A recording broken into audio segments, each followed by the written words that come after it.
I think it is now, yeah. It should be. Superb. Then, people, this is another day. This is a semi-final day of the General Assembly. We hope that so far you got to enjoy all the discussions that we had, and you had also the chance to live your lives while having this this event, which is quite big and exhausting. So we will now, without any further ado, open this plenary, and we will start with the intro of the day. First of all, we go to a recap of the past weekend, and then we're gonna see what's gonna happen during the day. Yeah, thank you, Aguila. So as said, we will just go quickly through the summary of the days 3 and 4. Session-wise, we did talk with our lovely previous 37 board weekend about their board reports, and we did have the commissions for them. We had some proposal about updating the position paper definition, LBG reports, observer group presentation, membership proposals, proposal to revoke the decision on cessation of the activities of the members of Russia Federations, proposal to discontinue the SESI working group, internal external events updates, ISTEC and Bestathons presentations, but not only that. Statistic. We did have last weekend, last Sunday, 7.75 hours of the sessions. Then we had 26 presentations in total. We went through 116 questions that you actually asked. Regarding the technical and internet issues, I don't think my math goes that far beyond, so it's just uncountable. We had at least 100 funky hats that joined this plenary, which was amazing. One dance break, 26 memes created, which is much less than what you did the days before, so just a note for the future. And we had 2 bastathons that took place. Or memes really related. Yeah, technical issues that were just happening all around, and every Greek that is just so proud of hearing Maxim every little bit here and there during the last weekend. So yeah, we are all Greeks now. Second of all, we had, as said, the presentation by our lovely observers, and I think all of the people present were just hugging their screens and so much in love. So yes, spread this love and positivity in the upcoming days as well. Well, funky hat related, we've been quite creative. We had some people that had been sharing and changing multiple of their hats during the day.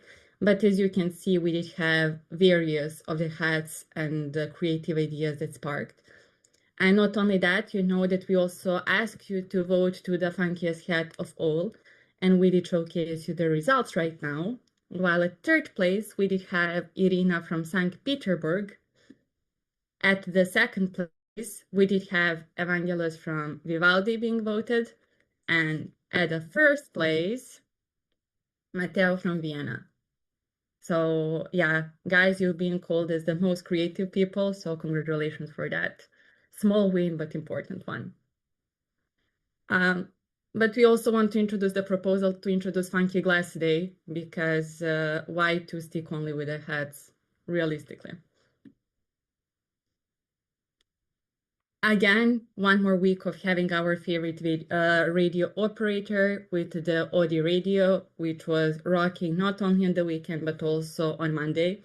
So thank you, Audi Radio, for this. We expect the same standards and same treatment during this weekend as well, please. And some of the favorite performances that did happen during the previous week as well. So yes, expectations are just rising, people, just telling you that. Then we did have one important dance that took place. So listen dance as well right now. You'll have the tutorial.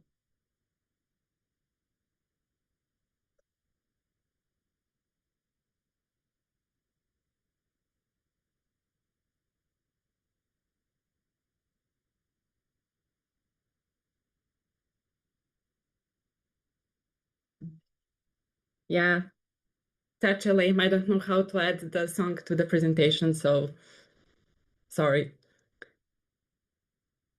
Yeah, after realizing that this was the song about learning how to drive the car, I'm kind of skeptical of getting out on the street right now, but that's okay. At least George is quite passionate about it, so choose your fighters and on which side you are. Yeah. But this is not the level of creativity you all reached. We also had some quite depressive but also creative ideas showing up. But in this place, it's not me being the one depressed. I think we will have our dear secretary and the future secretaries questioning their lives, but that's okay. And lastly, of course, we need to have the poem as each morning. So let's go through it. So last weekend, Brim with Lively Sessions, idea took flight in bright expressions. Your energy, your voice, your spark. We hope to also see this weekend bright and shine. On Sunday, Funky Hat stole the show, a cosplay crown for every glow. On Monday, Bestaton set the place, you rock the challenge, every space.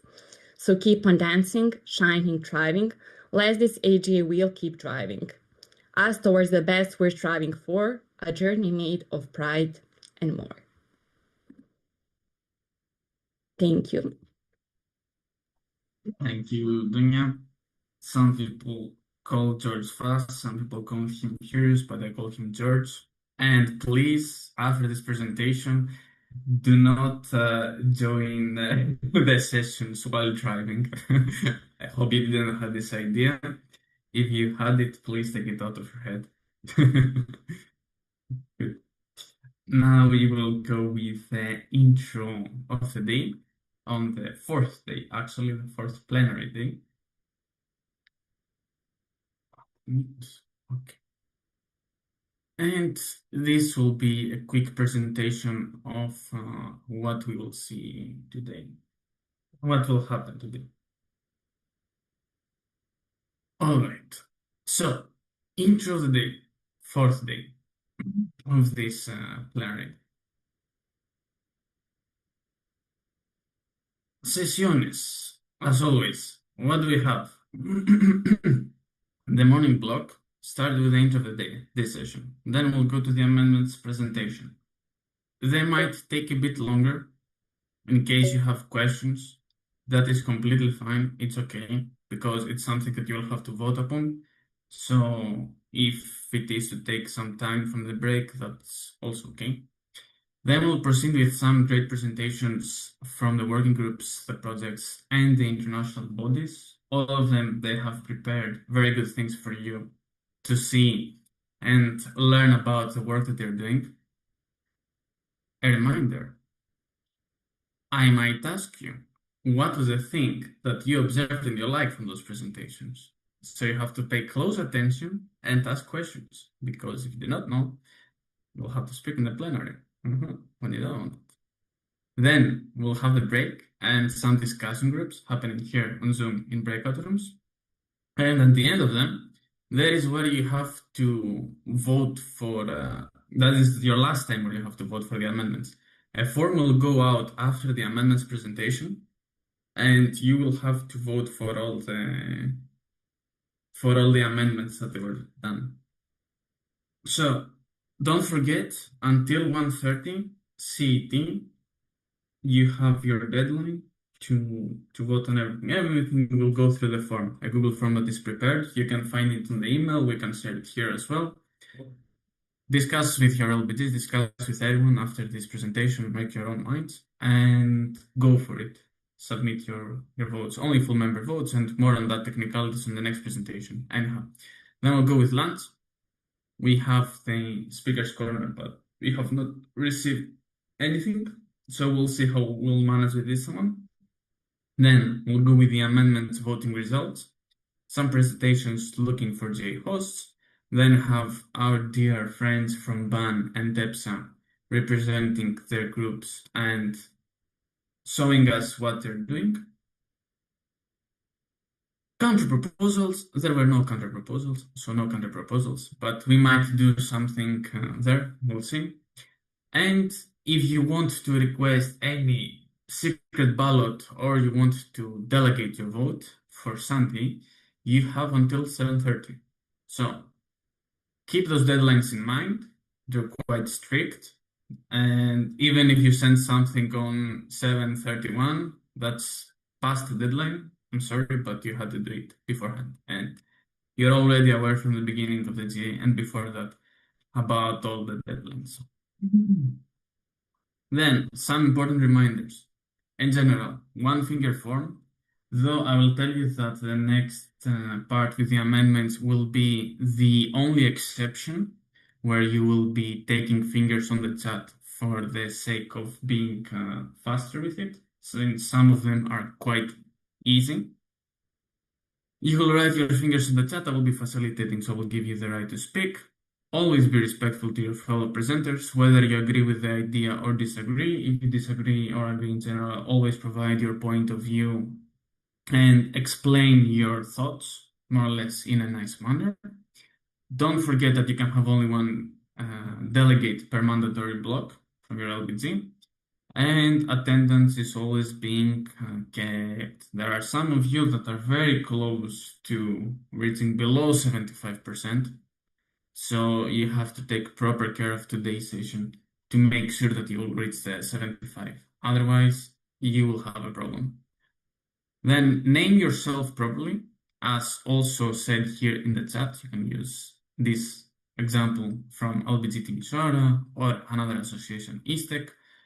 Do not use WhatsApp for spamming during the plenary hours, and enjoy in general. Attendance checking, how it was being done also during the previous week. People might text you, reply, react. Okay. And then I also wanted to dedicate a little bit of a space for some memes. First of all, this meme has been going on for quite a while. It's not sent this GA, but we had so many online GAs thanks to the University of Patras. So here is to them. Best is appreciating that they can do at least a GA on Zoom through our university without the university knowing who said that. As I said, there will be some nice presentations. So yes, I will have in my mind for people to ask. And let me tell you this, I didn't hear Turin at all. Turin, you will be talking now today.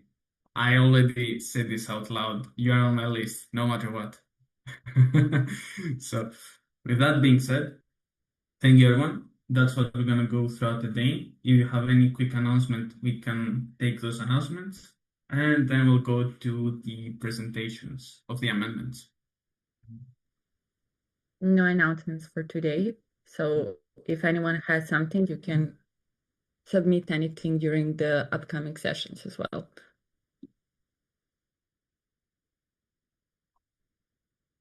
All right, then we go to the amendments presentation. How this session is going to roll. First of all, I'm going to explain the technicalities and the practicalities of the voting. So basically, what did our dear secretary send to you via email? I'm gonna do it also in the session. Definitely, I did not copy paste things from there. Definitely, no. Use my critical thinking. And then we're gonna go through the amendments. For each amendment, there will be the person who introduced the amendment. Those are going to be on the top left corner. On the bottom part of the presentation, you will find a number which is called X1 or X2 or X3.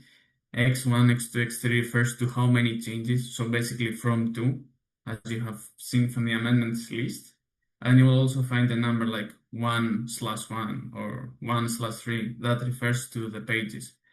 So how it's gonna roll is that whenever we go through an amendment, I give a few, like a minute, maximum minute, it's not needed for more, to the person who has submit the amendment to share a few words of why, that you can also find in the motivation. And then we're gonna proceed if there's any question. Gonna go to the questions, quick questions, then next amendment, and next amendment, and next amendment. And I'm gonna go like that. For the questions, you type them on the chat. As always, I give you the right to speak, both to the presenters and to the ones asking the questions. And if there is no question, we just move on. If there are questions, and there are too many of them, I can also ask you at the point on whether you feel like you have enough information or not. So, with that being said, first of all, let's dive into the technicalities and practicalities. The procedure of voting and how it will be done. As said, you can type an I on the chat, and I, the speaker, I am the one facilitating. Gather information from this session today. If you haven't made your mind on some specific matters, talk with your LBGs and vote on the form. The form, you have it already via email. We can also send it to you as a reminder after the session here. Then the voting procedure, only full members have the right to vote.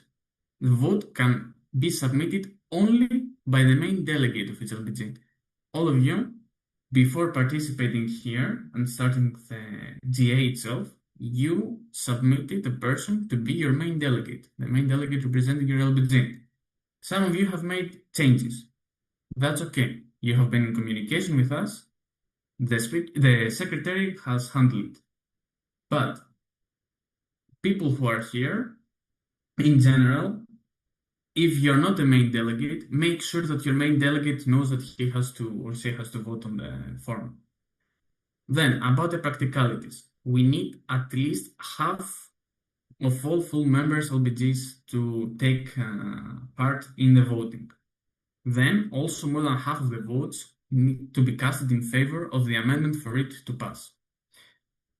Abstentions do not count towards the total number of votes cast. This is also in coherence with our status.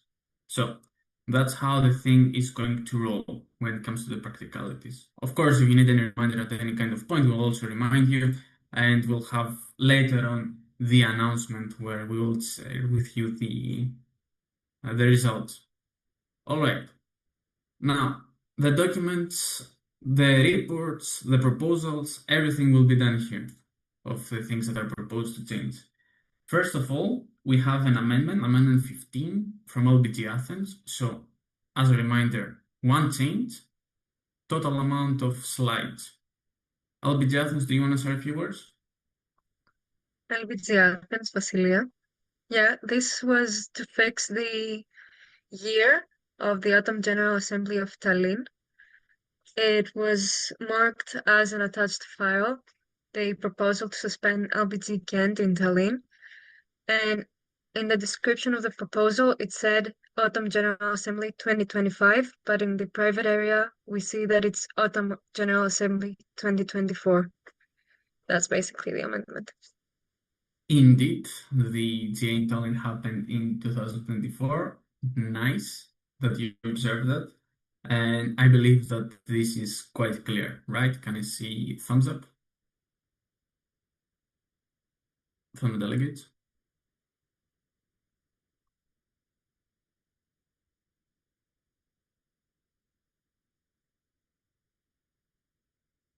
Super. All right. So, well, where is it?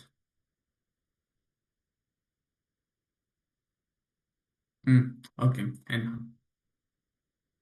Then we go to the amendment 16 proposed by LBG Uppsala. LBG Uppsala, a few words. Yeah, LBG Uppsala, Diana. Yeah, so we noticed that there was a typo, so there was a 0 in the code instead of an O. So we suggest to fix that. Good, thank you, LBG Uppsala. Everything clear?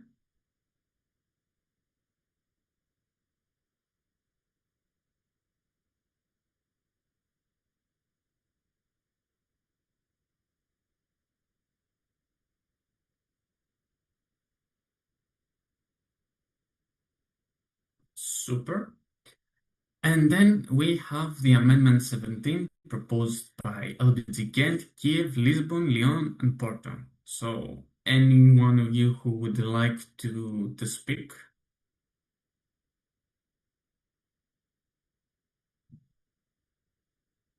Okay, LBG Kiev. Yeah, so basically, we were talking about the fact that the proposal of yeah, changing the position paper definition wasn't really aligning with bus and was like the bus identity and was too broad. And so we decided to fix that. And yeah, that's pretty much it. All right, so you can see the changes being done. First of all, here on this article, on this 47.1, you can see that on this one they included best volunteers in general reflecting the research and input done by them, presenting the analysis and so on. Whereas on the first one, we have to aim to advocate for the interests and opinions of students of technology on topics that concern them. The second change that they made here is the inclusion of an article for consistency with regulations, basically. And this is the thing that Sophia referred to, that those position papers must align with the identity of BEST. So to make it extra clear that things that we're doing are aligning with what we believe in and what we said that we work on. And okay, since basically 47.2 is going to be the previous article, then from our internal regulations, the 47.2, which is position papers position papers have to be approved by aGA or the VA, will be transferred to 47.3, and we use the exact same wording, which is must be approved by the GA or the VA. So there is no case of any misunderstandings. 3 changes to be introduced. Okay, the third one is nothing crazy. So the question is, do you have any questions that you would like to ask to our fellow presenters?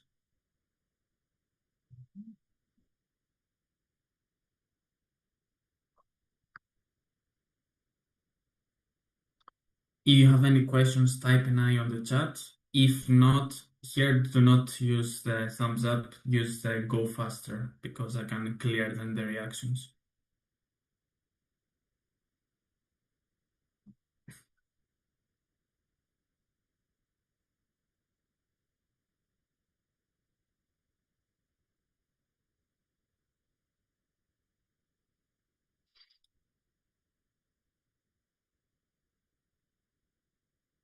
$28 is not enough.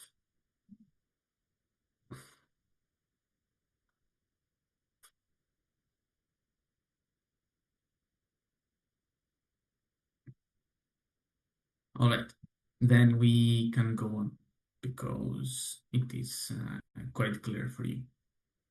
Amazing. A18, an amendment proposed by the International Board. Yes, that's from our side, but I think the slide doesn't show the whole amendment. Yes, that's why it is 1 out of 2. Yeah, Sorry. okay. Yes, so this amendment introduces an if you could show the other slide because I think it shows more. Yeah. This amendment gives to the Innovative Events Handbook makes the board responsible for making sure that the organization has resources to support innovative events that are announced. In which case, not in which case, if the organization doesn't have support, doesn't have resources to support, or the event doesn't fit the identity of BEST or the concept of innovative events, the event doesn't proceed with the procedure of announcement after the initiation of the event. So it basically makes sure that if an event is announced, it receives the proper support. Thank you, Piotrek. So basically, as you can see, all of those are also transferred here. The addition is this part that Piotrek just explained to you. Clear, or do you have any questions?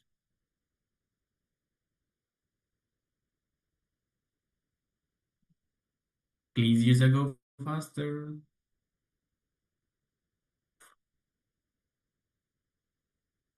Super clear. Okay. Thank you. Then we go to the amendment 19 proposed by LBG Uppsala. You have two changes here, so 3 slides in total. Diana, you can also tell when you want me to go forward to the next one. Yeah, LBG Uppsala, Diana. So as we mentioned before, it is more common for the LBG, so they know more about the 2 weeks ranking and they are used to this.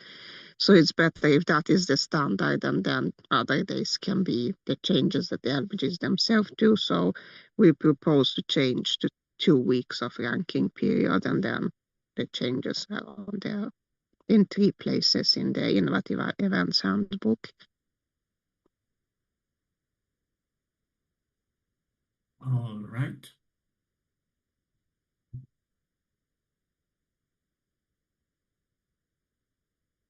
Mm.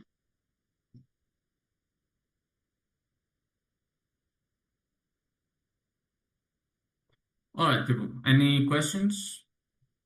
Is this clear?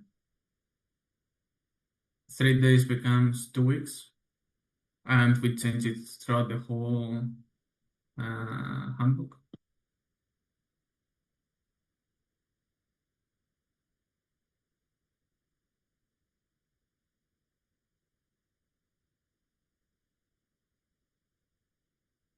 I need to see more votes. You should go faster. Thank you for the clapping. I believe it's for my amazing voice. Okay, good. All right, thank you, LBG Uppsala. Pretty clear with the plenary. Then we go to the amendment 20, another amendment from LBG Uppsala. 1 slide, 1 change. So basically, I don't know if you want to add anything. What happens is that here, in any case, whether the proposal for the PO5 passes to have the handbook itself being an official document or not, changes will be made. If not to the handbook, it will be made to the innovative event definition. So in any case, things that were proposed will be done also for innovative events. The only change is adding this one here, the bracket 6, including innovative events definition. I think that this is quite clear, right?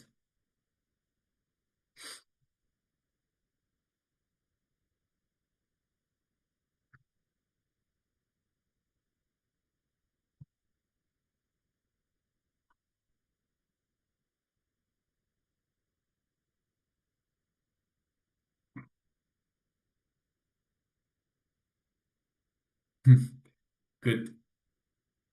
Okay, there were more with the thumbs up.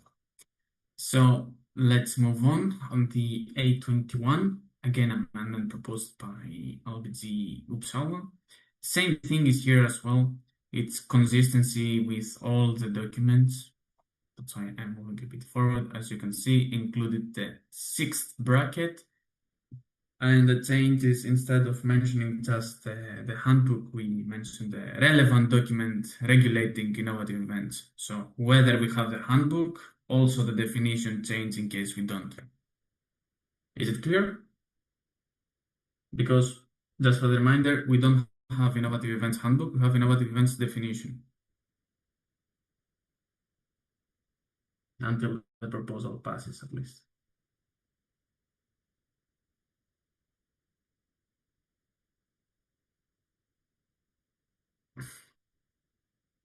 You can do better. What is this? 18, only 18. There are more LBGs here.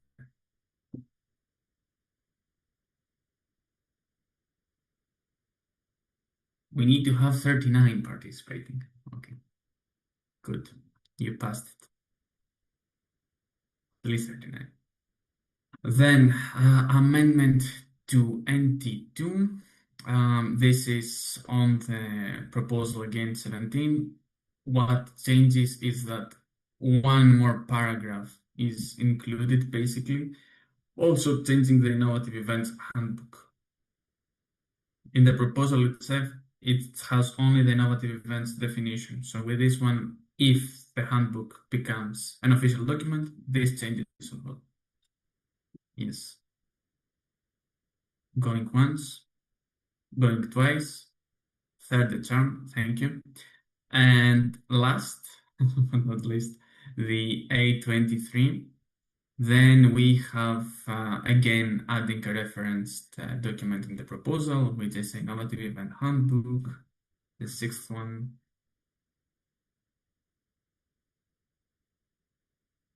And then also it should be changed on the if accepted, then also then the sixth document changes itself. All right, that would be it. I believe that there were no questions. Okay, so things were clear.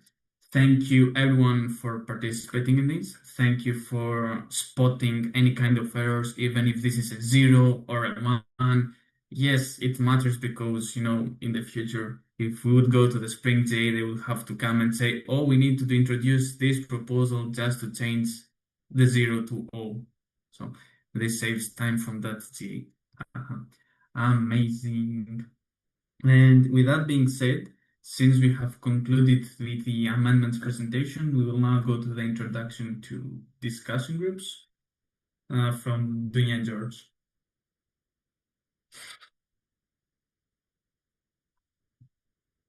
George, are you with us? Yes. Super. Let me request the control.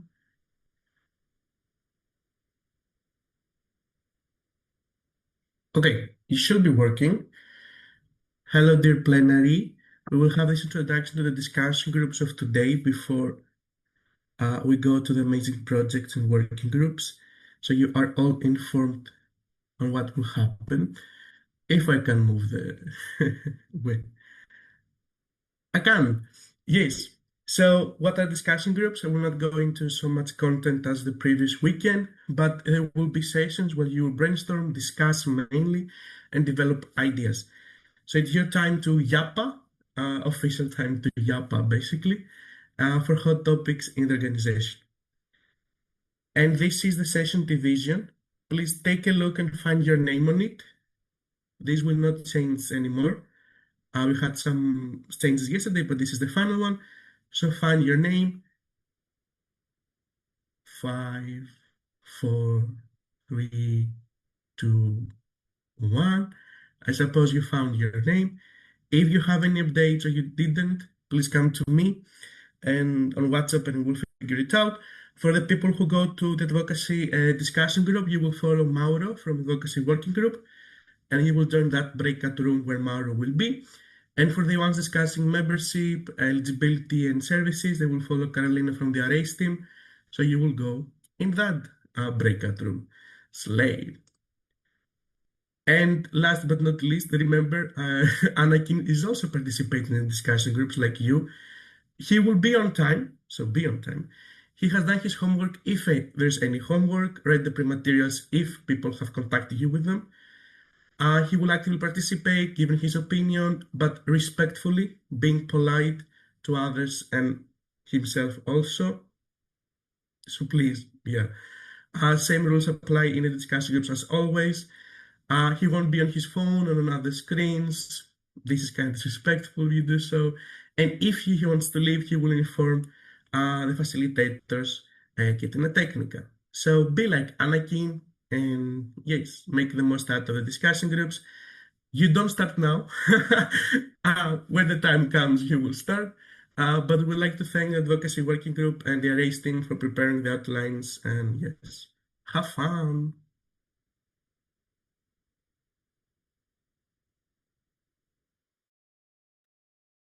Yes, thank you a lot, George, for sharing it up. Again, if you are not certain about your division or something, feel free to drop the message to George so that he helps you out.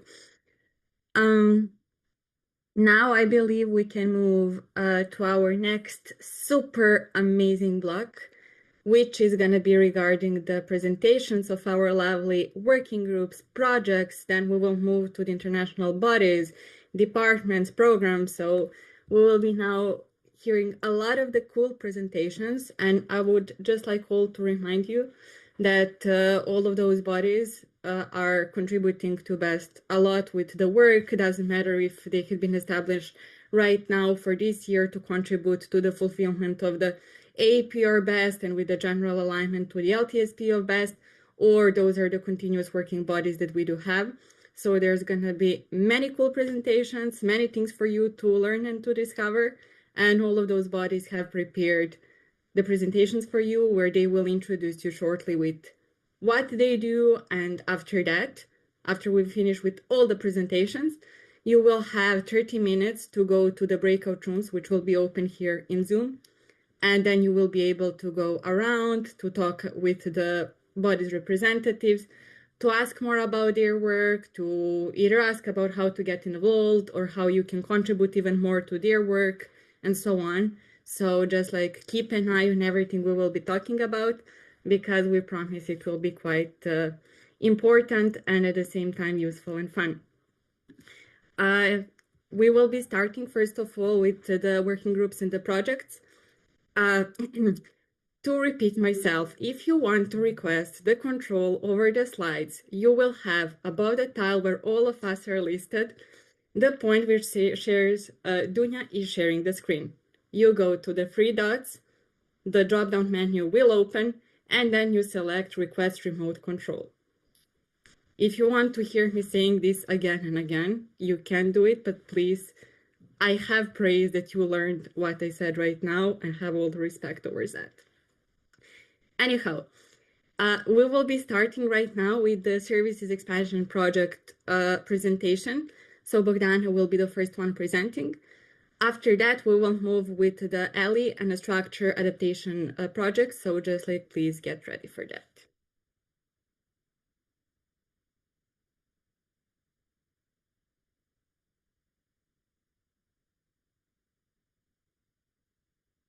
Hello. Let me check if it's working. Gucci. Thanks. Hello, Plenary. I'm happy to start projects and working groups presentation here, and I will introduce Services Expansion Project, or C. So let's start with who we are. Our project team consists of me as a coordinator and five lovely members. I'm Bogdana from LBG Lviv. Nice to meet you all. Also, we have Mariana from LBG Almada, Asteris from Thessaloniki, we have Vika from Lviv, Dushan from Novi Sad, and Kondri from Bucharest. Give them a virtual round of applause because all of those people will do a lot of job for you so you can have a new service here. Yeah, thank you. They deserve it. Okay, let's move on. Like, why do we exist? Why we are here? And what are the goals of the project? First of all, we, of course, as you can guess from the name of our project team, we are here to develop a standalone event to pilot a new possible service of BEST. As you know, there are like 3 of them right now, and only two of them are kind of events. And we also want to present something new that can be hosted by LBGs in the next years. So maybe you will be also the one who will host a new service in 1 year or more. So we will keep you updated on that. Also, as BEST doesn't actually know how to introduce new services, we need to document all the knowledge that we will gain throughout the project, all the insights, to recommend improvements for future iterations. So this way we could also help in the future if someone wants to introduce a new service. And also we would like to plan the introduction of a new service of BEST based on the work of the project. So we will have a pilot event, and if it works out, we can introduce it as a new service, and maybe you can vote on it like during the next autumn GA. Who knows? Who knows? It depends not only on us, but also on your input. So yeah, why does it depend on your input, and how can you actually help us? First of all, we have our mailing list for our observers. So if you're interested in what kind of service we will create, if you want to contribute, and trust me, you would like to, because you will be the ones that will have the results and outcomes of it. It will be really important to you. So please subscribe to our mailing list. I will give you a few seconds to scan it. In case you don't have your cameras, you don't have your phones, you can always find it on PA, Service Expansion Project Observers in mailing list on PA. Okay, let's move to the next thingy. It's a survey. If you're subscribed to the different mailing lists, you could see that on Thursday, we sent the survey about what LBGs expect from our project. What would you like to see as a new service? What does work out in your LBG good, like some kind of events, and maybe some type of international support you could achieve to create a new service as well. So yeah, please scan it. You don't need to fill it during the plenary, but just like keep it for yourself, keep the link, and please fill it in during the breaks, the lunch, or like after the GA. The deadline is on Thursday, so you can also do it like after the whole GA is finished, but please do that because like we will really take into account your answers to create the new service.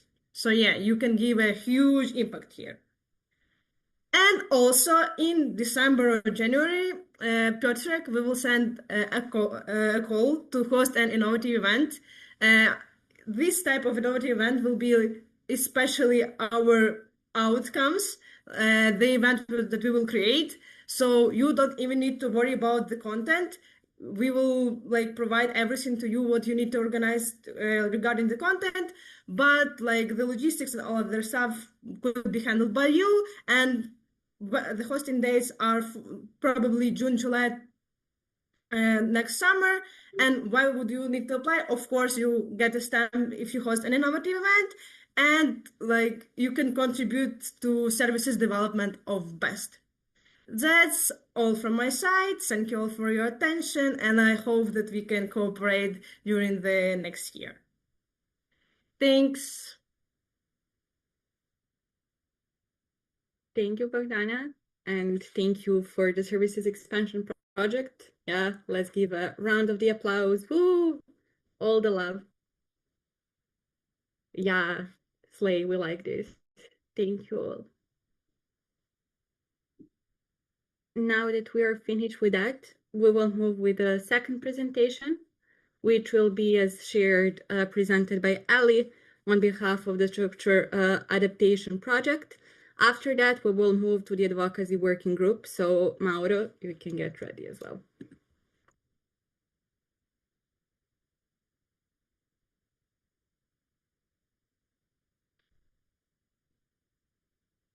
Hello. Give me 1 second. Let me see if remote control. Yes, it is. Oh, working a bit too well. All right. Hello, everybody. My name is Eli. I'm here to represent ASAP, or a Structure Adaptation Project. It's one of the projects of BEST right now, that the aim is to develop a new structure for BEST, switching from matrix to something new. Or really, my computer is not liking remote control. Anyways, who is in the project? So there's me, I'm the coordinator of the project. We also have 4 lovely members. So we have Athina from LBG Thessaloniki, we have Carmen from LBG Tallinn, Evangelos from LBG Thessaloniki, and Neshe from LBG Istanbul Girdis, but also Torino. Yes. What is the project working towards, or else known as project objectives? This is the reason why the project exists. We have 4 goals. The first one is basically assessing the needs of BEST and documenting them. Then we're analyzing comparable organizations to see whether something would be able to fit into BEST. So we have defined the needs of BEST. We're looking for something else. Then we're evaluating. So we have all these different structural models. We're seeing whether something would actually fit BEST. And then the 4th goal is about the transition. So creating a transition plan for the organization to switch from the current structure, matrix structure, to the new structure. Yay. Okay. Now we're going to see a little bit of objectives broken down to actions, or else known as our action plan. However, I will not go in super detail because there's a lot of things. For the first goal, we have 3 sub-goals. This goes on for every single goal of the, or objective of the project. The important things to keep in mind that are relevant to you are the fact that we want to gather input from your side to basically assess the needs of the organization. This is happening already. You have received the form that it would be amazing if you filled out. If you do not, we will not be able to know what your needs are, obviously. And then if you're not part of an LBG board or the other members of your LBG would also like to contribute, there is also another form sent to LTAB, which is also waiting for responses. Nice. Then for the second goal, else analyzing the data that we have, the important thing for you here is that you have already started contributing to this through LBG reports. You were asked to fill out the structure of your LBGs. We will use that in order to figure out the different types of models that LBGs are using. So thank you a lot for that already. Then we have the evaluation stage. You can see a different color here, which is the blue one. This is because this will happen in the structure sim. It will be hosted by LBG Athens. It will happen on March. So if you are interested, please fill out the participation form. It will be sent out very soon. And then for selection, you will also be asked again for input. So you basically provide your input so we know what you like or what you don't like. All right. The last goal is the transition plan. So of course, you are part of the organization, so you will be involved in the transition plan and the new structure. Hence why it's really important to see how you think the transition plan would be working best for you. So we have another input gathering stage here from your side to gather information about what your opinions are and take it into account when it comes time for the plan. Yes, that's basically it. I have the mailing list here where you can join the observers mailing list of the ASAP working group project. And of course, I will be here in the breakout room. So if you have any questions, you can also ask them. Please, again, reminder to fill out the form. It's really important. Otherwise, we don't know what you need. Thank you, Ellie.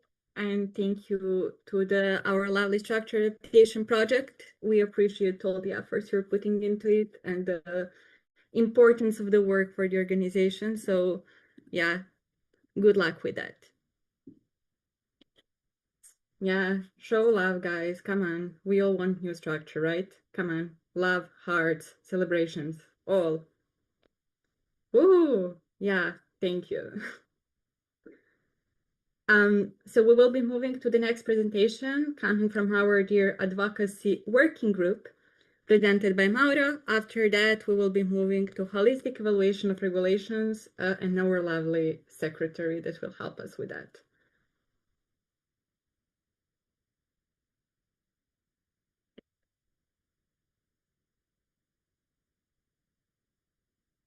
Hello. Mauro? Yes. Thank you so much. I'm asking rights. Great. Thank you. So amazing. So hello people. I'm very thrilled to be here in plenary. Good morning, plenary. Good morning to all besties all around Europe. This is the advocacy working group presentation. We are shaping best voice. And well, let's start.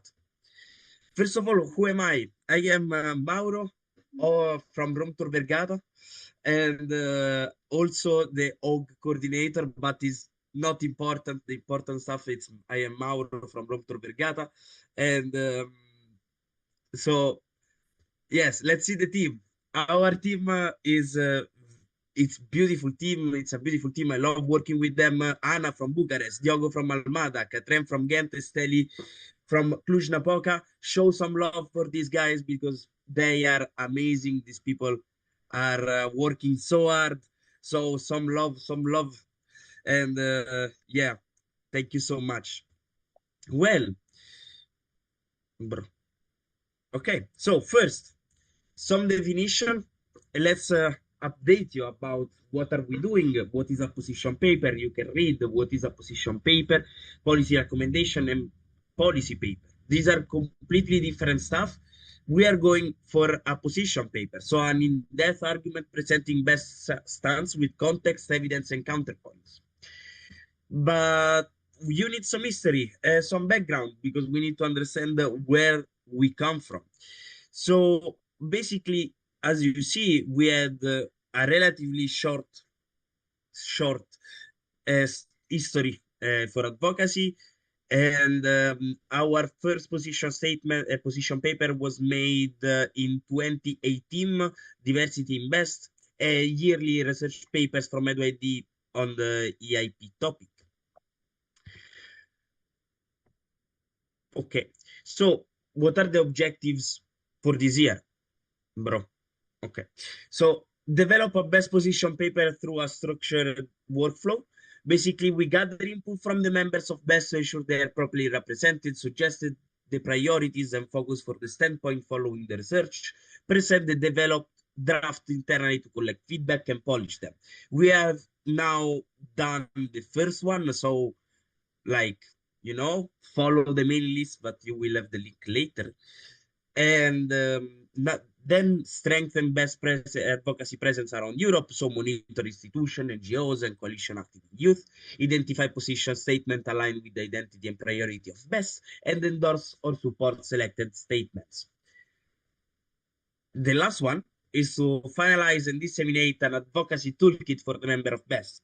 So we are going to build further the advocacy toolkit to be practical and user-friendly, so you, LBGs, can use everything and can advocate by yourself in your university as a BEST, as a local BEST group. So basically, you will be independent on this with all the support from the international side. So, and we will disseminate the advocacy toolkit and collect feedback. So yes, LBGs are crucial in this process because your voice and your input are crucial for the advocacy working group and BEST, because without your help, BEST will not accomplish our position paper. So please be proactive and help BEST to grow. With every project, every working group, let's help BEST. Timeline. Well, this is fine. We have quite a short time, but yes, we will do it for sure. So November, advocacy topic survey, done. December, prioritization of advocacy topics. So we are gonna prioritize the most voted advocacy topic in the survey. Then the winter IPF feedback session, position paper draft, first draft, all in February, March. So you will have more news about it around these months. And April feedbacks in session in RM's finalization of our position paper. So everything will be ready for the spring GA. So yes, be ready, because we are very, very excited. Objective 2, as you say, it's kind of the same timeline. So it's going to be a little bit packed. And everything will be finished in May in this case. I need to, I need to go shorter. So objective 3, it will be start officially in March, but maybe let's see how the team goes, how everything goes. Maybe we can start before, but you for sure everything will be done in June. So when we upload everything on PA and the wiki. So we have, for endorsing, we want to advocate with some people. As you can see, a lot of NGOs, our partner aGA, STM, EPSA, and EIL. So we will try to advocate with, or to contact everything for sharing our position paper and to be endorsed by this institution and NGOs to make the image of BEST better. If you want, well, contact me and we can talk about it. Contacts, there we go. If you want to contact, yes, there we go. Amazing. So if you have any question, contact the members at these emails. If you want to help us, subscribe to our mailing list and fill the survey scanning the QR code. It's a link tree, so you will find the OG mailing list and the OG topic survey. And well, yes, link trees. So yes, thank you so much. And if you have any question, please reach me out. Thank you. Thank you, Mauro, and thank you to your lovely advocacy working group. Yeah, love. Come on, guys. Woo!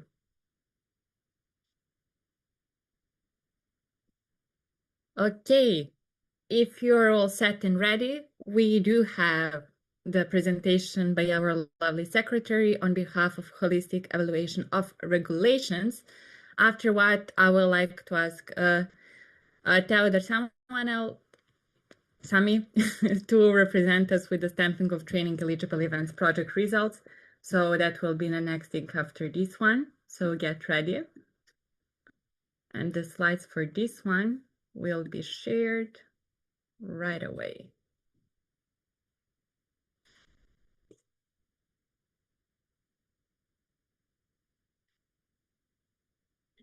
Okay, I'll try to be a bit efficient with time, so I'm gonna speak a bit fast. So, hello, dear plenary. Welcome to this amazing presentation. Of course, the most beautiful one. Also, Slay George, he helped a lot with this presentation as well. So, this is the Holistic Evaluation of Regulations Working Group, also known as HERA Working Group. Can I pass? Yes. These are the team members. Down below, you can see George and I. We are the coordinators of this working group. After find a coordinator, there was no luck, and George and I will be coordinating. So we slay. Let's go.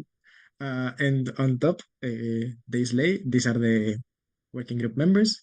On the left, you have Sasha from LBG Liège. Then you have Adam, LBG aGA Krakow, Thanos from LBG Athens, and Jelena from LBG Zagreb.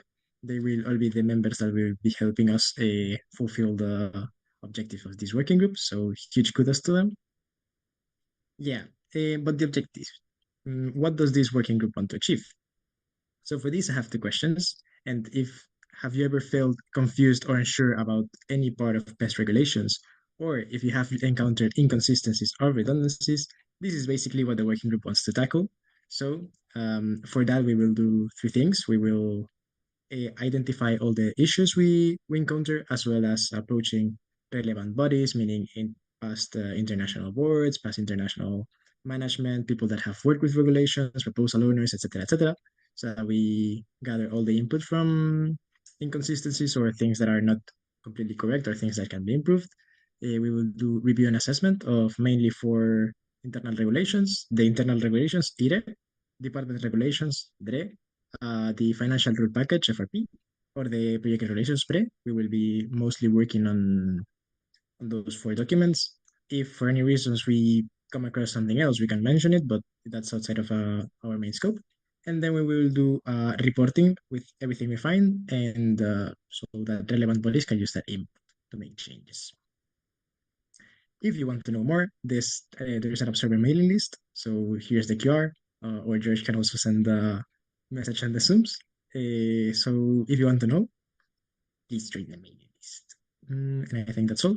So you'll hear from us soon. We're just getting kickstarted, so we will be a pain in the ass with everything. So I hope you give input. Thank you, Chris. And thank you to the lovely Holistic Evaluation of Regulations, our HERA project.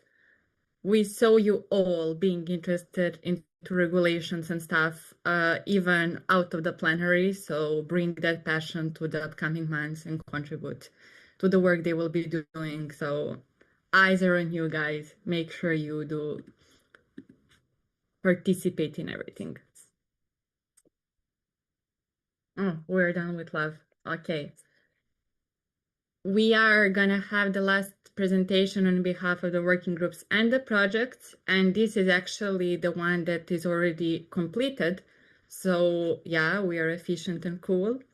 So we will proceed with the presentation for STEP project. Yes. Hello, people. Yep. This was a very short project. The STEEP project stands for Stamping of Training Eligible Events project. It started in August this year and it finished late October, so like 2.5 months. Let's see. these were the people that worked on the project. We had 3 trainers, me, Delia, and Irini. And we also had a non-trainer member, Zsofia, that also really helped us a lot with the input. So we, at the beginning of August, went on a journey, and the journey was to find out how will training events be stamped under the newly established quality assurance department. And the second thing we thought about was which stamping requirements should training events have, since they're very different from our external events. It doesn't make much sense for them to be the same stamping requirements.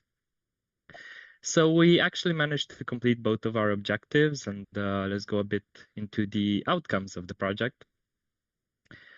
So first of all, we decided on a workflow for the training events.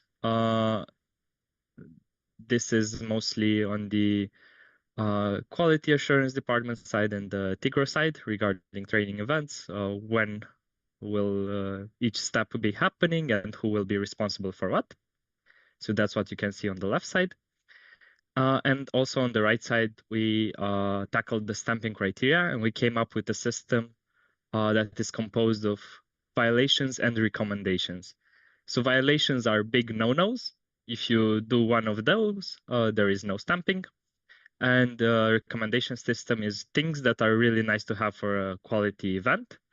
And if those recommendations fall under a 60% threshold, then there's no stamp.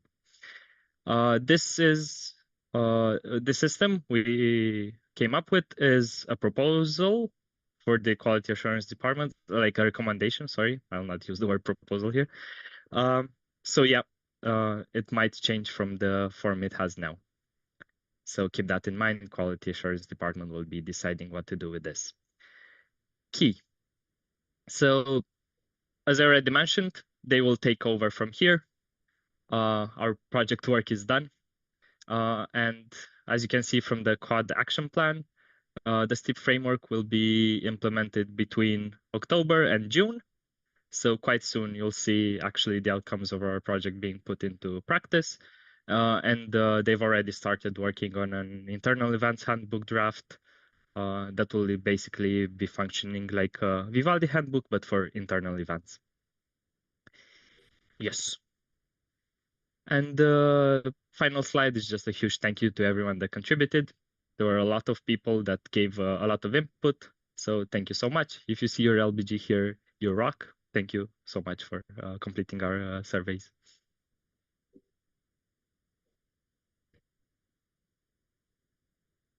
Thank you, Sami, for presentation, and thank you for actually facilitating and coordinating the project that, well, you said it didn't last long, which is correct, but the results are really important and useful for the future work of the organization. So thank you for completing it and showing us how the projects can be also quite efficient with the great outcomes. So yeah, good job. More love, people, come on.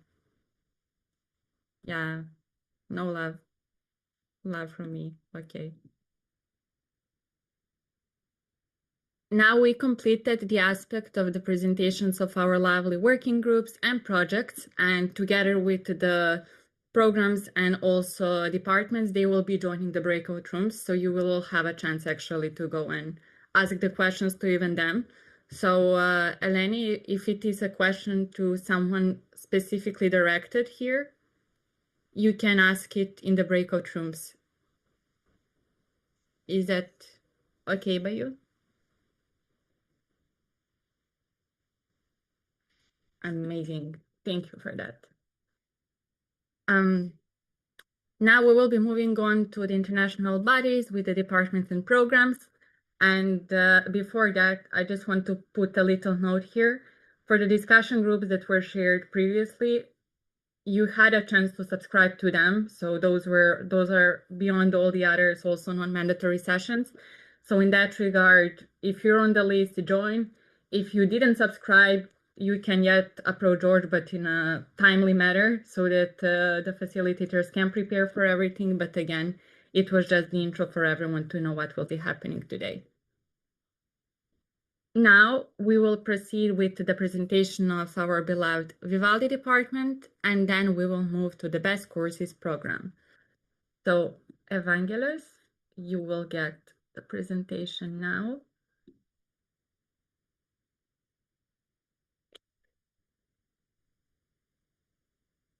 Asking for remote control. Yeah, you slay. Good luck. Okay, hello everyone. I'm Evangelos. I'm the this year's Maestro, aka coordinator of the Vivaldi department. So yes, I will talk about some very brief things about the department. And if you want to learn more, then there are some other interesting presentations after me. And also you can approach me at the breakout room. So yes.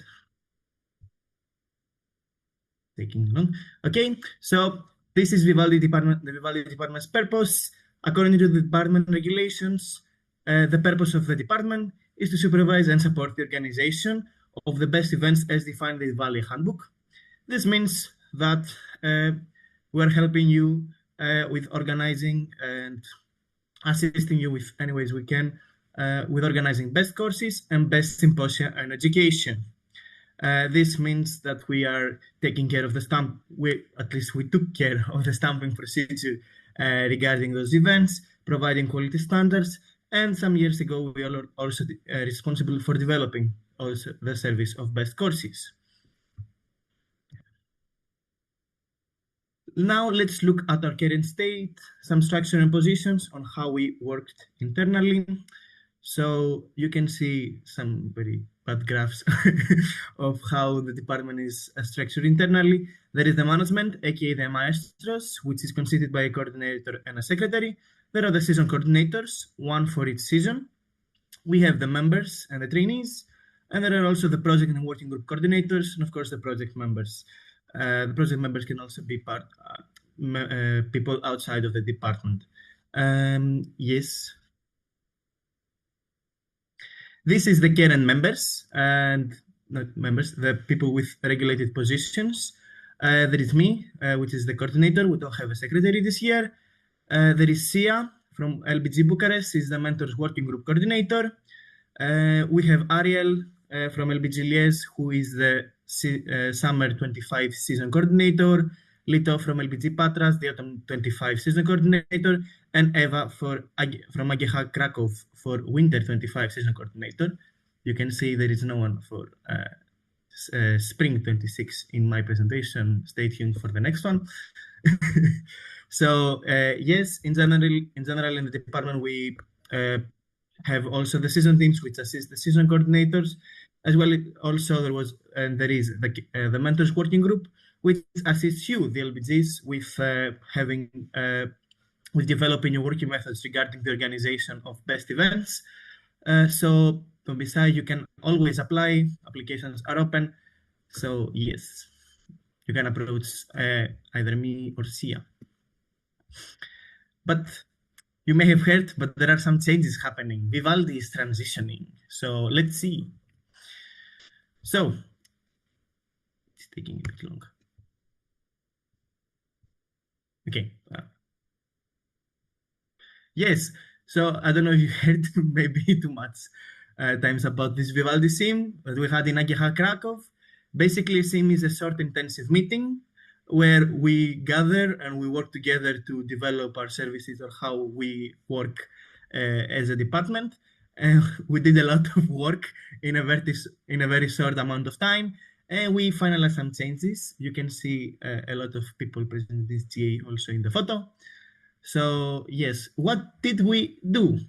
So we did three things.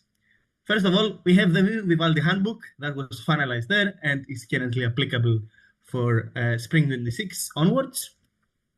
We have the best courses program, of course, that will be handling the service. And last but not least, the quality assurance department. You may know these things already, so I'm just gonna pass them through very quickly. For the Vivaldi handbook, we have a new quality assurance model, as explained by Sami before. It works the same thing. We have violations, which are the no-nos, recommendations, which are the good things that you should do. and it works with a point system so that you can tailor the event to what your LBG can do. We have incorporated flipped learning, which is basically providing pre-materials to the participants so that you can have more free time at the event for other activities, as well as to deepen the knowledge level of your course. There is a new formula to calculate working hours, so SLAY. We said bye-bye to best courses types. We just now have best courses on site and best courses with flipped learning. And we flexibilize the minimum number of participants. And we align with Codec because yes, safety and inclusion is important. And last but not least, it follows now European Union standards. So yes, grants can be possible, like Best Milan said in the local. So yeah, check it out. We are also splitting. As I said, there is CAD, which will handle quality for all eligible events. The presentation follows after me. And there is also the BCP, the Best Courses Program, which will handle the service of best courses, which will develop it and manage it. So what's happening with the Vivaldi responsibilities? We have quality assessment, local group support, and service development. So the service development goes directly to BCP and is already working there, while the other two are being transitioned right now to the quality assurance department, and they have already started working for the spring 26 season. This is a brief timeline with the transition voted on this last GA, the online one. We established the two bodies in summer. Autumn is handled by Vivaldi, as well as winter. The spring season is handled by CAD for this one. And then if all things go well, we will say goodbye to the department when the final vote of the dissolution will be happening on spring GA. There is a more in-depth transition plan that was developed by the two departments, the Quality Assurance Department and the Vivaldi Department. So if you want to learn more, approach me at the breakout room so I can go in more depth, as well as so our action plan, which goes around the two transitions for the new handbook and the CAD. So yes, if you want to know more, you can always subscribe to our mailing list. There are some opportunities there periodically. Thank you very much for your attention. See you at the breakout room for more info. Thank you, Vivaldi and Evangelos, for the lovely presentations. We appreciate your work and for collaborating with the bodies we will hear more about now on handling the whole of the transition smoothly. So really appreciate it. And not to get out of the topic, we will be continuing actually with the Best Courses program right away, where Melanie will be presenting the outcomes. And then we will move to Quad, where Lito will take over the presentation as well. So Best Courses program, time to slay.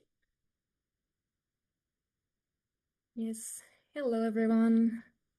So I'm Mel from LBG Coimbra, and I'm here today as Best Course Program Coordinator to talk to you a bit more about it. Okay, remote control is not working, so... It will, just give it a chance. Okay.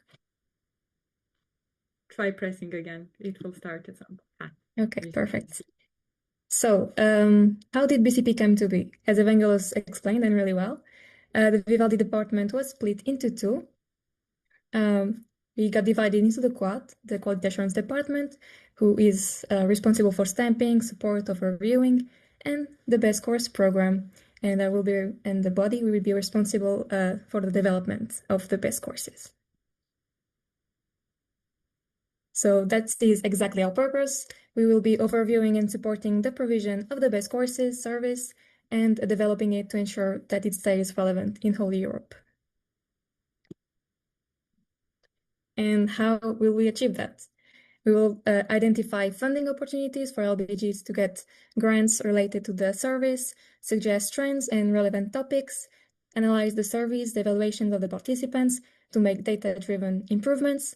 We will update all the guidelines and tools for the LBGs, develop some promotional strategies, take care of the season promotion, and create all the materials and check if the Best Course brand is being used correctly. And this is our structure for the team. I will be overviewing two coordinators, the research and development coordinator, who in turn will be overviewing the grants analyst, topics analyst, and data analyst, all this market research and trends analysis. And then on the other side, we have the marketing coordinator, who will be overviewing a social media analyst and a content creator to take care of the season promotion. And these two positions of coordinators are open. The call will be sent really shortly, so stay tuned. I'm in search of a mastermind and a creative brain, so take a look at your mailing list and apply for these positions. And in case you're not, in case you're not in the mailing list already, you have here the QR code, and we will share also the link. So stay tuned to receive more news. And I will be in the breakout rooms for your questions.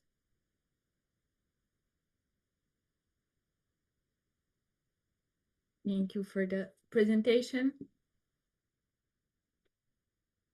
Love, people, come on. We love here. No?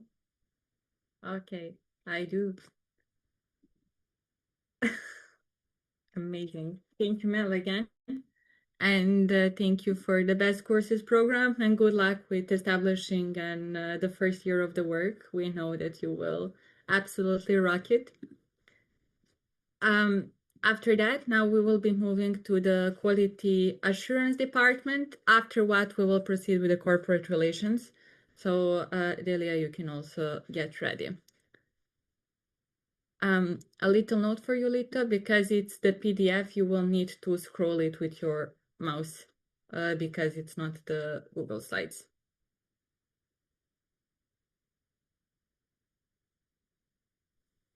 Hello. So let me, okay, it works. Hello, welcome, Lito, the Quality Assurance Department. I'm here as the coordinator. A little bit of history about the department. As mentioned previously, the Quality Assurance Department was proposed and voted during the Spring GA25 online. The idea for the department came from the dissolution of the Vivaldi department and its restructure into the Quality Assurance Department and the Best Courses program. And the Quality Assurance Department will handle the operational work that Vivaldi used to handle, so season handling and internal and innovative events handling. A bit of a timeline, it's the exact same one that Evangelist from Vivaldi showed you. So as you know, until winter 25, Vivaldi is handling the stamping of best courses and BScs. And then from spring 26, CAD takes over. We have a new season coordinator. We will see everything in a bit. And if everything goes well, in the spring GA26 online, you will be voting on the dissolution of the Vivaldi department and the establishment of the Quality Assurance Department. Here is a bit of our structure. We have the department coordinator, which is me, overviewing the internal and innovative events coordinator, and also the 4 season coordinators. These are all department members. Also, department trainees can be part of the season teams. And then we have people interested in the department that can take part in projects or can help with tasks. So who we are 12 beautiful CAD members. Show some appreciation for them as well. Yay. And more specifically, we have some specific positions, the coordinators and the working group. So we have myself as the department coordinator. We have aGA as the Spring 26 coordinator, Hannah as the internal and innovative events coordinator, and Sia as the mentor working group coordinator that transitioned also from Vivaldi under CAD. Our goal, of course, is the quality assurance department to ensure the consistent quality and regulatory compliance of best events. But to make things easier, we are here to help you organize amazing events.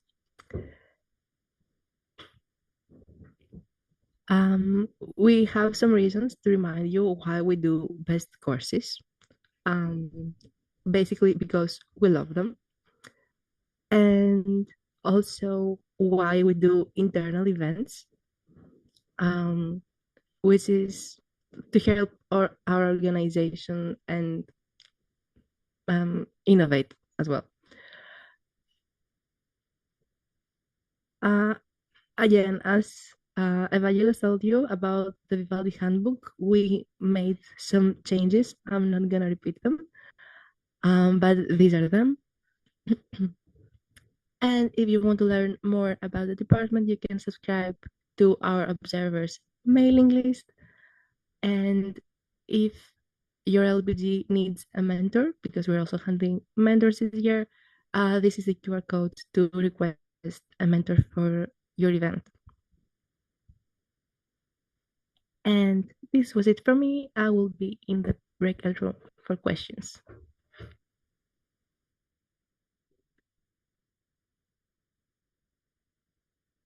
Thank you a lot, Lita. I hope everyone now understood with these nice correlations in between the bodies that just presented on what has changed this year and that everything is clear. But even if not, again, you have the breakout room so that you can reach out to them and explore more about what their focus will be. We will now move a bit to the finances. So we will have the CRD presentation. And after that, we will move to the Best Career Center program, where Piotr will share a few of the words. So, Delia, your time to shine. Okay, I think I have asked you for the control. I think. Yes, you did. Yes. Perfect. So, welcome everyone back, and welcome to the Corporate Relations Department. I'm Delia, a member of the department and former coordinator last year, and I'm here to tell you a little bit more about it. Can I move stuff? Okay, yes, I can. So, what do we do in the department? I'm trying. This is too much technology for me. I'm very sorry. So mainly, the purpose of the department is that we are here to help the treasurer and try to get some new finance support for BEST and also create relations with companies. Now, how are we able to achieve this? We have a project that is called Activities FR. That the goal of this project is to have a continuous FR campaign throughout the whole year. So we are not selling point events, but we are selling BEST as a concept. That is to get in touch with the companies and to create that relationship so that we can have cool events. Now, we also want to help LBGs because it's LBG is in charge of their own relations with companies, and that is why we have the LBG support project that well, right now is open, so you can apply for it. Activities FR, sadly, the goal is already done. So mainly what we do is try to have a more personalized approach into it. We want to have meetings with LBGs, see where they are lacking, and try to create KTs and webinars in which we can address those problems. We sadly cannot fundraise for LBGs, but we can try to help them with the knowledge that is in the department.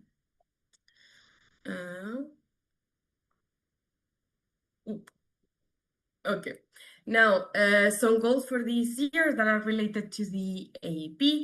We want to update the working methods of Activities FR because it has not been working very well with the approach that we were taking. So we are going to try to update that. We also want to revise the way that we contact companies because for the moment we are using mainly massive email campaigns to see which new approaches we can add there. And also we want to raise the visibility of BEST among companies, mainly to create a nice image for creating new collaborations. Well, these are some areas that we participated. We were in region apple, pineapple, and tomato. Thank you for all of you that were there. If you have any questions, you have here the link tree with the WhatsApp group, Instagram, and the mailing list. That is the most important part. Any questions, you can ask the management, or you can join me in the break rooms. And that's it. Thank you. Thank you, Delia. Amazing to hear from the bodies also supporting our dear treasurer Bisera during this year. So yeah, make it rain.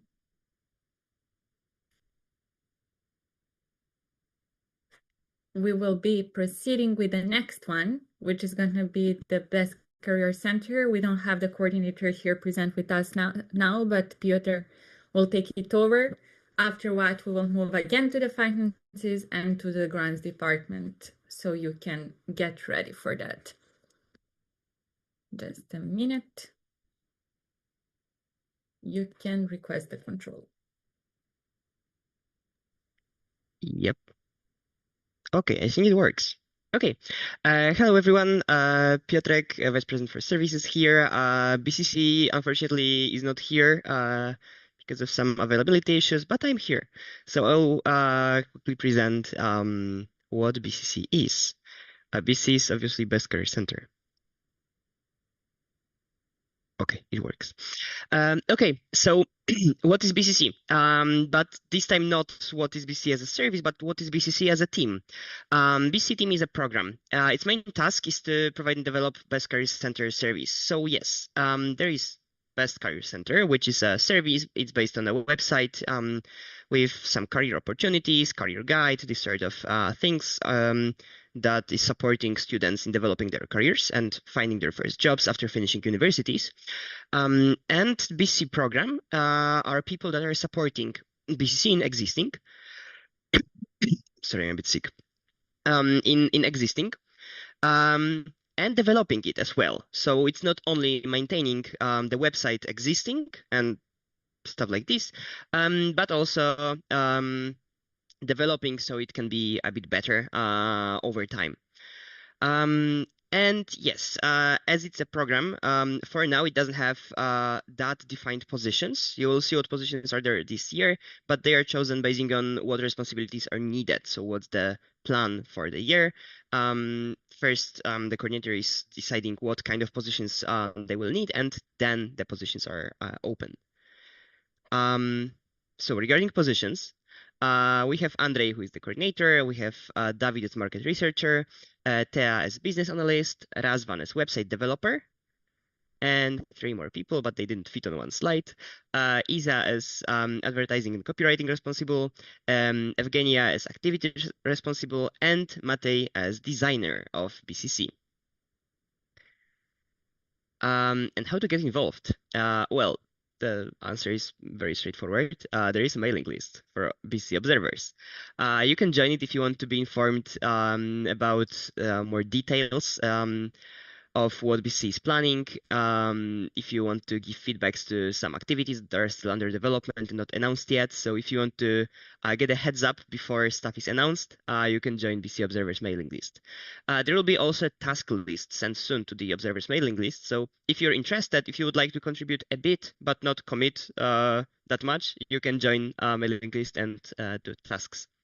But there is one more way how you can get involved and actually help the most BCC this year, which is to register in BCC website. The best way to develop BCC is to have more users that will leave feedback in the website. So feel free to scan the QR code. It's just a couple of clicks, putting your name and you're registered, and email, of course, and you're registered. The more users we have, the faster we can develop the website, and potentially the more partnerships we get. So you also support the best, not only BCC. That's it from BCC side. So thank you so much for your attention.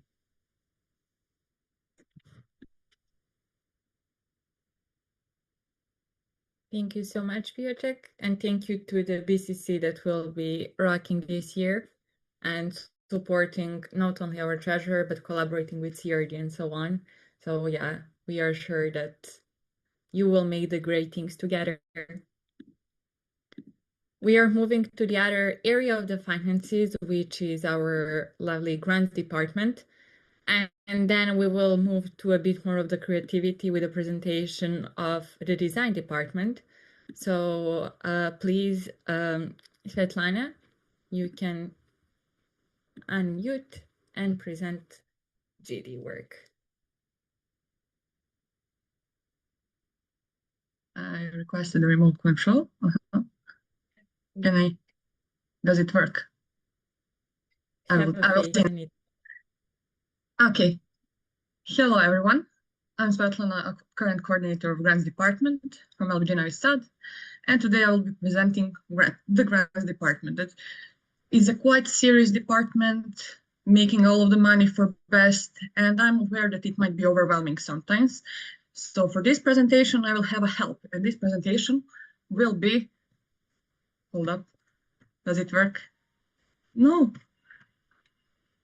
Explained by kittens. So what does GD do? Many people will say GD is begging people to give best money. But Kitty is wrong.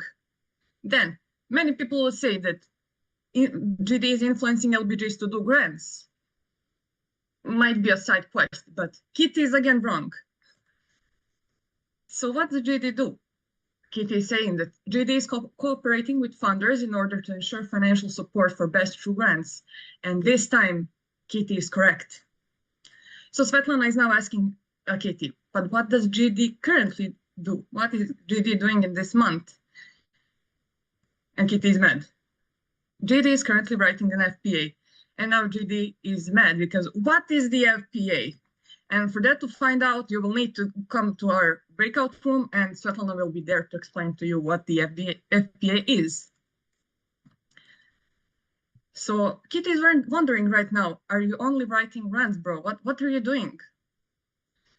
Yes and no, because our main purpose is to actually support best financially, but we also need to develop ourselves because we need people, we need expertise in our departments to be capable to actually achieve that. So some of the goals of this year is to increase the visibility and capacity of GD and grant-related processes. We want to organize webinars, we want to actually increase knowledge inside the department, and we need to bring more members. So Kitty is finding out the second possible goal is to use grants to strengthen external partnership through collaboration and knowledge sharing. And for that, we are collaborating mostly with ambassadors this year. And one of the goals is also to strengthen collaboration with best bodies, because Kitty wants to live in a big grantable world. And to achieve that, we need to collaborate with every best body we have. So one amazing quote that Kitty found out for this is where the fun begins. But the more amazing quote Kitty found out is, to be an action you want to see in GD, you need to actually join the GD or be there for us. So Svetlana, GD coordinator, someone in an autonom this year, said something similar to that, and GD was quite impressed. Okay, Kitty was quite impressed. So because the good kitties don't gatekeep secrets, for this year we will have some super fancy branded actions for you. We will have many learning opportunities, and also tasks are also learning opportunities, because we will also collaborate closely with our members, and we have quite experienced members, and we want to share knowledge with you.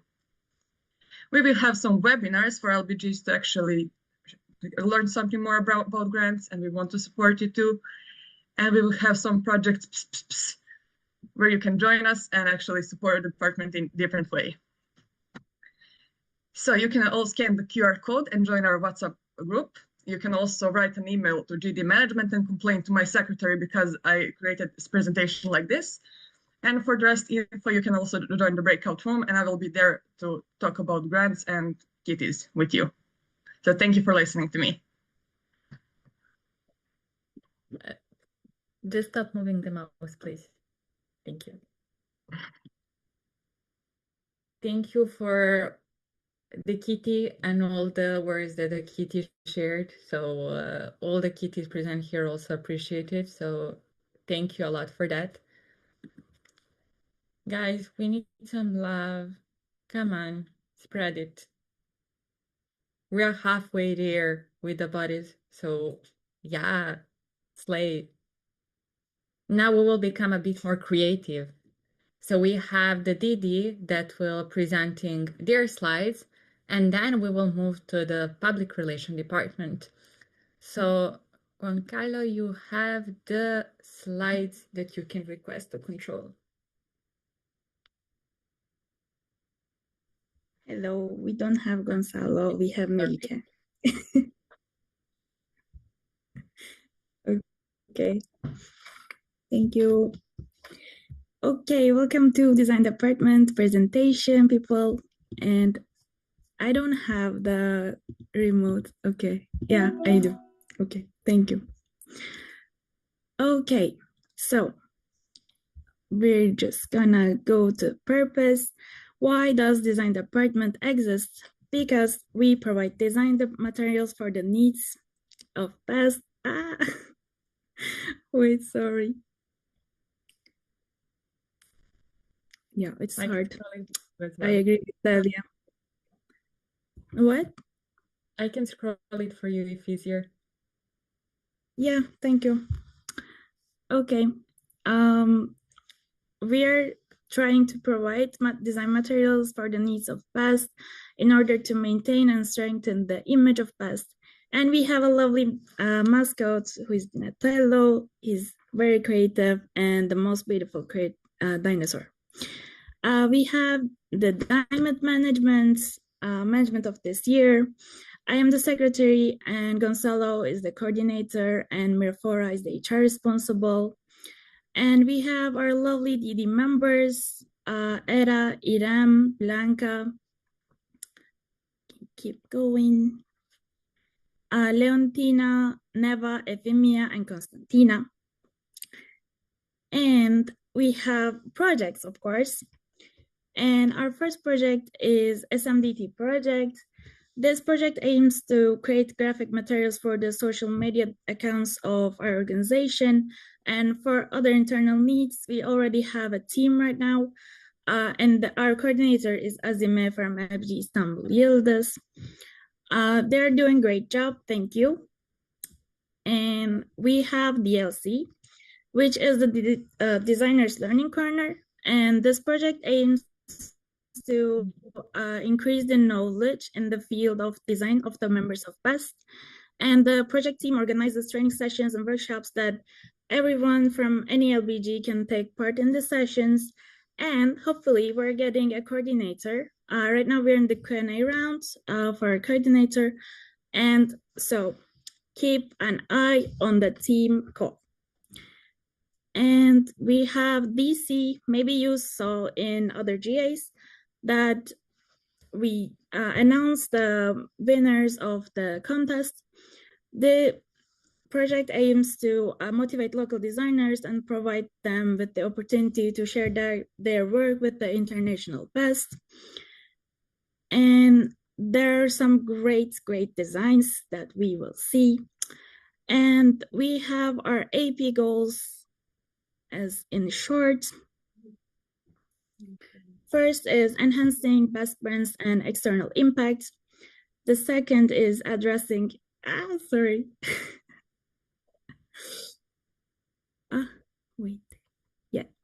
addressing and improving the HR situation within the department, and strengthen project structure and cross-departmental collaboration, strengthen the visibility and image of the design department and best, and revising the wiki page of the department because we know you all want to easily reach them on the PA. We also want that, and hopefully we can manage it.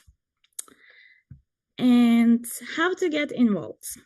And of course, you can join our projects as a coordinator or as a team member, and their calls are frequently announced on our communication channels, and please join them. Of course, you can also get a task from our task list that is published every month.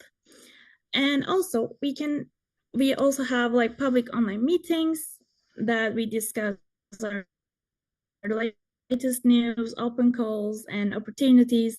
and everything you want to ask, like in our parking lot, it's really helpful for you and it's really fun for us. We have two programs. First one is the mentorship program.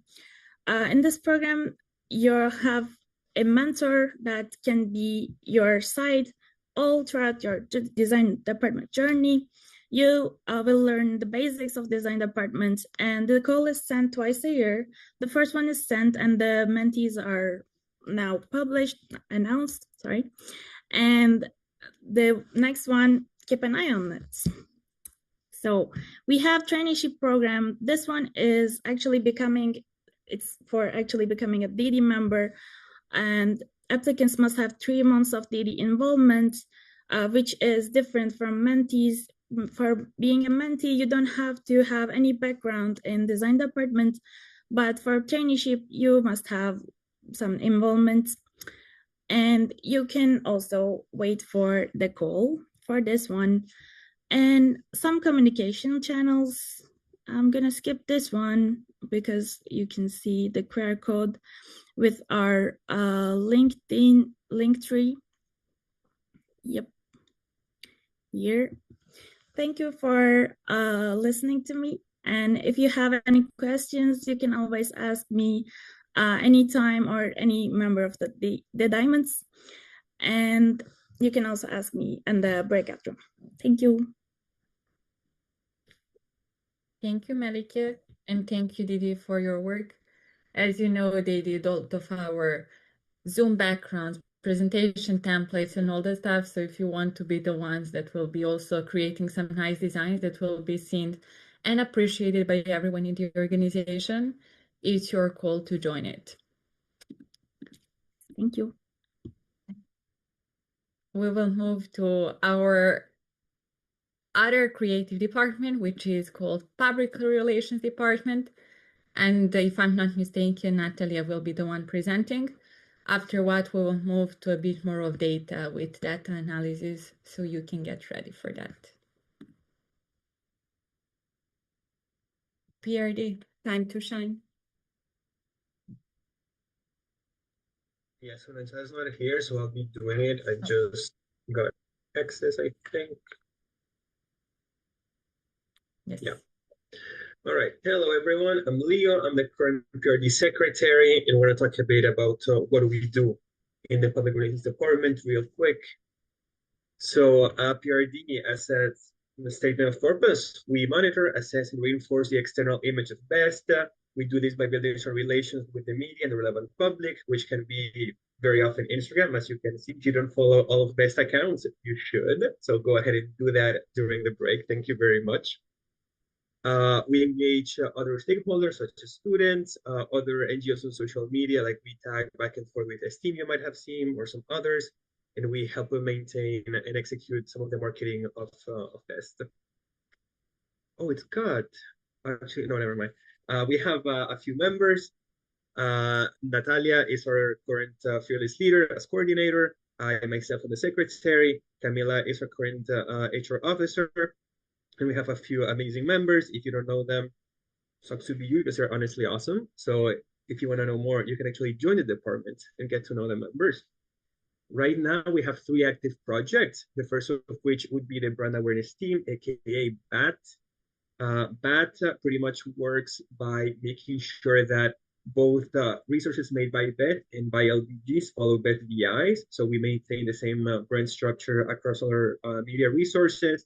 They have just created several group chats with regions, with LBGs. So if you're not in there, go ahead and ask your RA and join the group chat, because it will be very important to know more in the future. There will be probably workshops.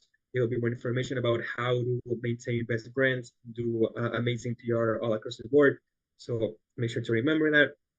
And then we have the social media team, of which I'm also currently the coordinator. Oh, sorry, I forgot for BAT. Right now, Natalia is the coordinator, since we didn't have enough people to coordinate, so she's coordinating that. I am currently coordinating the social media team. We're the ones that handle the promotion on Instagram and LinkedIn, which is the social media that BEST actually has right now. Sorry, you might have seen our campaign for this spring season promotion, which there will still be some posts to come. So make sure to follow us and repost. SMT pretty much does that. We create the campaigns for the Best Org account and the Best Courses account, as well as LinkedIn. And then we ask our fellow DDers in SMPT to actually create the materials, and then we can publish in Slate. Then we have peer mentors. The call also just went out. PR mentors are for any LBG that might want to know more about PR, that might want to, learn a bit more, get some help. So if you want that, make sure to also look at that call and apply, because they are open right now.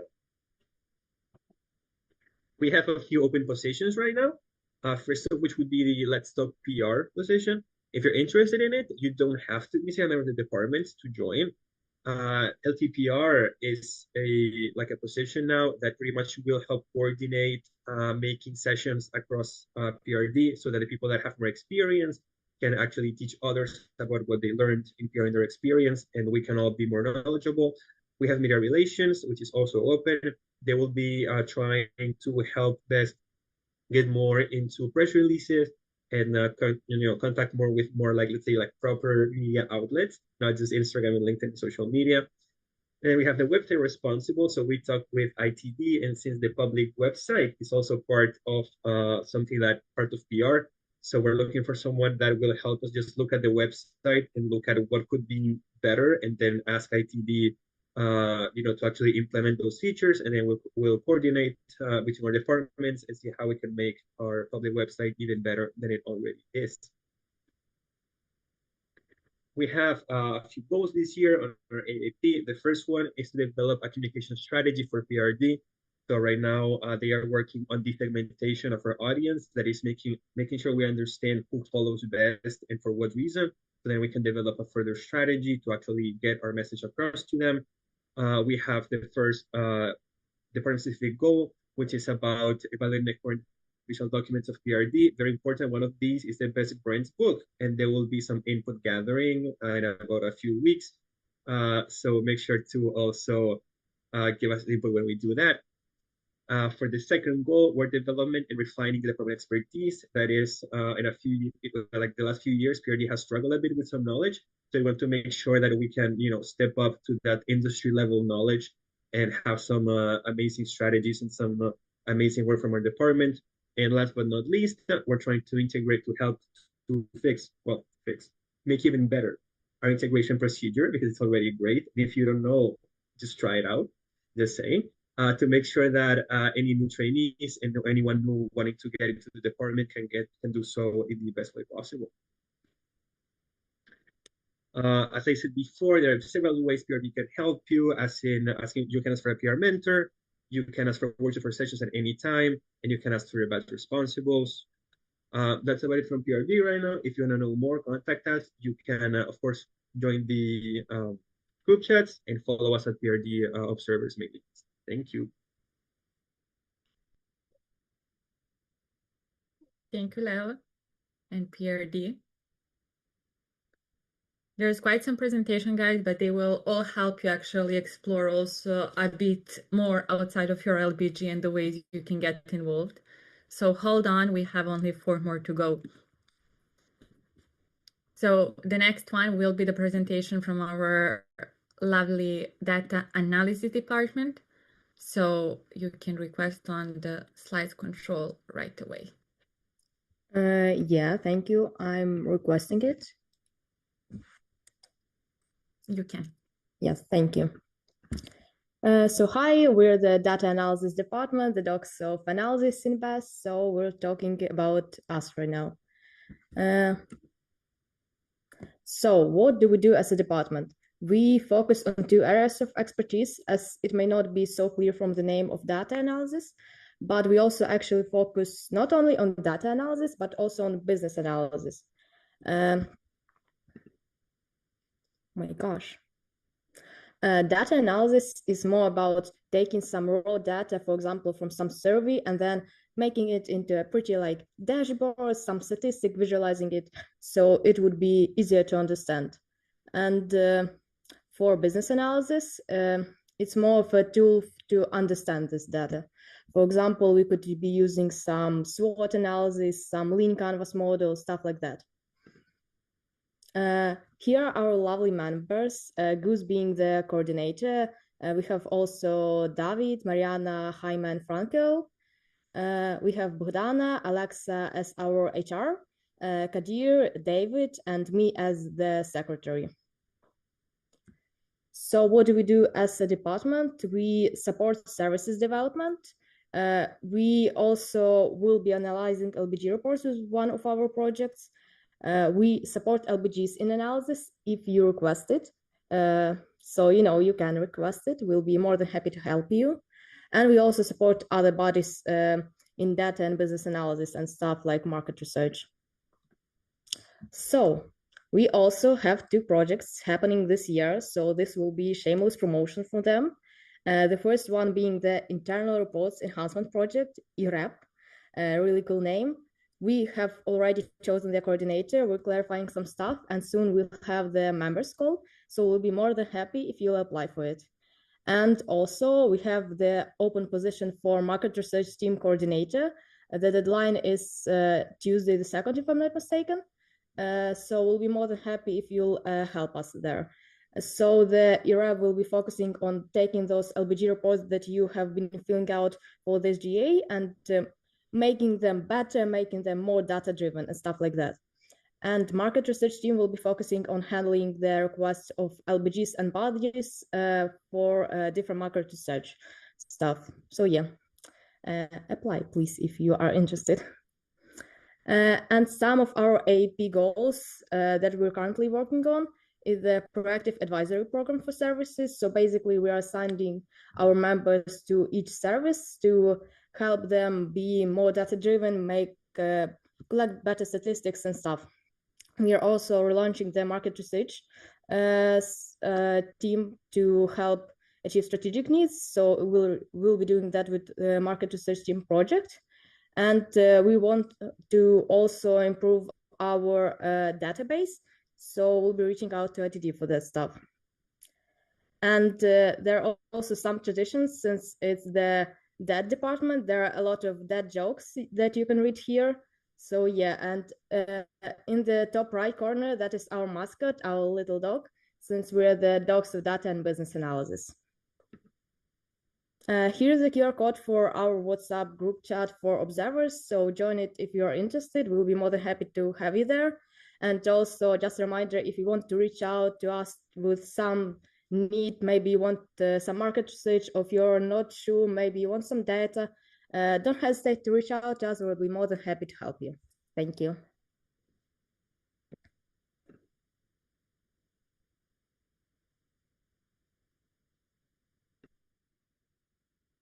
Go, Dad. Thank you so much.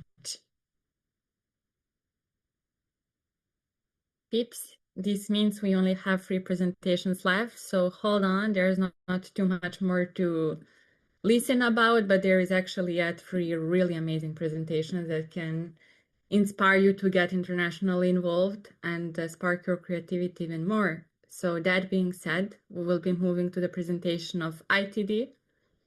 So ITD know how to request the remote control, and IT slay. Go. Hello there. So I'm here to talk a little about ITD. And let's see if I can navigate here. Okay. So who we are? We are the people who make basically our IT infrastructure work, along with the PA and servers, and also websites that are available to the public. Currently, we have the coordinator who is Carlos. You may know him from the previous boards, as well as 2 project coordinators who are Nicola in front end and Ali as an API coordinator. Currently, we have 7 Jedi. So Carlos, there's me somewhere below him. There's Gabi from Romania. There's Nicola, also Raul, Władysław, and Chris. So some things about responsibilities and purpose. So we develop the infrastructure and provide the provide for the requirements on the IT side and as well as cybersecurity, PA, of course, applications for BOSS, and cybersecurity, and also complying with GDPR.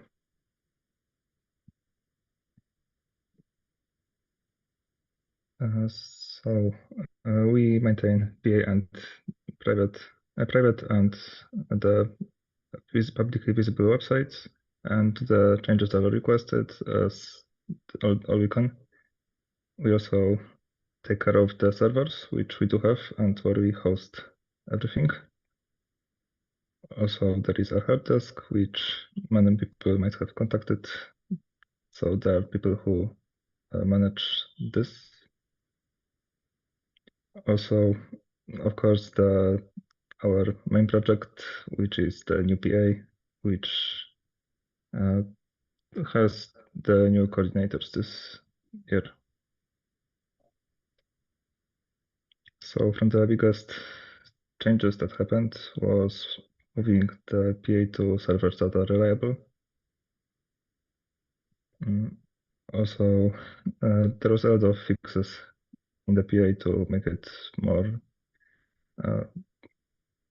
secure against the outer conditions. PCC website and DAD. We do cooperation with DAD. They have database and then they do a lot of fancy stuff there. Some opportunities going on. So currently there is a call for the project of the new PA, which is divided into 3 parts. One of them is the front end. So basically what you see when you are exploring PA.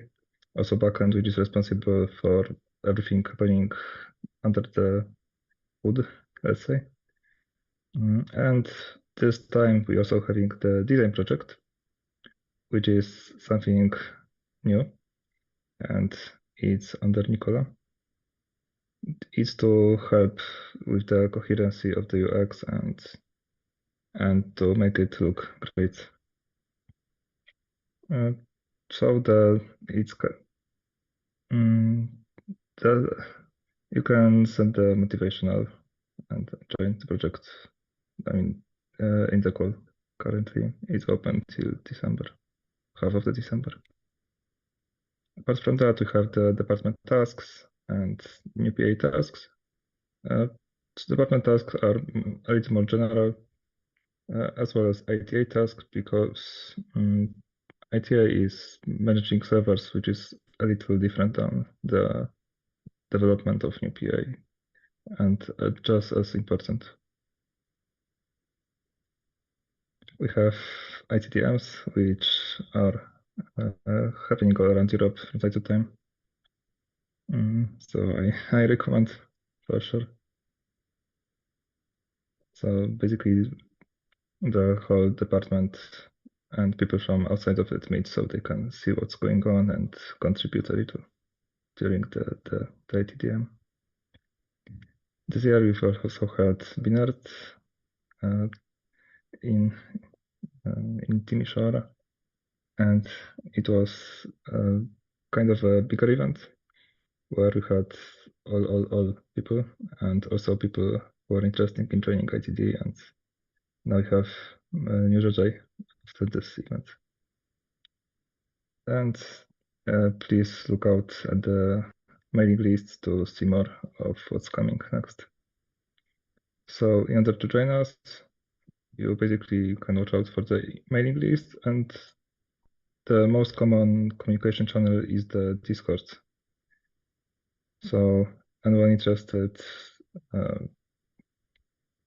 it's a good idea to just join Discord because it's open for everybody. We also have IT Wiki and WhatsApp group chat.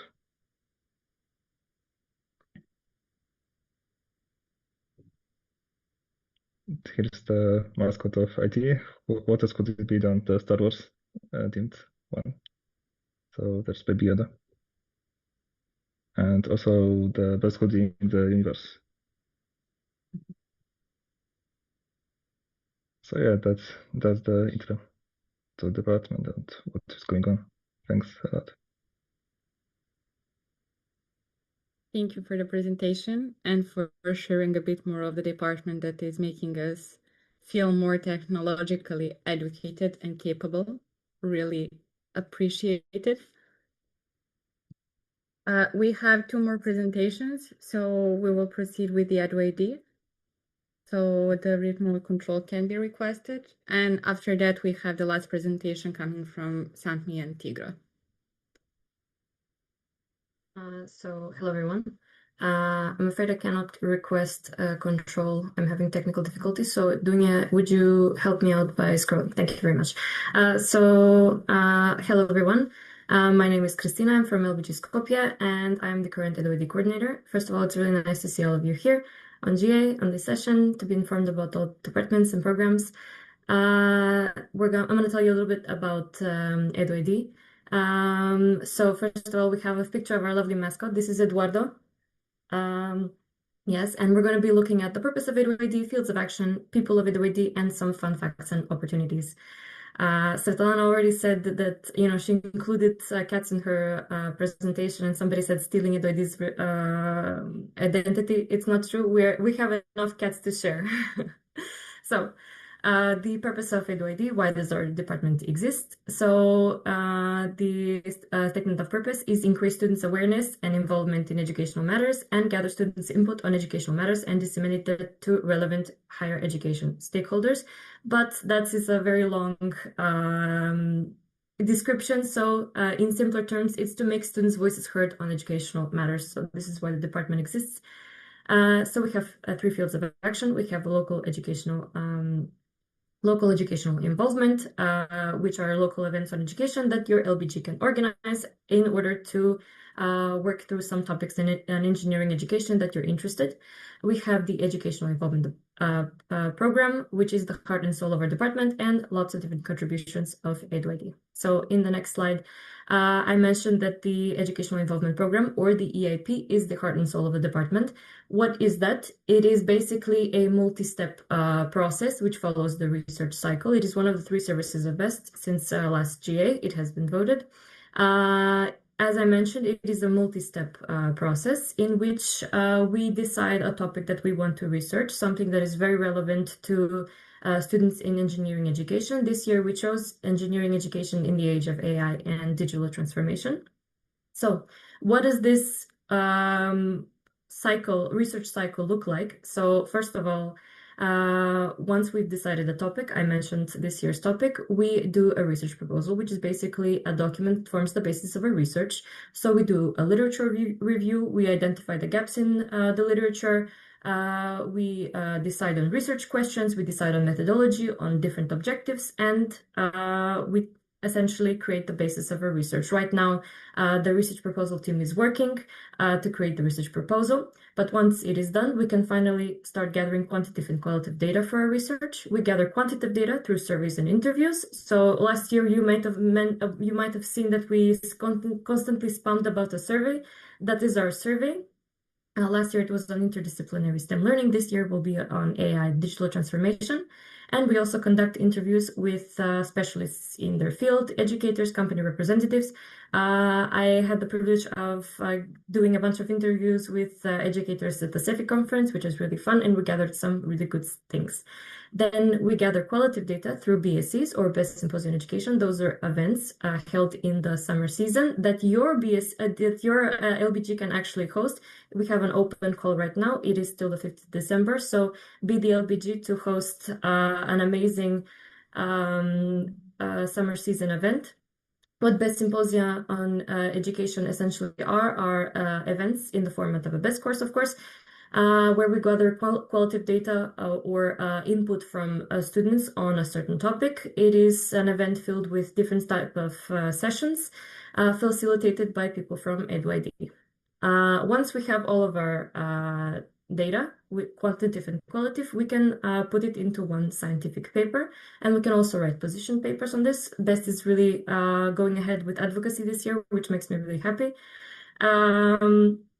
So the scientific paper is disseminated in different conferences, and we can make a change with collaboration with policymakers and make a change in the educational ecosystem. We actually have a call for the paper team coming up soon, but you might be confused because we just chose the topic and then we have the research proposal team, but in actuality we have in one mandate we work on multiple EIP in different stages. So the paper team will be working on interdisciplinary STEM learning, which is last year's topic. Here are the list of topics. The 2025-2027 topic has already been announced. As I mentioned, engineering education in the age of AI and digital transformation. Last year it was interdisciplinary STEM learning.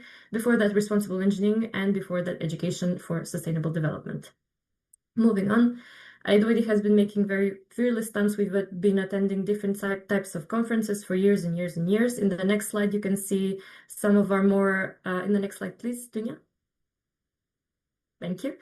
In the next slide, you can see some of the more recent conferences that we've been at. This year in September, myself, our VPS, and our president, we went to the CEFI annual conference in Tampere, Finland, where we got to meet some amazing educators and company representatives to conduct interviews and to understand what does the educational ecosystem look like so we can choose our next topic. In the next slide, there are the people of aGA. We have myself here as the coordinator. We have Bojan, our lovely secretary, and Tamara, our lovely HR. We are the management of aGA, also known as the Slavic Senate, because we're all Slavic. And then we have the people of aGA. You might recognize some familiar faces here. We're 14 members and counting, if you'd like to join. We're a bunch of happy people who make up the department, and we are the heart and soul of the department. If you'd like to become a part of aGA, you can become an observer. They're called seducers. You can join our chat and our mailing list. You'll find them below. This is what the BSEs looked like this summer season. We had them in Madrid, Carlos Tesoro, Cluj-Napoca, and Erlangen. This is sort of an inspiration for you to host a BSE because they're very fun. Fun fact, they were included in some promotional materials from CEFI, so they really are a big deal. Some opportunities that you can grasp. We have the research proposal team already working, but you can join the paper writing team, which will the call will be sent soon. If you want to write a paper on interdisciplinary STEM learning, you can become a trainee of the department. That call will come sooner or later. And you can become a part of other projects. Remember the pathway of the EIP, so you can become a BSE coordinator, a part of the content team for BSEs. You can become a part of the input gathering team to conduct surveys and interviews. You can become an RM delegate. You can do any kinds of tasks. And of course, don't forget that you can host a BSE. This is what the conference looked like in CEFI. Very fun, very interesting. In the next couple of slides, you have some more pictures of what aGA actually looks like, what the work looks like. It's very fun. And lastly, you can become one of the seducers. You can scan in this slide and the next one, you can scan some QR codes to become a part of our chats, our mailing lists. And for the AIP, you can join in the breakout rooms to learn more about the plan of aGA this year. Thank you very much for listening, and I hope that you will join us in aGA. Thank you, Christina, for the presentation and for more of CAT content. Really appreciated. We needed it. And before we move to the breakout rooms, we are closing up with, last but not the least, our lovely Tigro department. So Sami, you already know the drill. You can just request the control and close up this amazing block of the presentations. Okay, hello people. I know you're tired from so many presentations all at once, so I'll keep mine quite short. So I think everyone here has in some way or another interacted with the training system of BEST. Tigro is the international team responsible for maintaining that training system. And yeah, these are all of our members. I put them all here. But Tigro's work is also being supported by 3 supervisors right now and 3 members of the Recognition Council. And soon we will also have new trainees of the department. So as you can see, there's quite a lot of people involved. And what we're doing is we're making sure that local groups grow and have the skills they need, and also international teams. So even the departments you saw before me can benefit from Tigro's actions.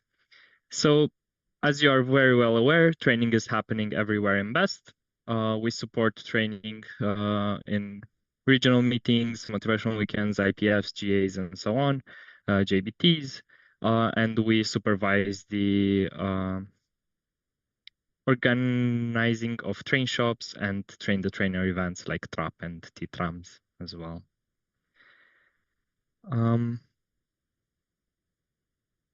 I clicked for the next slide, but it's not going. Okay, it was going a bit fast. Okay, so what can your LBG do in the future?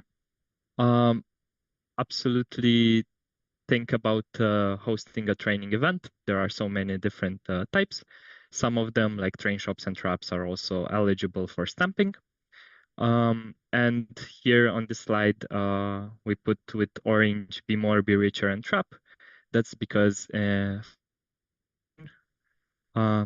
will be sent a call for, if not all of the 3 of these, like some of these. So yeah, keep an eye out for that as well. So to be part of the training department, you need to be a trainer. However, there are other things you can do to interact with the department. Not sure if I'm hearing myself well. If I get interrupted, ask me to repeat.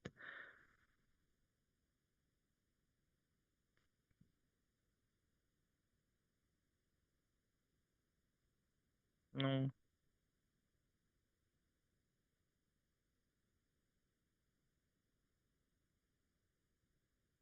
Sorry, some technical difficulties. Now it's fine. Okay. So some like soon opportunities that are also open now. Local training plan.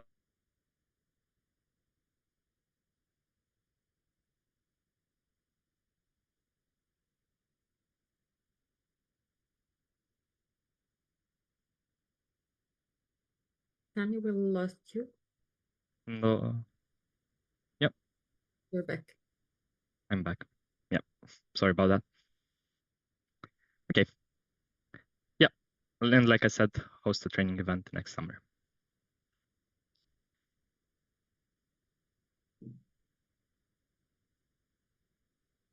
Cool. You can also interact with the department and work alongside our department members through projects, tasks, and even join it from Tigro. I'm waiting for you in the breakout rooms for more questions. Thank you. Thank you, Sammy. Lots of love for you as well. That would be the last presentation. We are quite short in time, but that doesn't mean that we will not open the breakout rooms for all of you to have a chance to go and ask your questions. But of course, we would like to encourage you not to forget that this block is not the only limitation for you to actually learn more and to contribute. So in that regard, during the GA, so basically rest of today and tomorrow, you can approach the bodies, but also you can feel free to do it basically even after the GA. So do not forget that. And with that being said, I will just bring the word back to Agile so that he can close up this part and so that we open the breakout rooms. Thank you so much. Thank you, Dunya. So, as being well said, we will now share a few words and then we'll open up the breakout rooms. First of all, don't forget you have until 1:30 to vote for the amendments. Check the message that I said as well in the announcements chat. There you will see that there is also a statement from the International Board in one of the amendments. In any case, some of you already have voted. If you wish to change your vote for any kind of reason that you're reconsidering something, you need to text us and the secretary to facilitate the whole process. Other than that, everything is okay. Everything is on point. And with that being said, we'll go now to the breakout rooms. Then you will have a break until 12 and we'll come back with the discussion groups. As said, you have the list of people. If you cannot find it, text George. Let the breakout rooms open now.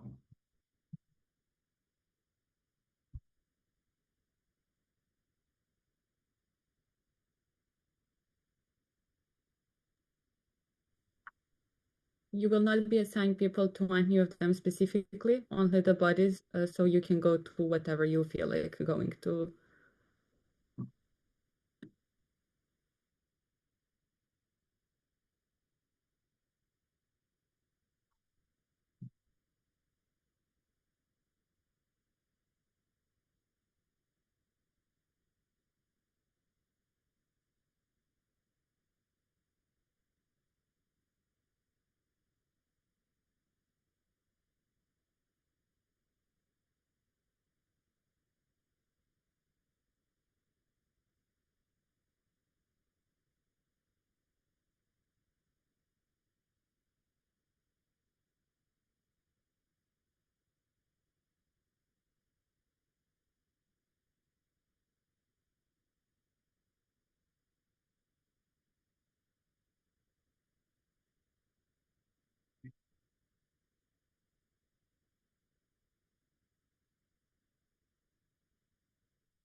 The breakout room should be open, and you should be able, once you click to the breakout rooms at the bottom, to choose to whatever room you want to go to and just press the join button.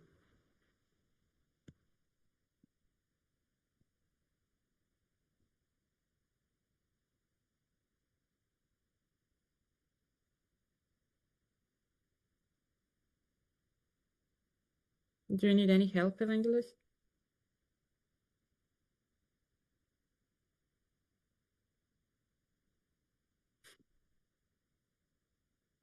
Well,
Hello.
I see Anna putting on the radio banner, so she demands. She wants it. We have 5 minutes till the discussion group starts. The fans wants it, George. Yeah, Gotta yeah. give it to the fans, you know? The fans will have it if you tell me that you can see the breakout rooms for the discussion groups. You can see them, right? Amazing. Thank you, Lito. It was very clear. That you see them. Okay, let's put one song before we start. Oppa. Advanced computer audio. Share. Amazing. Okay. Mm-hmm. Mm-hmm. Mm.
Thank you for the singing performance, LBT Milan.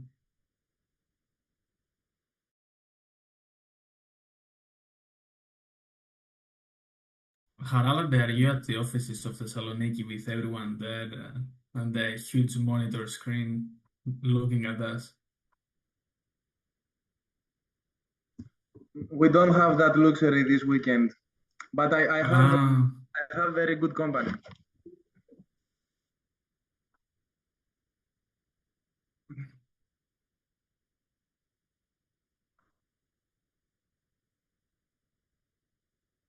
Not a luxurious place, but luxurious company.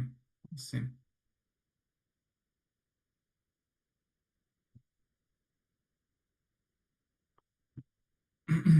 Okay, we will be waiting for 5 more minutes, and then I will start with the rest of the agenda for today.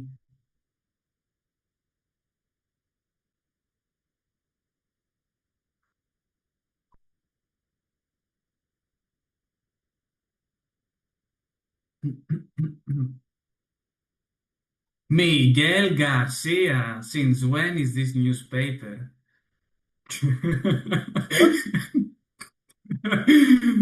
It's been ages. Yeah, been too long.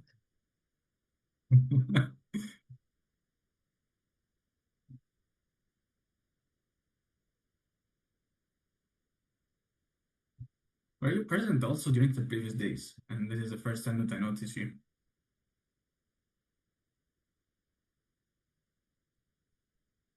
It's directed to you, Miguel. Were you What? also here in the previous days? Or is this your first time in the GA? No, it's my first day. I'm filling for Jelena. Okay, okay.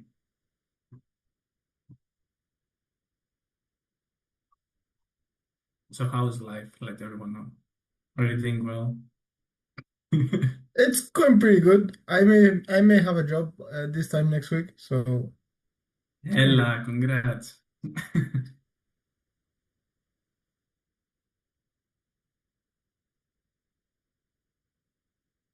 Clap for Miguel, people. He found a job.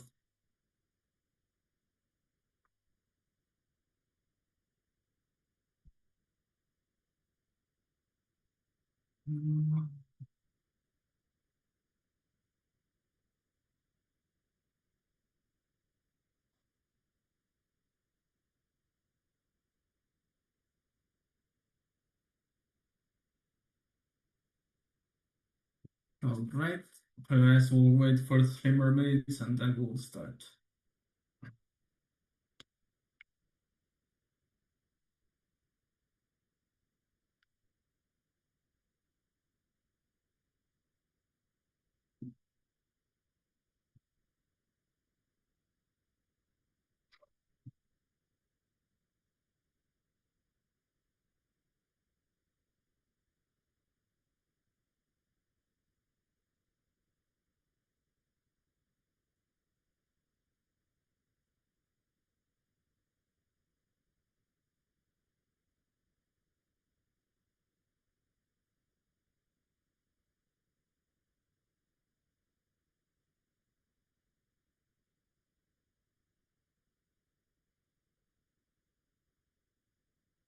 So I'll make a joke.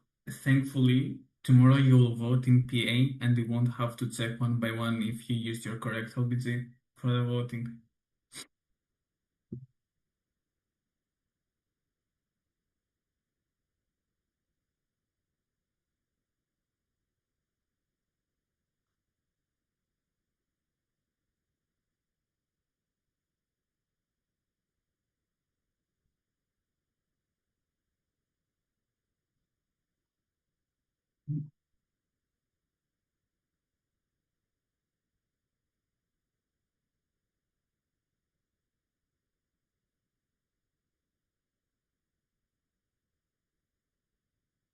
Martha, what did I say about not driving and being present on the plenary?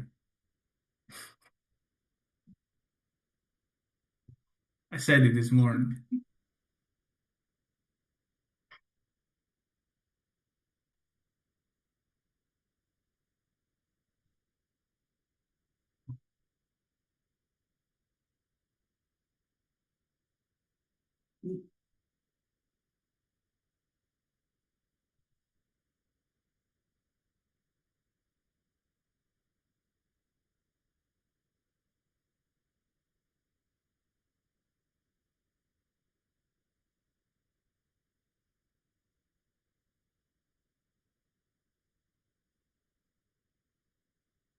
All right, as it is 35, I will now start with the agenda, continuing it for today. We will proceed with the speaker's corner. There was only one presentation sent to us. This is from your fellow Ukrainian LPGs who would like to let you know more about the situation that they're living through every day. So please pay attention to everything that they have to say. Dunya will present her screen, they will request access, and they will go through the presentation. After it, you will be having a Q&A, so you can ask any kind of question that you have. Let me find the form. Link tree. So you will be using the link tree. You will go to one finger form. You will submit your questions. I will be facilitating as with the previous sessions. I will give you the right to talk, and you will be responding to the questions. So with that being said, we can start now with the presentation. Yeah, okay, good. Technical. How I can skip the slides? Yeah, haven't said it for a while. So you have a grid where we all are, and at the top of it, you have the note that I'm sharing the screen. It's like showed as a tab. You go to the three dots, the drop-down will open, and you select the option which says request remote control. Oh my God, request. Amazing. Now you should be able with your mouse to scroll. Oh my God, that's awesome. Okay, thank you. Thank you very much. Hello, everyone. I'm happy to see you. And I will talk about some Ukrainian situation about the war now. And I have a warning for you. There would be a little sensitive content about some distractions of our buildings. So be prepared. So this is our dormitories of our Polytechnic University. Our LBG is from this university. It happened in 2023, 6th of July. Some rockets hit our dormitories and a lot of students from our LBG lived in them. For example, secretary of a previous board, local board, Christina, and also Tanya, which is the VP for PR for current board, lived in this dormitory up to the point when it's become so freezy to be here, to live here, to sleep here, and they have to move out from dormitory and skip some weeks of the university. Now we have the difficult realities, the possibility of sharing power outages and error rates. Even now, today, I have 4 hours without electricity. Before and after GA is good for me, but it's like a little luck for me. And this happened every day. We have a lot of error rates, alarms during night, especially, and especially in the beginning of our exam period, and also in beginning of the university things like lessons and other things. Also, we have a lot of error alerts when we have our events like local bag, local hackathon, and the students, which is our participants, have to go to the shelter, and we have to stop our event during the period of error alert, and it causes a lot of problems with logistics and other thing about schedule. How the war affects our LBG. We will still have motivated people. It's good in our organization to work with a lot of problems, and we have 3 big problems with stakeholders. For example, students, bad reputation. A lot of students don't want to go to our organization because we have some Russian LBGs and it causes a bad reputation for us. And besties also, when understand this thing, are demotivating, a little bit sad about this. Also, companies or even partners' refusal of regular partners to cooperate in finance due to the presence of Russian cells. It has to be LBGs. I don't know why it sells, but it is. So, yeah, a lot of companies refused, like one of the biggest IT company in Ukraine refused to cooperate with us because of this reason. And probably the biggest problem is university administration often threatening of kicking us out because of Russian LBGs. And this are not only about LBG Lviv, also about other Ukrainian LBGs. For example, Kyiv faces the same problems as we with the biggest IT companies in Ukraine about partnership and also about joining some students to our organization. Students just don't want to go to recruitment. When it's barely kicked out of university, a little number of the companies is ready to cooperate, and we need to have a lot of problems because of it. And Zaporizhia left the best some years ago because of this problem also. But how can you help? First thing is the left QR code. You can scan it. It's about donation. You help us with donates or repost in social media, share story about the situation, about the current things that happens day after day, week after week, and just help with finance thing, like donate some money.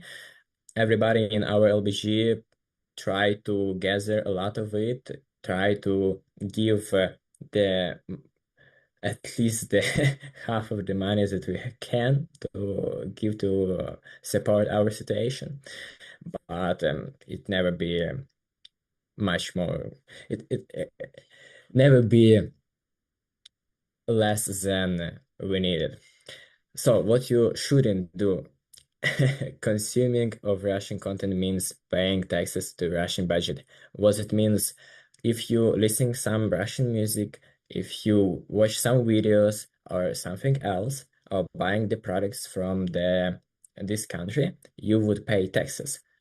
And these payments would go to support this war from the side of Russia, and it would be bad for Ukraine because Russia would be much gooder, much stronger. And same related to the visiting Russia. You can get informed from United24. It's like our newspaper or something. You can scan the right QR code, and you would see a lot of news that appears day after day, some actual things, and you can post it in social media and really good support us. It's really nice when I see that other LBGs post something about our situation. It's really, really cool. I like it. I appreciate it. It's really help us. But despite all these difficulties, we do not give up and continue to develop and find. Okay, amazing. Okay, people missed me. I hope so. Here we have the results of the amendments. So you'll see which one got voted and so and how many people. So yes, we had. Opa, can I? I will present you the results and later on I will upload them to PA. So yeah, what are document updates? It's basically all the documents that are linked to proposals, aka reports, free materials, or the proposals itself that you have voted upon making some small changes to either improve the clarity or improve some typos or mistakes. So yeah, there was a first proposal done by LBG Athens to proposal amendment to the proposal of LBG Ghent by LBG Athens. Favor, 3 against, which means 3 LBGs were disagreeing with the fact that Ghent was suspended on aGA Tallinn 24 and believe it's aGA Tallinn 25. So I guess we have some time travelers here, or yep. But yeah, it passed. Then we had the proposal by LBG Uppsala to fix a typo on the Innovative Events Handbook. 67 in favor, passes. Then we had the amendment from LBG Ghent, Kiev, Lisbon, Lyon, Porto on the position paper definition update to improve the clarity and align with our identity more. It got 65 votes in favor, 2 against, and 1 abstain. Passes. Yeah, the amendment to add the clause to cancel events in case the organization doesn't have resources by the board. Got 60 in favor, 5 abstain, and 3 against. Passes. Mm. The Uppsala to change the days from 3 days to 2 weeks. Got 48 in favor, 18 against, and 2 abstain, which means it passes as well. And last but not least, the other amendment by Uppsala to update their proposal on the possibility to cancel certain external events, including innovative events, got 52 in favor, 10 against, and 6 abstain, which means it passes. So yeah, those are the results of the amendment with uploading the correct documents to PA, so you have the latest version. You will have the outdated version on a folder, so you can also refer to previous documents if you want to check anything. And yeah, that's all from my side. If you have any questions, feel free to raise them. Thank you, Chris. I believe that in general now, since you also summarized again what its amendment means, that I want to believe that you understand what you voted on and you know what the changes imply. So you know what you vote as well tomorrow. If you have anything to ask, I'll wait for 2 more minutes. You use the form again.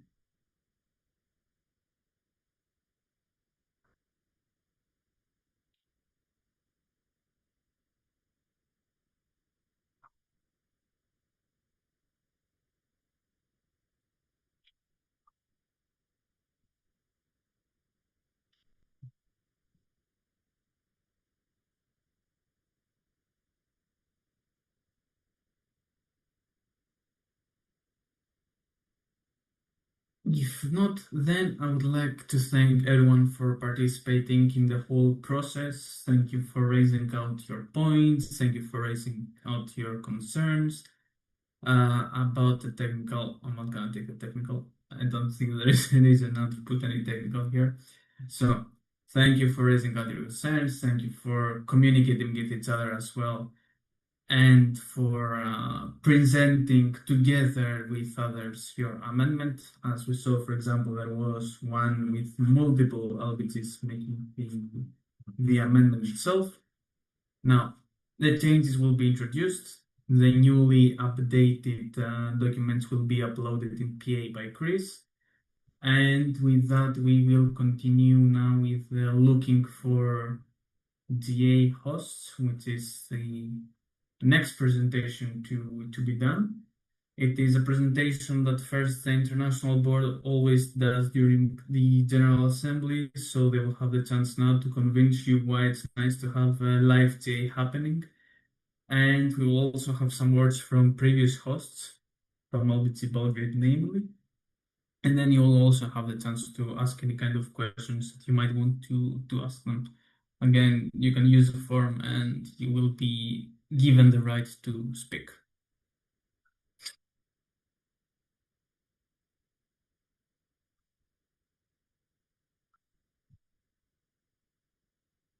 Presentation is loading.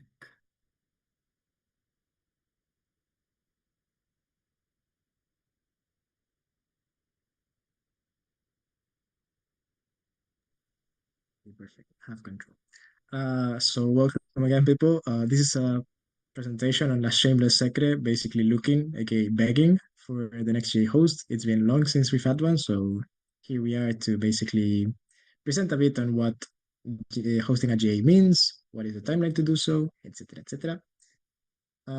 So yeah, first a bit of background.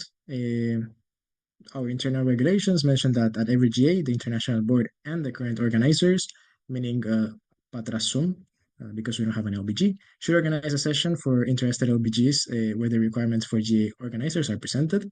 So that's what we will do. Yes.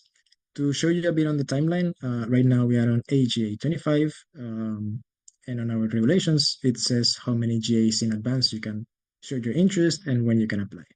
So for the 4 following GAs, meaning SGA26, technically speaking, you can apply on BA, but this GA is gonna happen in around 6 months, less even 5 months. So unless you have everything figured out, you already have a quality team, accommodation, and everything, it's better not to do so. So we can most certainly assume it's gonna be online. aGA26. You can express your interest in this GA. You can just mention it around and apply on a VA round. As the you can only apply on a GA 2 GAs before. This time already passed because it's now. But you can always apply on a VA round a bit later. You can always show interest and ask your questions here. Yeah. Now, SGA27, meaning April 2027. Oh, wait, sorry, I forgot to say. SGA26, it's around April, May 2026. aGA26 is around November 2026. SGA27, April, May 2027. Yep, you can apply. You can express your interest here and be elected on the following GA, meaning SGA26. And for aGA27, meaning November-ish, December 2027, you can also express your interest here and you can be elected on the aGA26. So, a bit of the requirements to host a GA. Basically, these are really summarize the tasks of a host, which are communication with best, accommodation, food, doing fundraising, doing the social part, all the travel and transportation for participants, and KT for the next organizers, meaning mostly logistical issues. The other things are handled by the international side. But yes, why it's not loading? Yeah. All GA hosts, after finishing their event, they create this report, the GA organizers report, in which they mention everything, the process on gathering the correct team, the timeline they followed, fundraising, how HR was handled, logistics, everything. So you can check everything out on previous GA organizers. There is a folder on Drive on PA that you can check all the reports if you're interested. I put here the two most recent ones, SGA Belgrade and aGA Tallinn. I will share the link afterwards in the group chat so you can also have it, but you have here the QR. So you can check out a bit their comments and how it was to organize it on their site. We will also have some words of Belgrade from the MO on their side on how it was to organize. Sadly, Tallinn could not be present, so yeah. Anyways, if you have any questions for Tallinn, you can approach them outside of the GA. We will have Belgrade here. Yeah. So for general requirements, we have on our internal regulations some things defined. So the preparedness of the organizing group, so having proper sleeping conditions, having at least one hot meal per day, basic hygiene, communication during the preparations on the event itself. Also, satisfaction of has to be previously agreed between the coordinator and organizers. Then you have this evaluation form, so the general impression of the coordinator, of the participant, and so on. These are really vague requirements, let's say, that are defined by our regulations. And then you have expectations set by the board. Well, now we will also be with CAT as they will be taking care of the stamp. So you will have expectations set by the department and by the board, the coordinator. Usually speaking, these are some of the expectations that were set by previous years. So having an appropriate plenary room, additional working space for speakers and board, social time sending in a timely manner, so 2 a.m. ish, following dietary restrictions, fostering safe environments, sticking to deadlines, providing microphones, runners pre and post, follow the contract, provide the GA materials, either digitally or printed. If you have any questions, you can always raise them. And some small consideration at the end. Some questions people usually have is when organizing a GA, there's some scared of doing some stuff, but some comments not many people know is that a GA can be organized jointly with another OBG to mitigate a bit the stress or the workload, let's say, both financially and HR-wise. So you can get another OBG you want to collaborate with and host the GA together. Stamping goes to both. GAs can have fees for the attendance. It's not been done in the past because, well, situations has changed. And there was this mentality that GAs have to be free. They don't have to be. They can have a fee, and it's understandable that they do. It's a long event, and people can understand of paying a fee. GA budgets are approved by the plenary on a VA round on RGA. So if you put a fee on the plenary and the LBGs vote on it, it's already official. So yeah, you can include a fee, and if the LBGs agree with it, they will approve the budget, and you can proceed with that. So yeah, in this scenario, GAs are really budgetable, like to have minimal to no losses. Believe me, I've made quite some budgets lately. And yeah, you can have a decent fee for an almost week-long event. With good CR, GAs can be really profitable when it comes to having I don't know how many nationalities you can get in one GA, people from all around Europe, from a lot of different universities and so on. There's GAs where the profit has been more than 20K. Like there's quite some GAs that have been really successful. So it's not even only a hard event, but it can also be really good for some LBGs if done correctly. Also, GAs are super flexible in terms of conditions. There's some situations in which some things are a bit flexibilized to match the GA host expectations. So yeah, they're one of the most, not one of the most. I mean, they have some requirements, especially the plenary, but they're really flexible in terms of what the board expects from the LBG. And live GAs highly boost the engagement of participants. GAs are the highest decision-making body of BEST. You will get tired of listening to this, but they are really, really powerful body we have. It's where we move the organization forward, and live GAs highly boost this engagement. So it's always nice that an LPG wants to contribute to the future of the organization. So yes, that was all from my side. Hope host the best, most important event, and help the organization's future by hosting a GA. Now we will proceed with a presentation from the MO of SGA Belgrade 24, and then we will proceed with some question rounds. So any questions, concerns you may have, I can answer, or if not, Belgrade can answer. And yeah, thank you.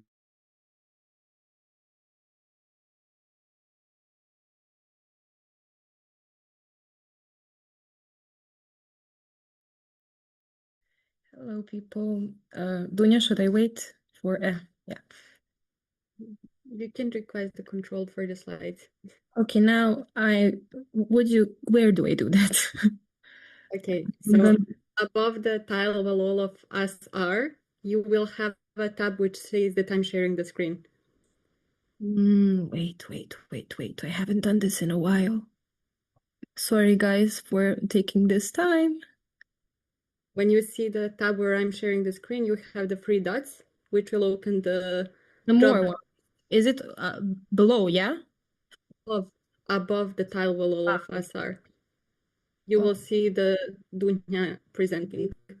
You go to the three dots, it opens the drop down, and you select the point which says request the remote control. Wait, I don't see the three dots. I don't see Dunya deputy speaker screen there. I think I see it. I'm sorry, guys. No worries. Found it. Just press it. Perfect. Now you can. Wait, just a second. Did I start share? It's just a little bit slower. Okay. Hello, guys. My name is Lenka. I'm from LBG Belgrade, and I was the main organizer of the SGA N24.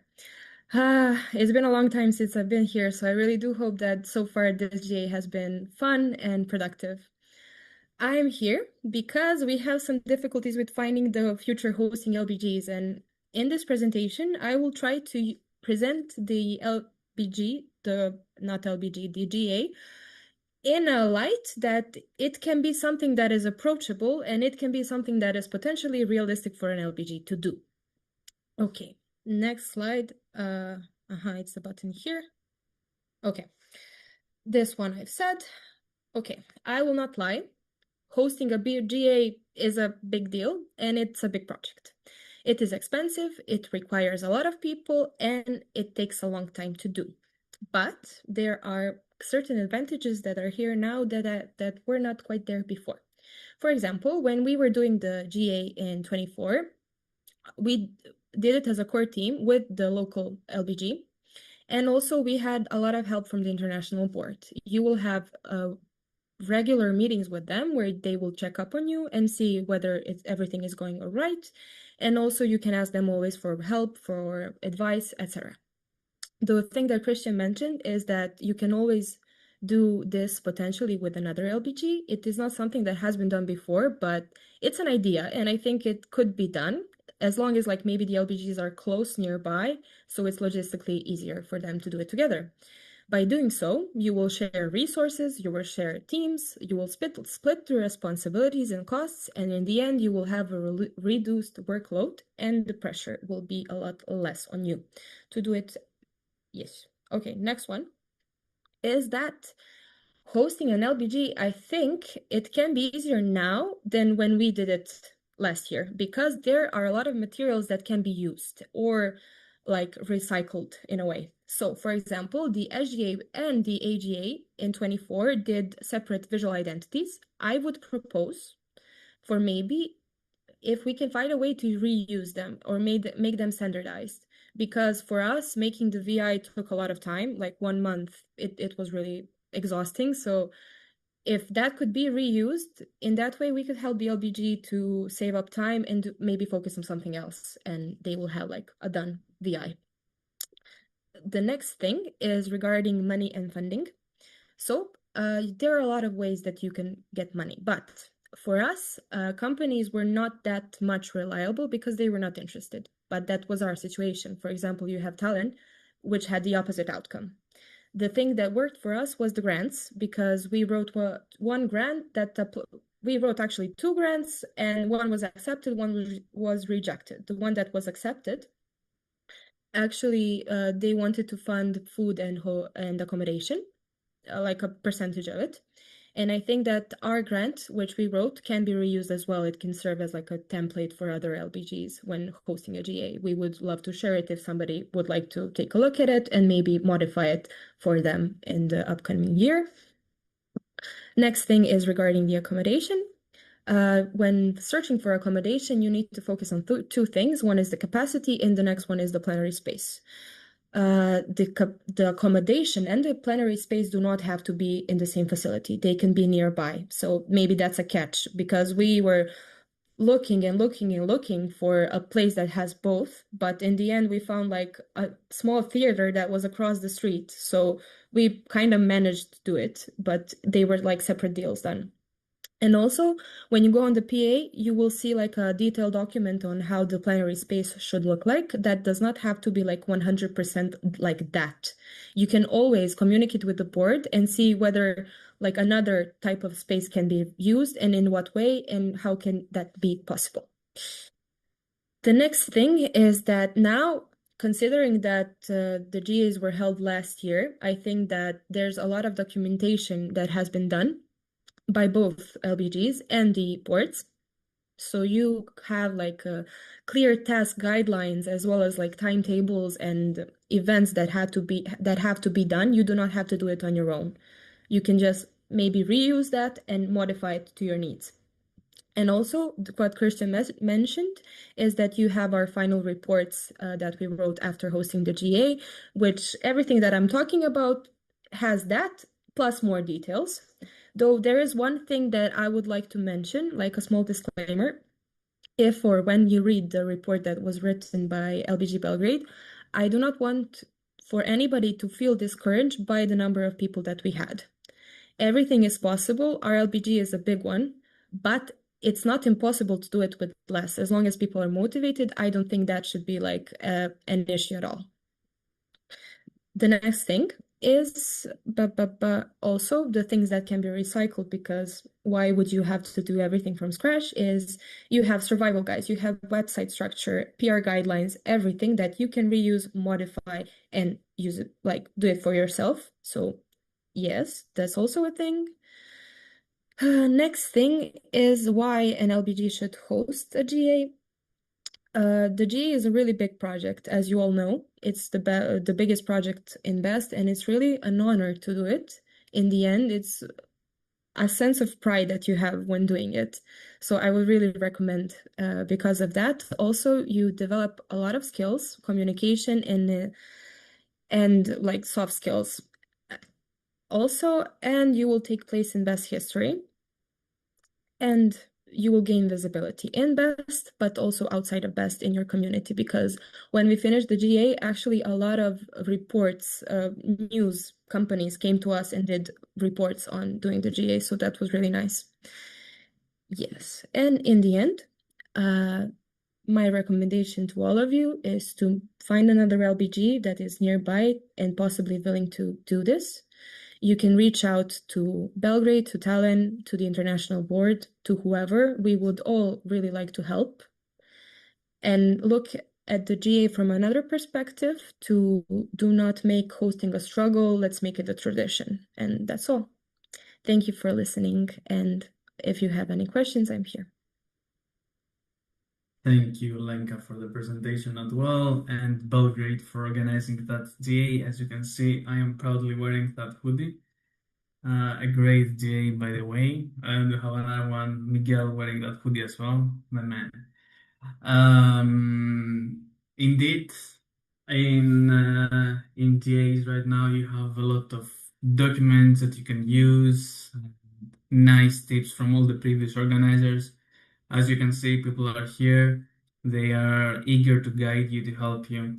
As they said, you can also organize it together with other LBGs. Like, for example, I remember attending one organized by Leuven and Ghent back in the days in a very cold forest. Yes, but still, a live GA is a live GA, right? And indeed, as Lenka said, sometimes it's a bit hard to find the appropriate space because, okay, in best, we have the P, the Greek letter P, that's how we want to structure the plenary. But at the end of the day, what do you prefer? Having an online GA and losing the opportunity to have a live one just because you couldn't find the space to fit the P, or having a GA live one where even it's a theatrical space, auditorium, whatever, and you can be together with all the rest. I believe that in these matters we can all talk about it and select the easy solution. But in any case, with that being said, there are some questions in the form, so I will be taking those questions. 2 questions. Those 2 are directed to LBGs. Again, thank you, LBG Athens, for writing correctly how the questions should be stated in the form. You may take your first one. LBG Athens, Maria. What was the long-term effect of organizing the GA on your members and LBGs? This Belgrade or Tallinn, if they're here, they can just answer it. And Belgrade, do you want to go first? Lenka. Delegate or Lenka? Yeah. Whomever from you guys. Maybe Irina is more reliable because I'm an older member and I'm not there. So okay. So at the time when LBG Belgrade, Irina. When we organized the GA, there was really a lot of people because when it was decided that we will organize GA, we had a lot of members at the time, and people after the GA wanted to be more active internationally and get involved in some stuff. Lenka is an example of that. But general, it tired some people out, especially the members of the core team, and they needed some time to step back and learn how to live without the stress of organizing GA. But some of them are now coming back and are more active. So I think in general it gave us a lot of good stuff. Thank you, Irina. Old people, Lenka, do you want to add anything on that? No, you good? Good. LBG Tallinn? LBG Italian, Ralph. As our main organizer couldn't come, I can answer as much I know. Because back then I was an observer who had just joined. But it was very exhausting for the core team because they organized it for a whole year. But for maybe new observers, well, they just recruited us a few months before. It was very good event for to show the international side of Best. Yes, maybe you have some more specific questions I can maybe answer. Okay, it's fine, don't worry. I know that for the one that I attended was a financial paradise for Ghent and Leuven. I don't know if you are familiar or you are way too new to remember that thing happening, but if so, Ghent, do you have anything to add? To be honest, I wasn't a member back then. I don't know a lot about it. I just know that we indeed made a big profit. And that the members, I mean, I know of some members who were already part of the core team back then, and I know they really enjoyed it, and it was a big boost for the LBG, but it was also just after COVID, so maybe it's a weird situation, I think. Thank you, Albert, again. Indeed, it was 4 years ago, so it's been quite some time. And also what I can add to that is that you had a lot of co-organizers who really helped around with the whole event. And the co-organizers added a lot to the power because back in those days there wasn't that much of a manpower, but yet the event was very good quality. Leuven, what about you?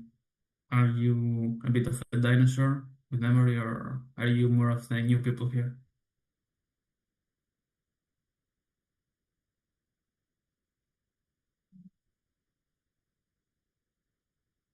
Okay, I think that this answers to my question. Okay, I will not go farther back because I don't think that anyone here was in the GAs before the one that happened in Ghent and Leuven. So I'll take another question from LBG Athens. LBG Athens, Maria. Would you be okay with contributing financially GA hosted by another LBG? Sorry. Thank you, Maria. So this question addresses the LBGs that are present here. 2 fingers on the chat for anyone who wants to respond. I mean, not anyone, for all of you, which you should respond, since this matter concerns you all.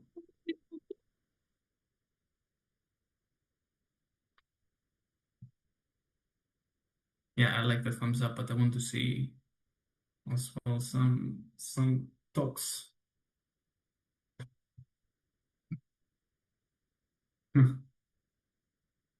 Coimbra. Yeah, Rodrigo LBG Coimbra. We already donate annually to the West, so we are actually fine to do it for a JA fund or something. I think we actually discussed this on a session this year. Yeah, but yeah, overall we are okay with it. Obrigado, Coimbra. Rega? LPG Riga, Marta. Due to our situation right now, it wouldn't probably be much, but maybe we would make a small symbolic donation because we do love to have a live GA. I don't know how it is in Latvian, so thank you. I will just say it in English. Saloniki? We have already decided that we are going to support the GA money. Okay, you have decided that you will already support basically if someone is eager to host and ask for it. If I understood correctly, because you were not that with the volume. All right. Albert Psalas has donated to GAs previously. Thank you, Psala. Belgrade? LBG Belgrade, Irina. So I cannot speak like for certainly because that's a decision that board needs to approve. But when we organized the GA, there were a lot of LBGs who helped us financially, and I want to thank them for that. So I think we will definitely want to help somebody else to organize a GA. Hvala Belgrade. You are way too many more here. I only see 11 reactions and a few two fingers. I want to see more. It doesn't matter whether you are having the approval from your LBG or not. We are not going to track your names down and write them in a secret agenda or anything. We just want to get emotion on whether you would be willing to do it or not. LBG Liège. Sasha, LBG Liège, I think also it would depend on which LBG is proposing to host. Like some LBGs have maybe more money than others, so maybe some don't need financial aid and some other may do and could organize a GA if they had help.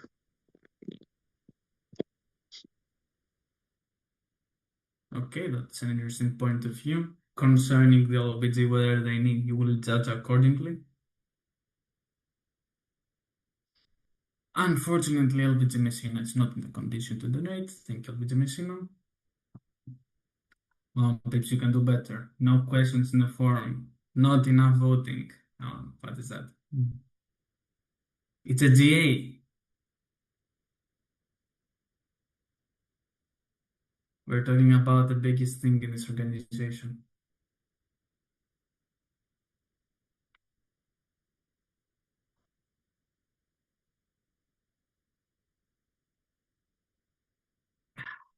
Okay. 30 votes. If you want, you can get back to it. LBG Athens, does this answer to your question?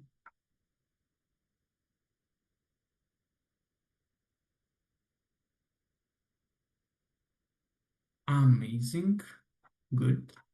So I want to ask Kelly, if you are willing to tell us how was the collaboration with LBG Belgrade, because basically you were the board that collaborated with them during the GA that they organized, and then I will ask Beacon for the other one. Yes, Ellen. All right. Then I guess Symphony early.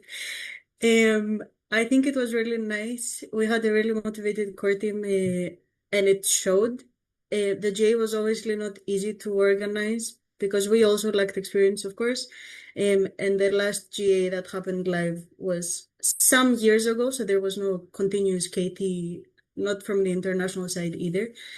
But everybody, I think, was there also in meetings, but also in general collaboration to make the best out of the event.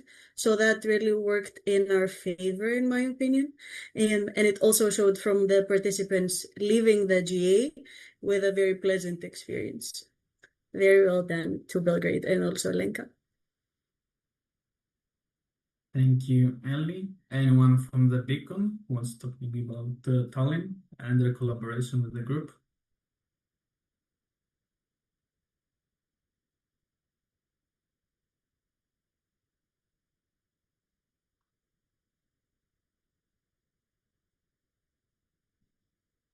Yeah, amazing. But you have announced that they should have joined. So thank you, Lisbon, but check your messages.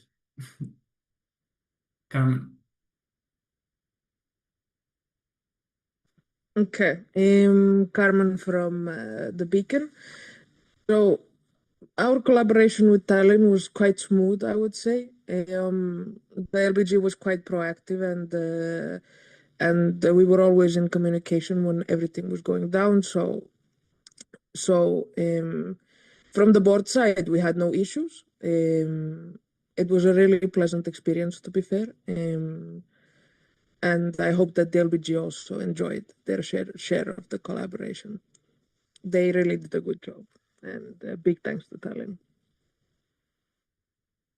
Thank you, our dear double agent who was in the board and the hosting LBG.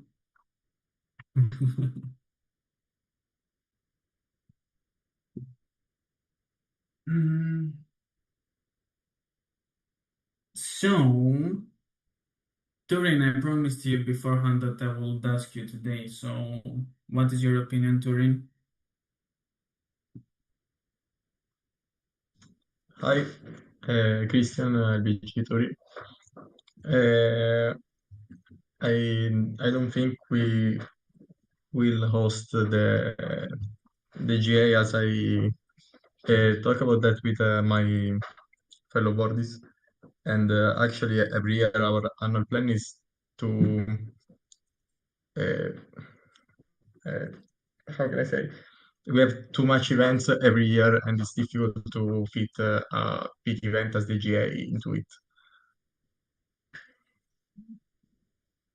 Okay, thank you. Would you be willing to contribute financially if asked? In case there was a fee, for example. Okay, for this, I don't know what to say because I should discuss also to this with the other full members, I think. So I cannot see yes now when. Okay, no worries. In general, as I said beforehand, we're not gonna keep your names down and track you down for the next day when the application is going to happen and say, you back in the days you said this thing, why are you taking it back now? Anyhow, thank you. And you know what? I haven't heard anything from Lou and Lanev as well for quite a while.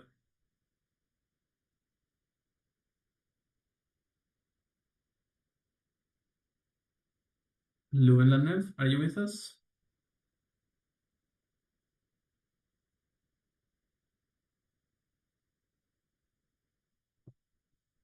Oopsie. It's okay.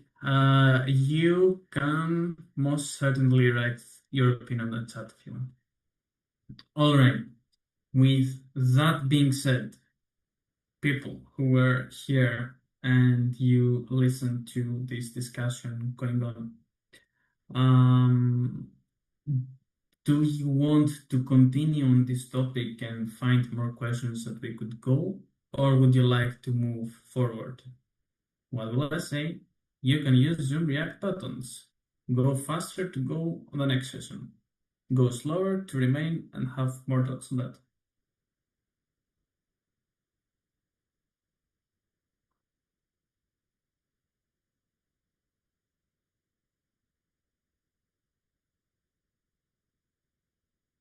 Super.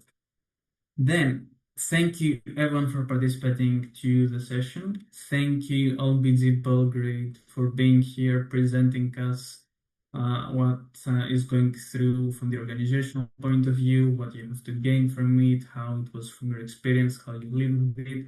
Thank you for the rest as well, who provided your point of view, namely to all the ones who reacted on the questions, the ones who shared their point of view from the collaboration with their respective groups, so Symphony and Beacon, plus Italian, Kent, and a little bit of Lumen, let's say, let's just include them there.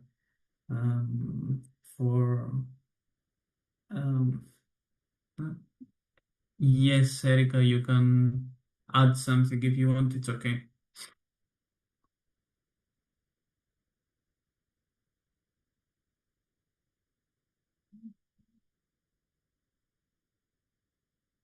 Erika Rosenberg? Hi, can you hear me? Yes, we can. Yes. Hi, so I'm Erica from Bonn.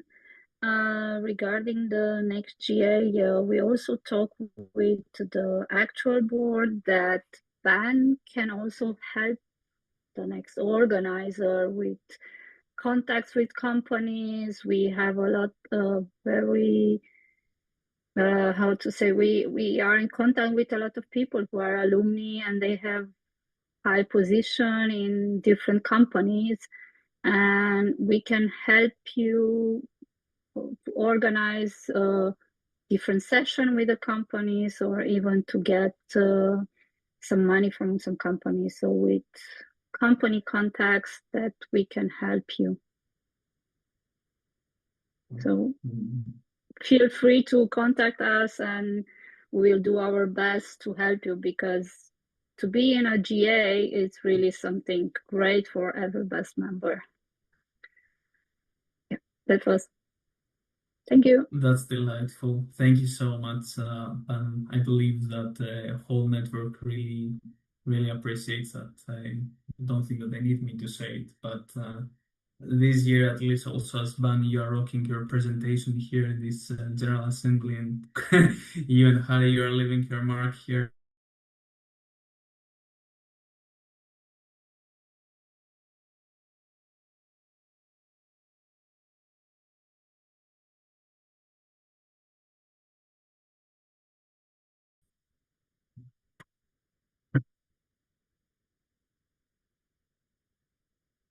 Technicals do happen. I lost my connection for a bit. I hope I'm back and you can still hear me. Super, thank you. All right, with that being said, we will go now to some announcements and best-a-thon winners, because you were having a competition on Monday. Let's see. Who won and what did they win? I like the hype. We will continue in that manner. So I will first ask George to share on about the winners, and then we will proceed with a few announcements before we give the words to our lovely Vine, and after that, EPSA. So stay tuned. The amazing presentations are coming. Amazing. Can you hear me? All good? Slay. So wait to request control. It should be working. Let's see. Yeah, so as Dunya said, we will be presenting the winners from the two best ones we had. So glory to the winners and excitement to see the results. Yeah, I have put cute animals in this presentation, and that's the award we have because we haven't prepared anything yet. However, Bisera is making the awards today, so you will have them tomorrow. In the meantime, you can get a cute photo of a dog. So let's go with the best-a-thon regarding the structure sprint, which happened by the amazing Structure Adaptation Project, ASAP or ASAP. So the winners are, drum noises. Team 2, if I'm not mistaken. This for amazing individual you won. Jojo Paul Mateo Nishan, congratulations. You made a new structure. ASAP will be ever grateful for you. Wait, too many reactions. And you have, yeah, I mean, congratulations, people, and thank you for your hard work. Thank you for all the teams. The project will take into account your input, and you may see the new structure being actually the one you designed. Who knows? The second best-a-thon was regarding code of conduct made by the international HR team. So drum rolls again. And we have the winning team, Slay, to the amazing people who actually won regarding the code of conduct. They developed a really nice procedure handling a case. So thank you very much for the input. HR team will use that to improve the existing code of conduct. Congratulations to everyone, and you get another me of a cat licking its toe bins. That is your award for today. Of course, everyone, thank you everyone for participating, the ones that subscribed and they actually came. Thank you to your input and the time you took 2 hours of your lives contributing to best. And last but not least, a cute dog to make your day. This is your award for today, whilst Bisera is making the awards. Thank you, congratulations again. George, stop moving mouse, please. Okay, my hands are in the air. Amazing. Congratulations, people. Yeah, after you show a bit more of love to everyone that participated at our best-a-thons, we will go just with a few of the announcements and then to the presentations we have. So the first one will be posted right now in the chat. And it says, In the first plenary block, we learned a lot. Projects, working group, departments, the whole plot. Their presentations truly slayed. Catch the stream if you want the replay made. Their work this year will shine beyond measure, so reach out during the event or at your leisure. Your involvement is at the cord we hold to make our activities sparkle like gold. And if you're in the mood to rap, then follow this track. Tia, ASAP, Hera, AVP, and Step, Project Keeping AEP sharp and on beat. Vivaldi, Quad, BCP, and EduAD series is holding us steady indeed. DCC, CRDGD, bringing in the funds the organization need. PRDD, DITD, our digital presents sharp and free. DAD Integra, rounding on the show, boosting your data game and soft skills till you rise and glow. So yeah, it's just a tiny little reminder for all of you that the fact that you heard about our beloved bodies during the first plenary block today, that's not the end. There is a lot of contributions you can do, and following on to that, we will do the announcement from our dear ASA project. So Ellie, if you want to contribute, please just like unmute and read us your amazing words that you have to share with the plenary. Of course. This is from a TikTok. I hope you know. So in your 20s, there will be a moment where a project asks you to fill a form to shape the organization. It is very important to listen to that project and fill the form. The deadline for the ASAP form is tomorrow night, so we are waiting for your responses. As I mentioned before, it is really important for the organization and its future. Please do it. Thank you so much. As you see, the deadline is quite tight. You have only a bit more than a day left, so use your evenings wisely, especially considering the fact that we will be finishing the sessions earlier than intended. So yeah, use the time wisely. And last but not least, we do have one announcement from our lovely SIA project, which says that roses are red and violets are blue. Their survey is lonely and is waiting for you. All of those forms, including basically the ones sent right now, will be centralized in one place at the link tree tomorrow and shared with all of you. So in that regard, you do not need to wait for me to centralize them all to start filling them in. You have already quite a lot of the messages and information, both in your email and on the chat regarding the GA on the WhatsApp.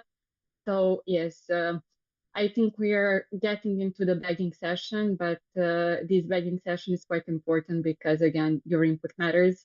So please just like make sure that you will do it. So with that being said, I would like to bring the mic back to Agila so that he introduces to our lovely next below partner that will be having the presentation right now.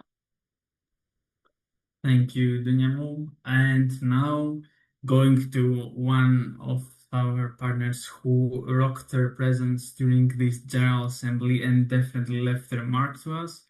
There's going to be a presentation from BAN, the Best Alumni Network, and as you can understand from the name, they are our alumni. And without further ado, I'm gonna let you take over, BAN. You can do the presentation, and then for the Q&A, just feel free, everyone, to use the chat as well. There's no need to jump now in the forum. Hello, everyone. Can you hear me fine? Yes. All right. Thank you very much. This is the Best Alumni Network speaking, and I'm Hari Vasiliadis, LBG Chania, back then in the times, and now president of the Alumni Network since this year. Let's go ahead. Do you want me to slide for you, or you want to request the remote control for the slides? No, just I'll tell you, just go ahead, okay, to make it easy. No problem. All right, so as you know, obviously we are the association that connects the best alumni. The idea is to organize activities together and do networking, as well as support best with knowledge. Who are our members? We have about 40 countries on board. We are already more than 100 alumni. I can't tell you exactly the number right now of who is active because it changes every couple of months depending on the subscriptions. But in general, there are about 100 to 150 members already from Spain, Sweden, Greece to Germany, but also we have members across the world, like in the USA, etc.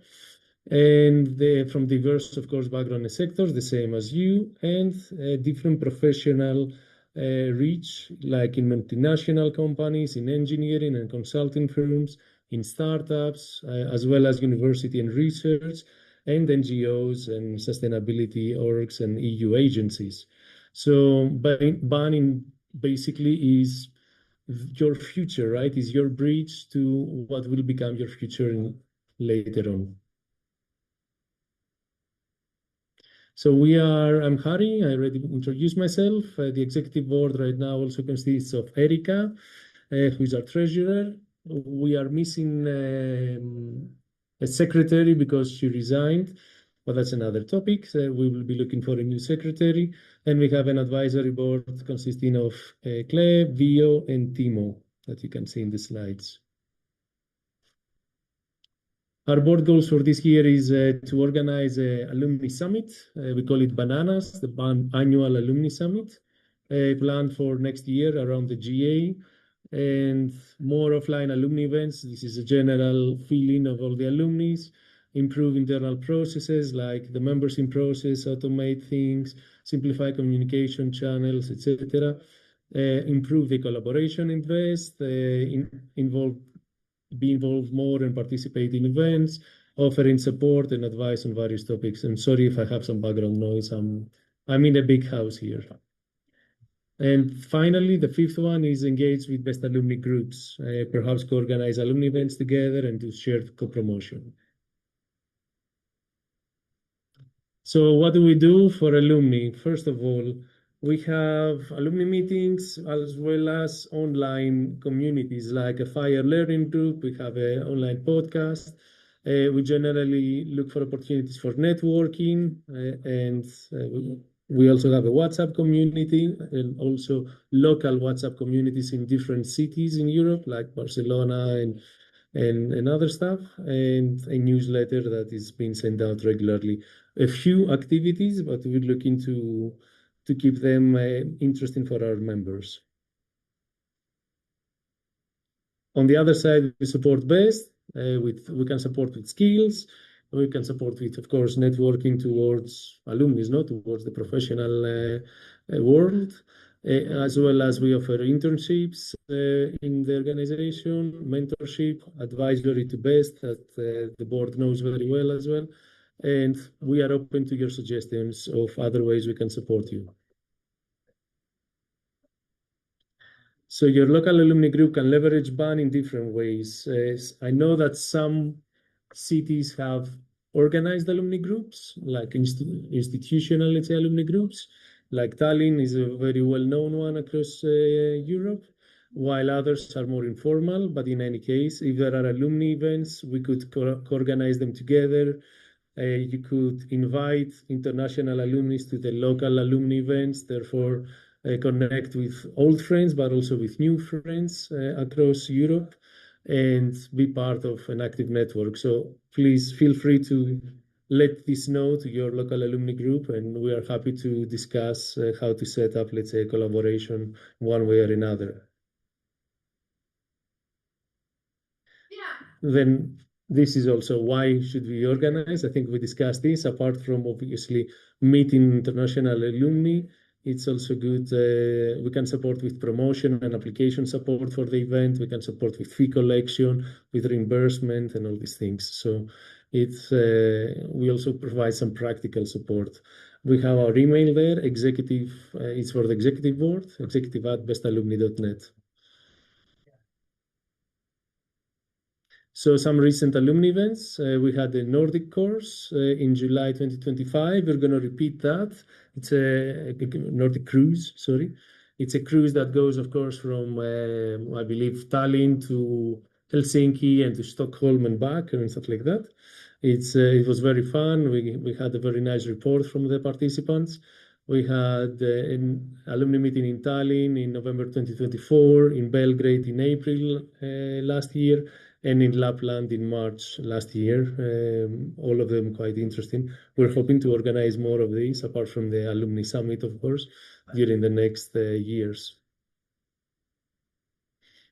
Active projects, I already mentioned once. We have podcasts. I put the links there in case anybody wants to hear some of the podcasts that we have.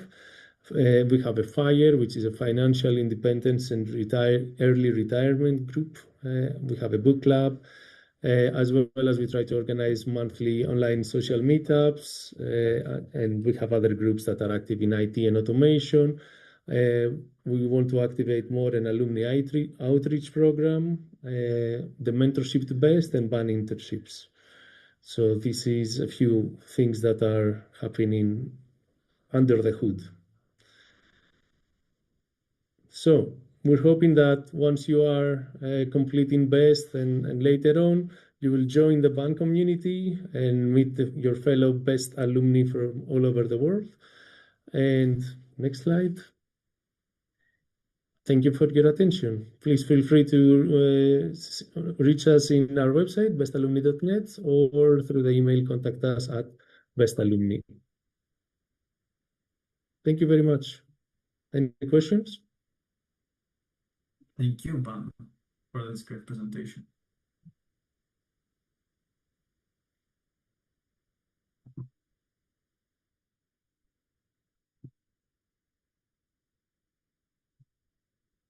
Questions, you can use the chat, people, type an I and ask your question.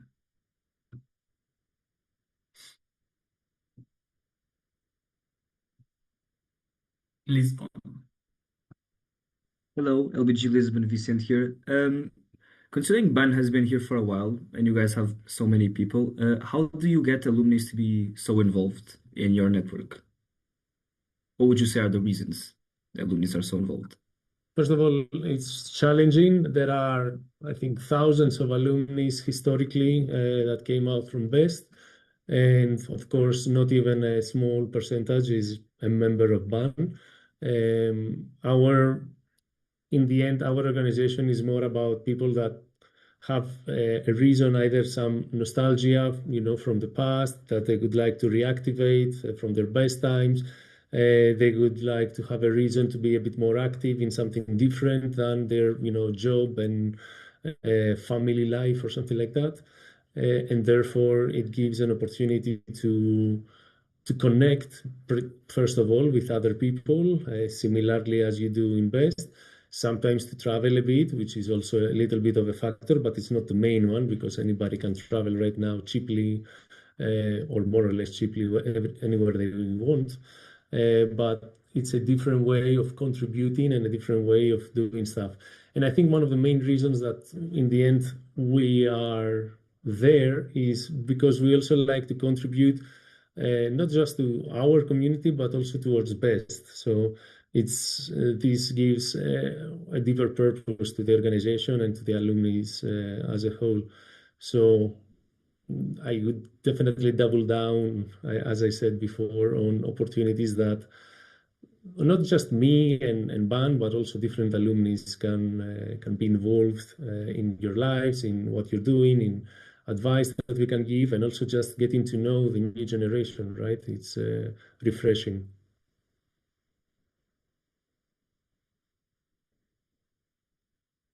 Thank you, Harry. Any other question for our fellow BEST alumni network?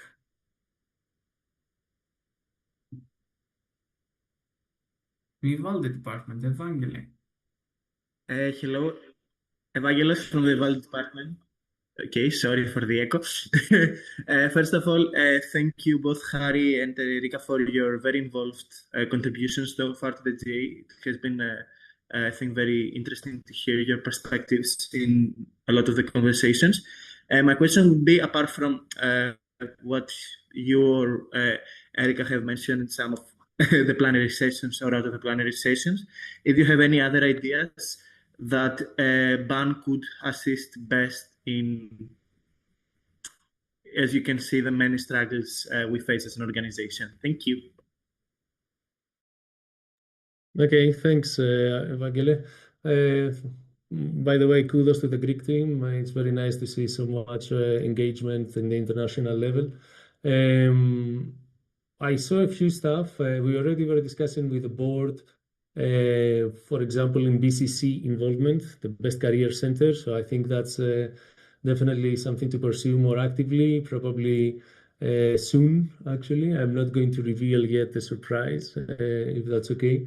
But I would like first to confirm it internally and also with the board. And if that is so we can have some activity coming from that side. Advocacy, I think, was very interesting to hear what the working group is doing. Definitely, I was ashamed that we weren't in the map of organizations that you are engaged with. So definitely, I think not just BAN, but also alumni broader could help give advice on advocacy, especially in terms of, final feedback to position papers or something like that. We can see what that might be relevant to. And there are a few others that you could always ask for advice. Structure, you could ask for advice when the time comes, all kinds of things.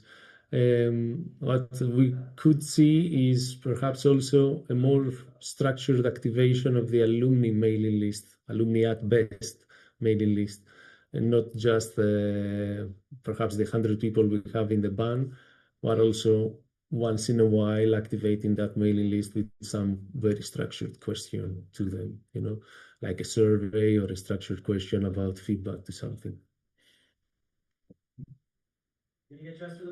And I will make my shameless plug here. Sorry, I know we had a problem in previous alumni meetings. It was discussed a lot. It was debated a lot.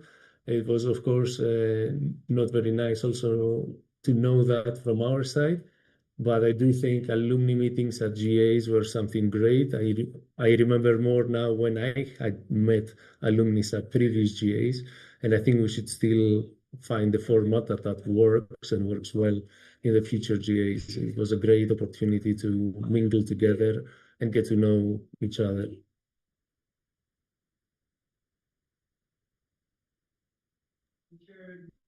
That's correct indeed.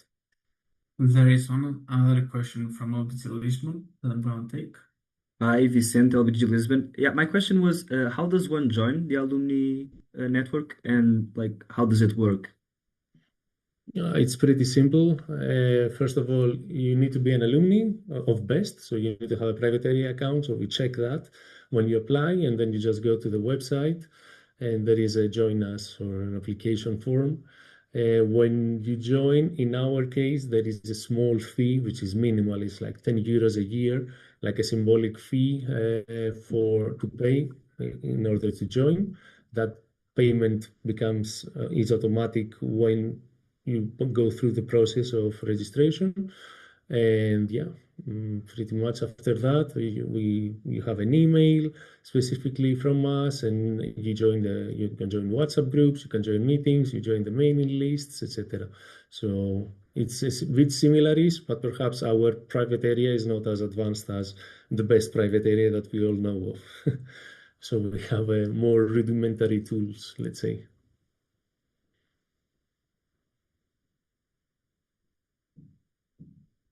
Amazing. With that being said, I believe that you also deserve the biggest respect from the plenary because your attendance in this day, and I will repeat myself, was extraordinary. It's the first time that I see a partner having such valuable input and being present in the sessions and not just being here to have a presentation and leave afterwards. So thank you so much, Harry. Thank you so much. Thank you for having us here. The honor is all ours. And ours, of course. And with that being said, we will take one more presentation from one of our fellow partners, which is EPSA, an organization that we officially started collaborating in the General Assembly of Belgrade. Marina, you know how the drill is. Dunya will share her screen, and you can request remote control.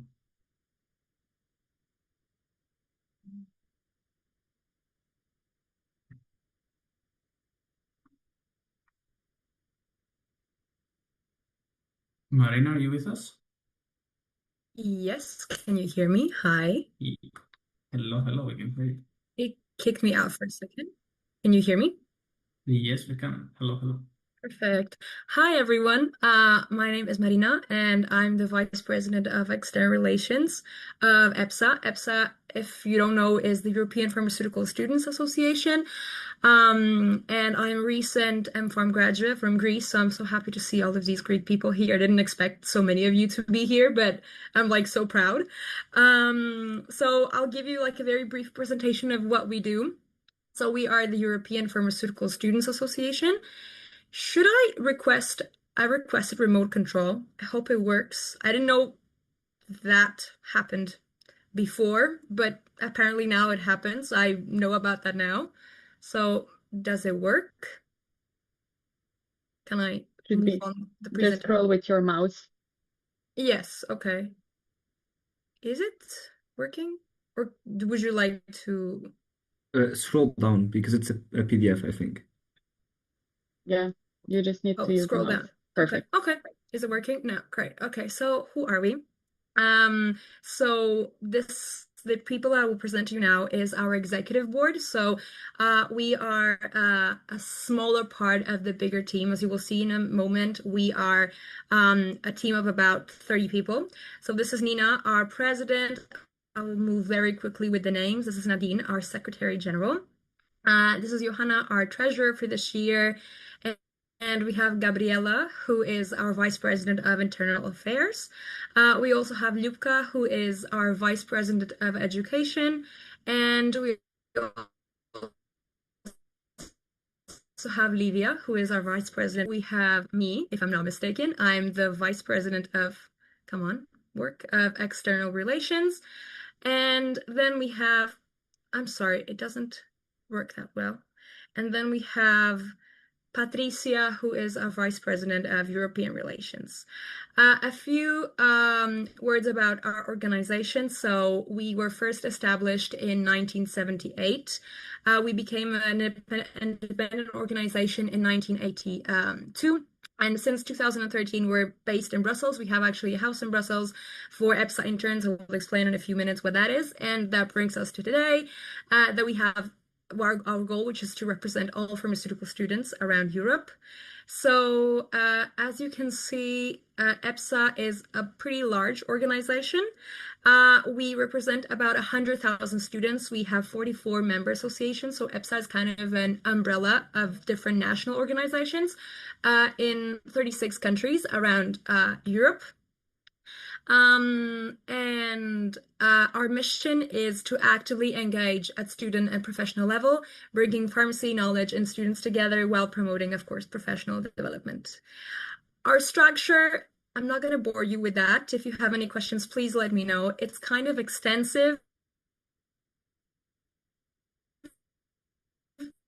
As you can see, we have explained in the beginning, each department has coordinators that coordinates EPSA's different projects depending on the department. And of course, we have our president, treasurer, and secretary general who are the administrative department.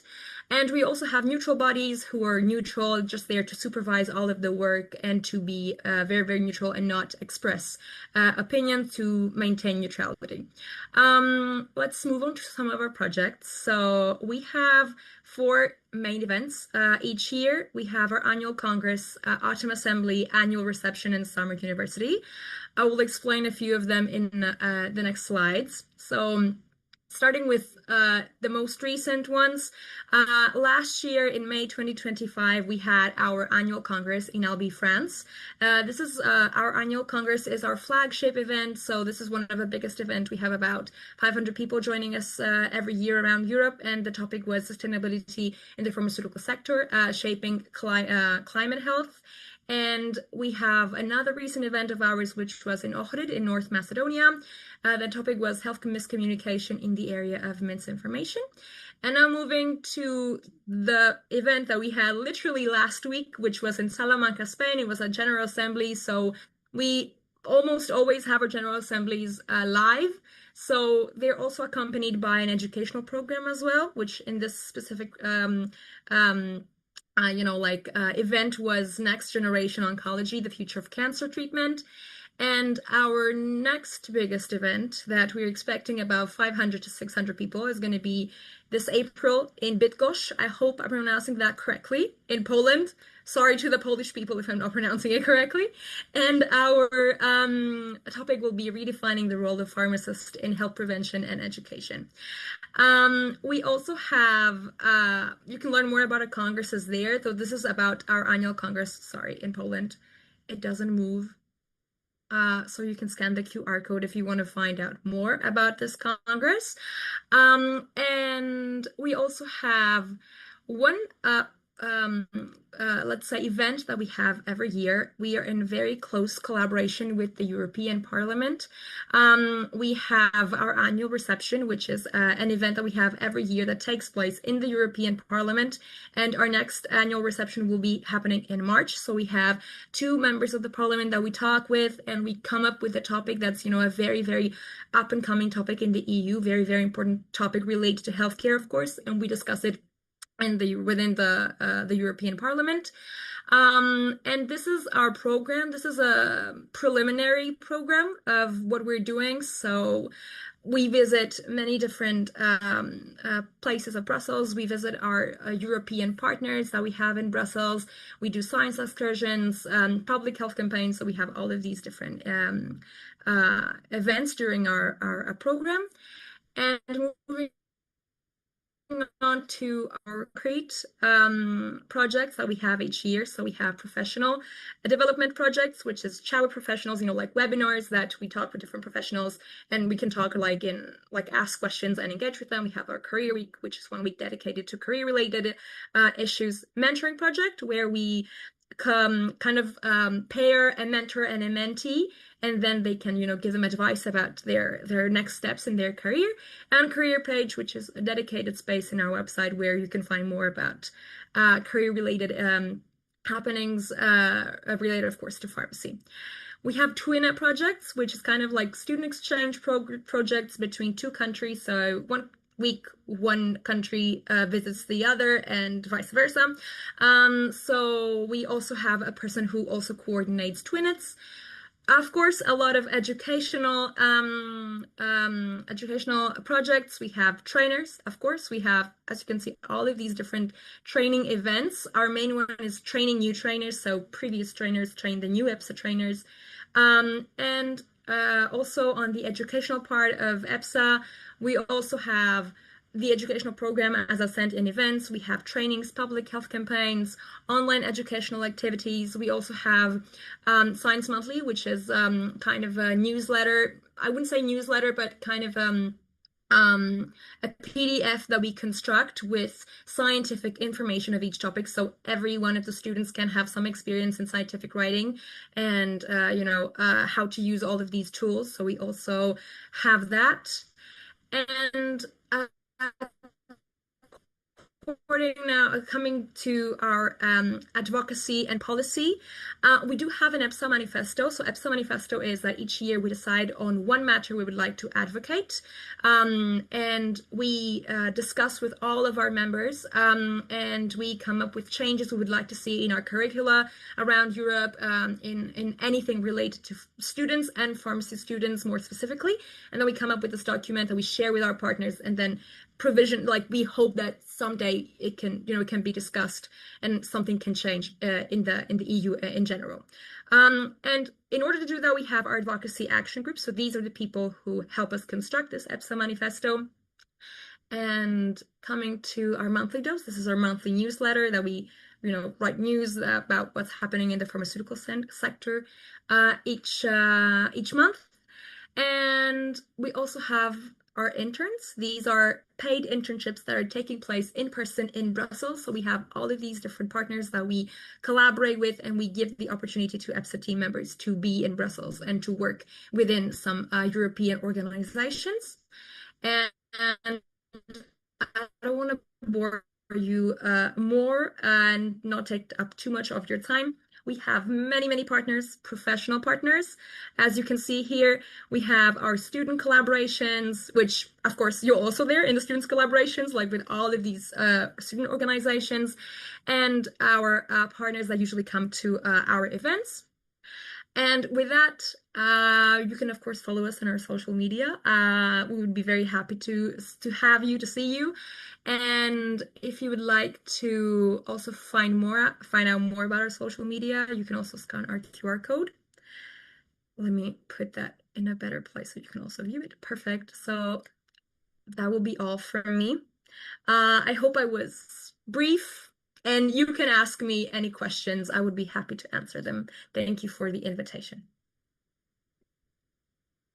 Thank you, Marina, and thank you, EPSA, for being present here and showing us as an association what you are doing. Pretty sure that we might have questions related to the ones that you wanted to go faster with, like structure. If not, I'm gonna kill you, George, for all the pressure that you put on me with every single presentation and the structure. But without further ado, we have first of all a question from LBG Athens. LBG Athens will ask the question and you can immediately respond to that question. ABG Athens, Maria. We would like to ask you about the General Assemblies. How do you handle the finances, like the fee that you put to the participants? Should I answer? Because I don't know if I should put something in the chat. Hopefully I just answer. Go for Okay, it. answer directly. Okay, so Marina, EPSA VP of External Relations. Hope that helps with the minuting. So thank you, Maria, for your question. So what happens is with our General Assembly, simultaneously, we also have an educational program. So people can also participate in that educational program. So it's usually our standard fee that we like charge in our other events. And since there's also an educational side of it, there's also something to gain from that. So we have, one student organization that decides that, says that, okay, we want to host this event, and then they host it, and simultaneously we have our GA and we also have our educational program. So that's how it goes. I hope that answers your question. Hopefully. Yes. Thank you, Katarina Diaz, but I think LBG Athens wants to ask the question if they're not covered. Are you covered, LBG Athens? All right, good. Anyone else? Any questions for our dear partners? Odyssey, George, good for you. Yes, can you hear me all good? Amazing. Yes. Hello, Marina. First things, thank you for being here. It's really amazing.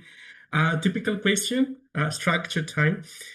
So me and Asap would like to ask you, what are your different bodies in your internal structure? You showed us this really amazing chart. If you can go into details, what are your different bodies and what are the different responsibilities? Of course, to elaborate, yeah. Of course, perfect. Thank you for the question. I don't know if we can put it back, the slide. I don't know if that's possible. Would it be possible? Because just me speaking in general, I don't know how much helpful that would be. It's happening. Perfect. I can see it. So I will explain our structure. It's kind of chaotic, but I will try to explain it as best as I can. So starting from left to right.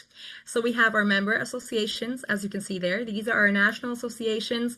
Each association has one liaison secretary, so one representative that is representing this specific association in our General Assembly. So it's like the spokesperson, let's say, that association. We have then, if we go more to the right, we have our president, our secretary general, our immediate past president. This position is for last year's president. They stay for like half of the mandate. They stay in order to advise the executive and the new president. Then we have our treasurer, as you can see. And then this is the executive. Also, executive are the people that you can see on the top, like Vice President of European Affairs, Vice President of Education, Vice President of External Relations, which is me, Vice President of Public Relations and Internal Affairs. So these departments, what they do, European affairs, they talk with people, with our partners in the European level, with different European associations, student associations. Vice President of Education is responsible for the educational content of our events, everything that happens education-wise. Me, who I'm the Vice President of External Relations, I'm responsible for all of our financial part.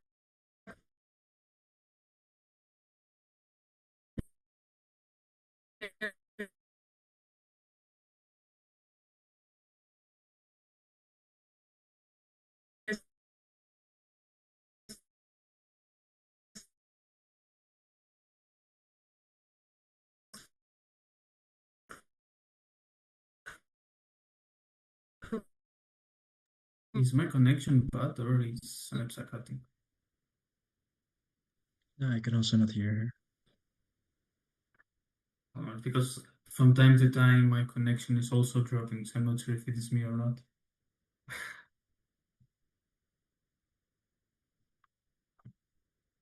Can you hear me and see me? Yes, Hi, welcome back. sorry, it's raining very heavily here and the connection is awful. And then we have our External Relations Department, which is the department that I'm the Vice President of. We have Professional Affairs Coordinator, Grant Partnerships Coordinator, and Mobility Coordinator, who's responsible for the Twinets, as I showed before, like the student exchange programs. And the same goes for the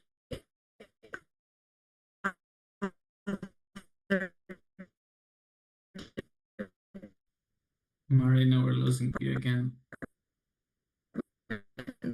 The ones that you see on the... Is it better? Is it working? Yes, now we can hear Okay, you perfect. again. So top right is our Parliamentary Council and our Audit Committee. These are neutral bodies. These are Parliamentary Council are there to supervise the EPSA as a whole regarding to the regulations. So if we're following the regulations, our torso, all of our founding documents. And Audit Committee are there to supervise finances. So to make sure that nobody is, using any funds that they should not be using. Everybody is paying what they should be paying. So they're there to supervise that. So they consist of 3 people and of 2 people. Parliamentary Council of 3 people and Audit Committee 2 people. And the people, the things that you see in below, like all of the trainers, board trainers, all of the design subcommittee, this consists of just regular EPSA members that want to be part of a subcommittee. So we've done that in order, to help the different coordinators because some tasks are just hectic, like design, for example, like to design all of the posts. This is just too much work and one person cannot handle it. So that's how we've structured ourselves. I hope it's clear. Perfect. I see thumbs up. And also, I feel the pain. Balkans and training, always the internet dropping. The rest, especially in the north, they will not understand. But it's a thing that we're going through. 2 fingers, ASAP. Yes, ASAP, a very small follow-up question, because you mentioned that your neutral bodies are supervising all of EPSA. You mean also the national organizations or the executive branch? Perfect. Thank you so much, Marina. VPER, EPSA VPER. So they're supervising just EPSA, not the national associations. So when we have our GAs, the national associations are there to vote and to express their opinions. They supervise the whole procedure, not them as national associations. Let's clarify. Yes, great. Then I will take a last finger from A2ID Ariel, and then we'll finish up. Hello, Marina. This is Ariel from the Education Involvement Department. I have a question regarding your advocacy efforts, especially the manifesto. I want to know how your local, not national entities get engaged with that, and how do you manage the dissemination process of the manifesto? Thank you. Perfect. Thank you for the question. So how that happens is that each association appoints 2 people that are the advocacy platform representatives. So each association does that on its own, and they let us know, like, we have these two people that will represent our team. Then what happens is that we have this coordinator that's called the Advocacy Platform Coordinator. This coordinator coordinates all of these different people, brings them together, does icebreakers, trainings, workshops, and then they have also conversations to try and figure out what is the most pressing topic each year, what they want to talk about the most. So they have about weekly meetings where they discuss that matter, find ways to change it, and then the Advocacy Platform Coordinator is responsible of writing all of this down, like assembling the whole paper. And when it's written, it passes through our executive, so we also evaluate it, and we agree if we want to release it or not. And then we share with our partners. We have European partners that work directly with the European Parliament, that they also get to take a look at it and let us know, and then press different issues if they think they are relevant and if they think they can do it. I hope it's clear. Well, thank you so much, Marina, and thank you, EPSA, for being present at this General Assembly and also saying how you're being as an association in general, what they can expect from you, and so on. With that being said, we'll now proceed with the last session of today, which is counter proposals. We had none. Good night. No, I'm joking.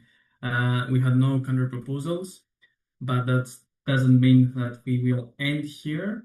There are some stuff that our dear treasurer and then the ASAP would like to ask him. So bear with us for a few more minutes, and then we will close for tonight, and we'll let you know about what's happening tomorrow and what you should expect tomorrow.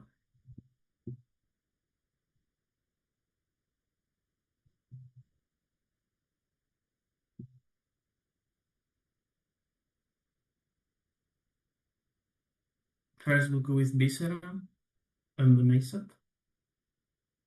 Hello, everyone. I'm assuming you can hear me. Amazing. Okay, so I want you guys to really pay attention, like really hear my voice and be here, because this is really important to me, and also money-wise. Okay, that's one of the biggest things that most LBGs are struggling with. It's money. I can give you some quick solutions to make a little bit more money. Okay, so listen up. If I can switch to the next slide. Great. Okay, good. This is my solution, the void. Okay.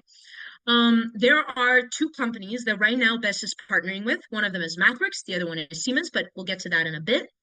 These two companies are offering some interesting, basically, let's not say package, but kind of offers to give you some money in order to organize some events that they are very interested in as companies. So MathWorks, as a company, has this software called MATLAB, and they want local best groups and also in general student organizations to organize hackathons based on MATLAB, this software. The typical budget per LBG would be around 900 euros. This could be a little bit more, a little bit less, depending on the LBG or depending on individual agreement with them, but generally speaking, it's 900 euros. They want a one-day hackathon that would last from around 3 to 6 hours, around 1 hour mess time, and the LBG would be providing, obviously, the space where the hackathon takes place, the Wi-Fi, all that stuff, and then, of course, lunch breaks and coffee breaks. Now, this is going to be a couple of questions about this specific type of hackathon. As LBGs, right, you want to make some extra money, or you think that hackathons are really important to organize, or you have some space in your busy schedules to organize a hackathon. Do you think you could do this? Like any LBG, right? Do you think that you could do this? Do you think this is something that you could hack into your busy schedules? And you can put ones in the chat for that.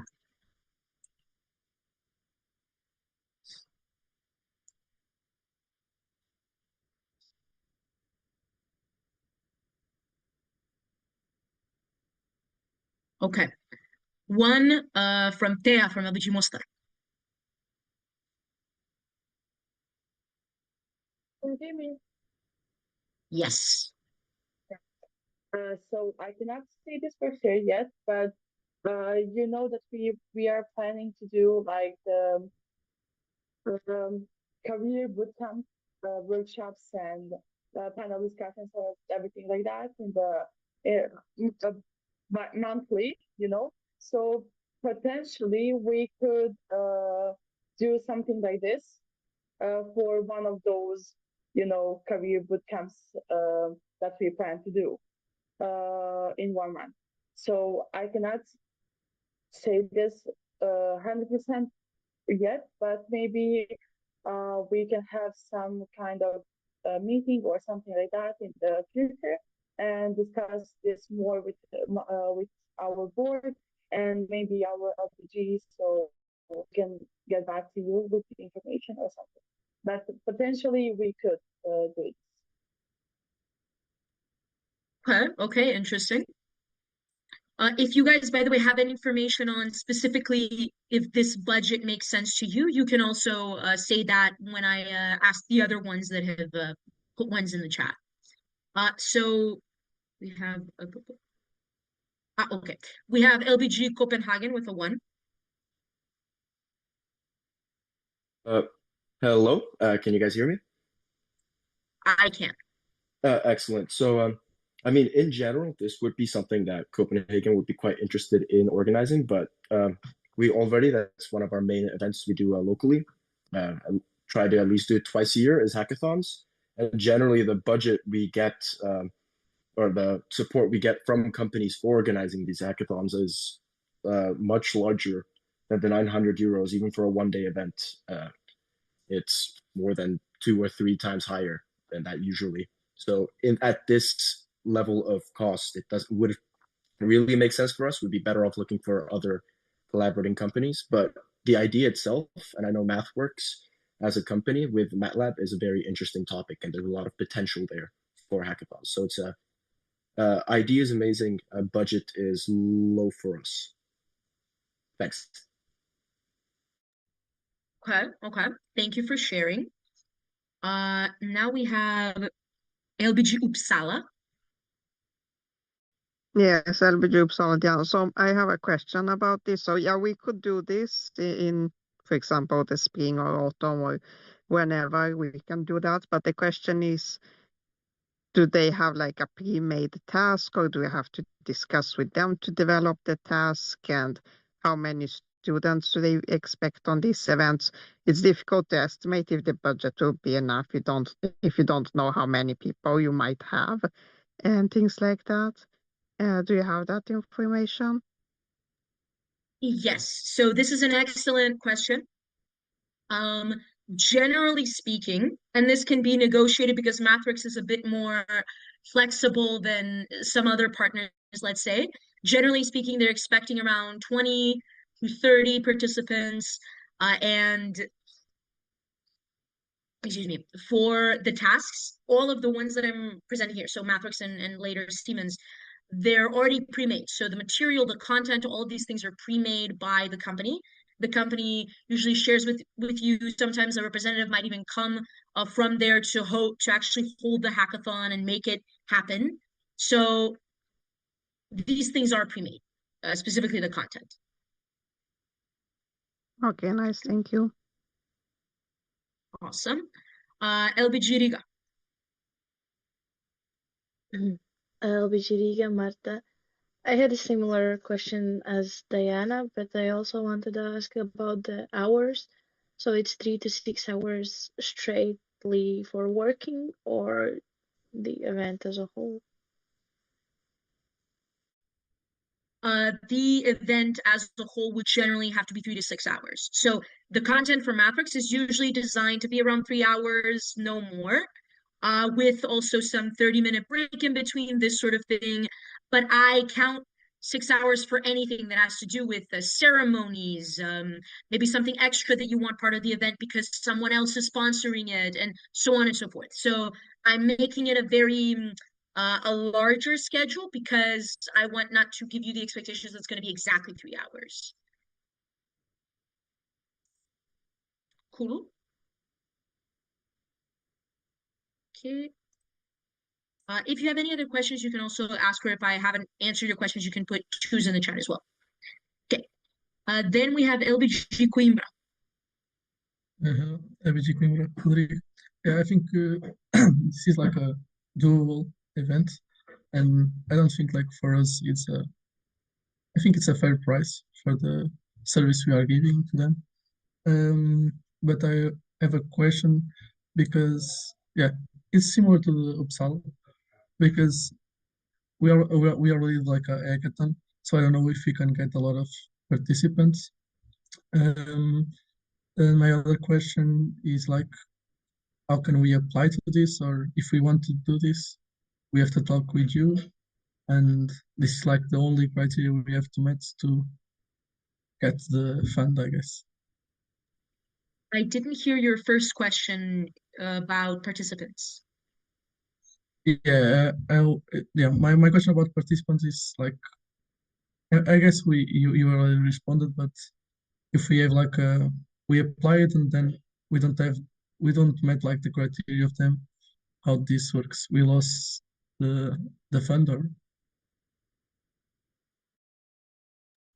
I'm really sorry. My internet cut off for more than half of what you said. I'm very sorry to ask you to repeat just one more time. yeah, it's okay, Super it's okay. sorry. It's like if they want 20 participants and we apply and then we like, oh, we only have 10, like we lose the fund, or it's like a manageable thing with them. So it would be an issue if we promise them 20, but then 10 arrive. Now, if it's 19 or 18, it's not the end of the world, but yes, it would be an issue. Now, it could be that theoretically, for example, Best might cover something, but in the future, your LBG might not be considered for this. It really depends on what kind of deal or what kind of contract we make before the actual event is happening. So there's nothing that I can really answer to you right now. But it's very important that if we promise a certain number of participants, a certain kind of accommodation, that we try to, as much as possible, get to that level of what we promised. Okay. Then there's LBG Thessaloniki, and then for the interest of time, I will cut the other ones and then head to the next slide, which is another hackathon opportunity. Okay, LBG Thessaloniki. We would like to know what does the 900 euros include, like that the LPGs need to spend. The 900 euros is just what you get paid to do the hackathon. So let's say you get paid that to get the accommodation, to get the participants, to get, if you can't get what's the term that I'm looking for? Sponsorships for lunches and coffee breaks, you maybe use that to buy these amenities and so on and so forth. So this would be within that general price. And then also, it could also be prizes for the participants. For example, let's say, first place gets 100 euros, second place gets 75, third place gets 50, something like this. Does this answer your question? Okay. I will tell you, by the way, how to apply to this. I know, LBG Coimbra, you asked this. I'm sorry for not addressing that. I will tell you a little bit later. But I would like to move on to the next slide, Siemens. I'm gonna click again. So think of the same concept for MathWorks, but instead of MATLAB, it is Solid Edge. And instead of 1 day, the hackathon is either 3 days or 5 days. So 3 to 5 days hackathons. Again, you're providing lunch, potentially 2 coffee breaks. You're providing, of course, the space, the Wi-Fi, chargers, they would be there. All of the other rules that I mentioned apply. It's just that for Siemens, it would be around 40 participants. So not 20, but around 40. You could go a little bit lower than 40, 35, even 30, but generally we try to reach 40. This is the situation, but it just happens to be 1,500 to 2,000 euros per LBG organizing the hackathon. So per competition being organized.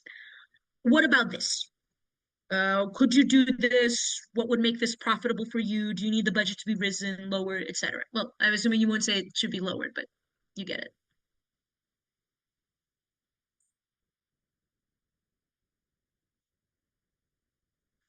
Clarification, around 40 participants. Yes, from Tanya. One from LBG Istanbul Yıldız. Hello, Matt from LBG Istanbul Yıldız. I just wanted to ask if all these 40 participants are from like all around Europe.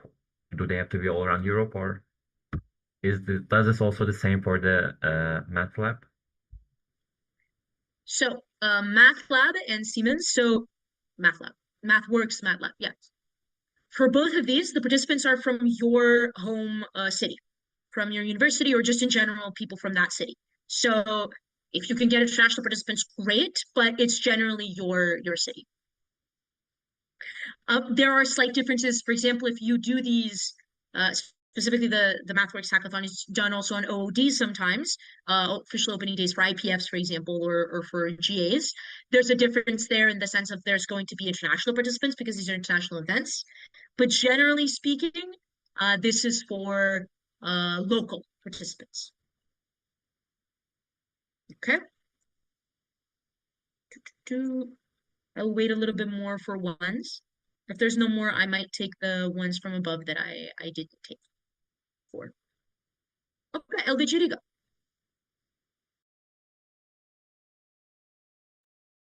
LBG Riga, Marta. Again, question about what should be the working hours, and I think it could be a bit higher, the budget, comparing to the previous offer, which was for 1 day. So yeah. So of course the budget is higher than 900. It would be around 1,500, maybe 2,000, something like this. So of course it is a higher budget. For working hours, of course, there would be more working hours per day. So it depends on the individual schedule that you create.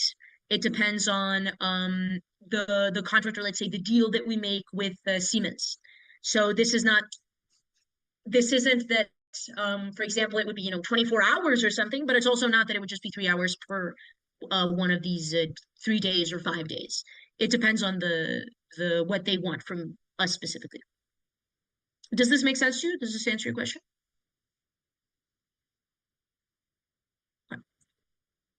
Cool. Okay, LBG Riga 2. LBG Riga, Marta. So when do we make this, like, now are we discussing just to accept this idea and then come to the agreement and specifics? Or do we offer like what we're gonna do and they either accept it or not? Right now on this GA, I'm just trying to get a vibe check from you if these prices make sense for you. Right now we're in the phase of still getting to kind of final agreements with MathWorks and with Siemens. And I'm just checking with LBGs, with their RAs, etc., if these are viable prices. CRD, I'm going to say this at the end, but CRD also sent a really important email where you can provide your input on the prices and what would make sense for you. This is specifically for MathWorks because for Siemens it's a little bit different. But in a general sense, right now we're in the process of creating prices that might best reflect what, let's say, majority of the LBGs can do, or what at least interested LBGs can do.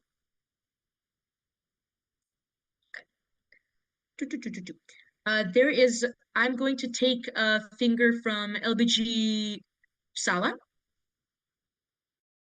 Diana, LBG Uppsala. So I have 2 questions. I didn't really understand exactly what the Solid Edge competition is. Like, is it more like a hackathon where it's theoretical and you discuss things and come to solutions?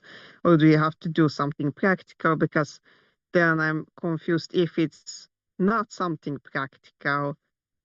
Do all these 5 days or 3 days, do the students have to be, let's say, on campus or a specific competition place, or could it be like they meet first day, they start working first day, then the second day they can work remotely from somewhere, and then third day maybe they have follow-up or something, and then 5th day they show up and present the results? Do they have to like meet and get coffee and lunch and sit at campus, etc.? Because that can be a bit difficult to organize and even find participants for this. Yeah, that was my questions. Cool. So for generally speaking, the way that it would work is you have one day that is something like an official opening, some sorts of sessions that are like how do I say this, briefings and trainings on how to use the Solid Edge software, which is the software that Siemens wants there to be kind of like a hackathon or competition about. So it's specifically for this software. Students are sitting on their laptops, their computers. Well, they're not sitting on them. They're sitting on a chair and working on these laptops and computers. They're working with this software to design something. So they could be designing a drone, they could be designing a plane, they could be designing, something. But the point is they're working to design something and to get a better sense of how this software could work. And then let's say the final day is final designing, presentations, showcases, awards, this sort of thing. So this is how it would work. Generally speaking, it wouldn't be that they work remotely. It would be that they are provided the space and the coffees, the lunch, all that kind of stuff, the Wi-Fi, etc., to be able to work with this. So generally, this is how it would be. All right, thanks. Cool. I will take LBG Ankara and Prague, and then I will have to have like a final little closing, and I'll tell you how you can apply. So I will take Ankara now. So hello. Can you hear me? Okay. I want to ask, is there a like specific timeline for this competition? Like we need to do this in that month or something like that? Generally, no. A lot of competitions last year, they didn't. Some of them happened in summer. Some of them did not. It's not something where, for example, it's not something where there's a specific month that it has to happen. We can agree on the dates and the times and so on. So don't worry about that. And then we have LBG Prague. Hello, Adela, LBG Prague. Can you hear me? Yeah. So I wanted to ask, since this is a multi-day event, is it expected that we provide accommodation for like sleeping for the participants, or is it just like they go from the dorms and stuff, from their own place? Since, that's a pretty big difference in the budget. Yes. So because it's generally meant for local participants, there would be no need to provide accommodation. If you potentially want to, I don't know, invite someone from a different city and then you host them, that's on you if you want to have that character to your hackathon, but to your competition. But no, it's not expected from you to provide accommodation for these days, because it's expected that the participants would already be living there, or if by any chance there's some sort of international element, then they would be having their own accommodations. Yeah. Two from Prague, and then I will close because I don't know if I answered your question. You did. It's more like, for example, for some events like game jams, where it's expected that the participants will be working, a very large amount of the time that the event is ongoing, not just like for a couple of hours a day. There is still accommodation even when the participants are local. So that's why I was asking more. Yeah, no, I completely get that. I would love to be on a game jam at some point. No, not getting into this. No, you set a focus. Can we move to the final slide? Thank you. Okay, so if you want to take this opportunity, there's two things you can do. You can contact the regional advisor of your specific region, or you can contact me directly as treasurer. We can get on a meeting, we can discuss more generally the terms and conditions, and then we can see where we'll go from there. I want you to keep in mind that this period of time may be a little bit busy for me, so it may be that I reply 5 days later, 10 days later, something like this, but I am very open to with you about potentially you could host this, potentially it could be profitable for you. And yes, that is it from me. Thank you so much for being attentive and for all the questions that you all asked. One final big note is that on your emails, CRD, the Corporate Relations Department, has sent a form that you can fill in to put input for MathWorks Hackathon specifically, and if they would be profitable for you or not, how much budget you would need, and some other questions that are general about hackathons that I would love if you could fill in. It would mean a lot to me personally, you know. Even more than if I were at a game jam, maybe. But okay, that's it from me. Thank you so much for everything. Thank you, Visera. Then there are some questions made for you from the ASA project. After that, we'll go to the final announcements and we'll close the plenary for today. ASAP, do you want to share anything? I have made the polls, everything already. I love that me and George are exchanging looks because we discussed before. It's okay. So we have some questions for you that are add-ons to the questions that were sent in the forms, basically to gather everybody's input here. There's only two and a half. I'm not sure what was put in the actual questionnaire. Either way, the first question is about multiple choice. So you select everything that you think is basically not going very well with the current structure, so we know what to focus on. And then the second question is priority ranking on what you think should be taken into consideration the most. Again, there are different things that what was put in the form, so please fill it out.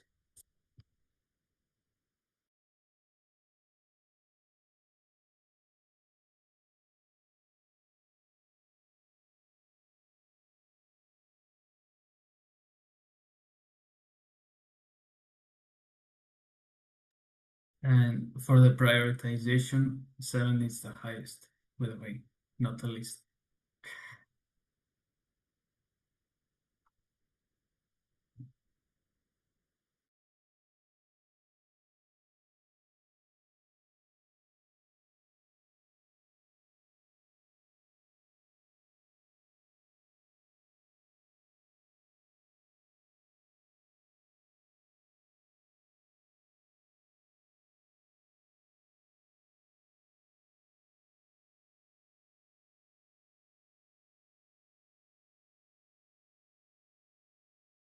I can put elevator music in the background. Yes, do it. It's like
download the results before I forget it. So you'll have to wait for me to download the results. Port 1, good. Because last time I forgot that. You can also see the results. I'm gonna share them for 2 minutes or less. As you can see, some of you were a bit more excited. So 65 filled out the first question, 56 filled out the second one. It's okay.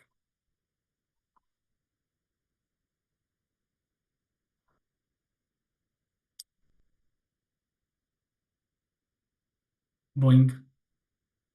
Okay, and with that being said, tomorrow at 9 we will meet for the intro to voting and approval of the voting agenda. You have to be here so we can approve the voting agenda and we can answer all your questions regarding how you will vote in PA. Reminder, not your VA delegate, your main delegate will vote in the PA. It doesn't matter that you have a VA delegate. Another one, tomorrow the voting closes at 3. So that means that after the intro to voting and approval of voting agenda, you will have to vote. There will be people around to help you. That's why we also have the help desk. We will be around to support you with any kind of problem that you might face and find a solution. You still have until 7:30 tonight to request a secret ballot and vote delegation in case this is needed. Plus, at 11, as I said on the chat, the VA threads will be closed. So if there is anything that you want to add it until 11. That's all. Have a good night. See you all tomorrow. And the plenary is now closed. Thank you, people.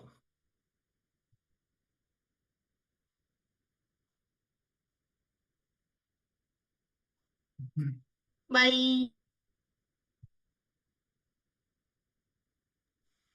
Bye-bye. Have a nice weekend, everyone. Bye, people.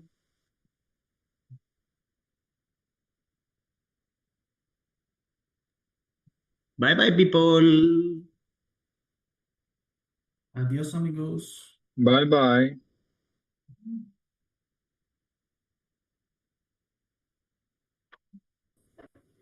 Have a good night, everyone. Goodbye. Good night. Goodbye. Good night.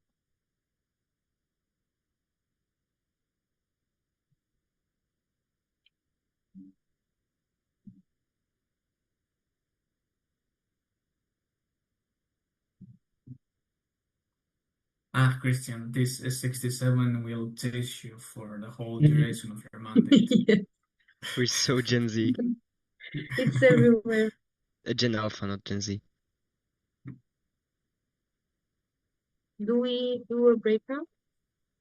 Yes. I think so. Yeah. I'll make one quickly. Bum, bum, bum, bum. Options, no. Recreate. Huh.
for me.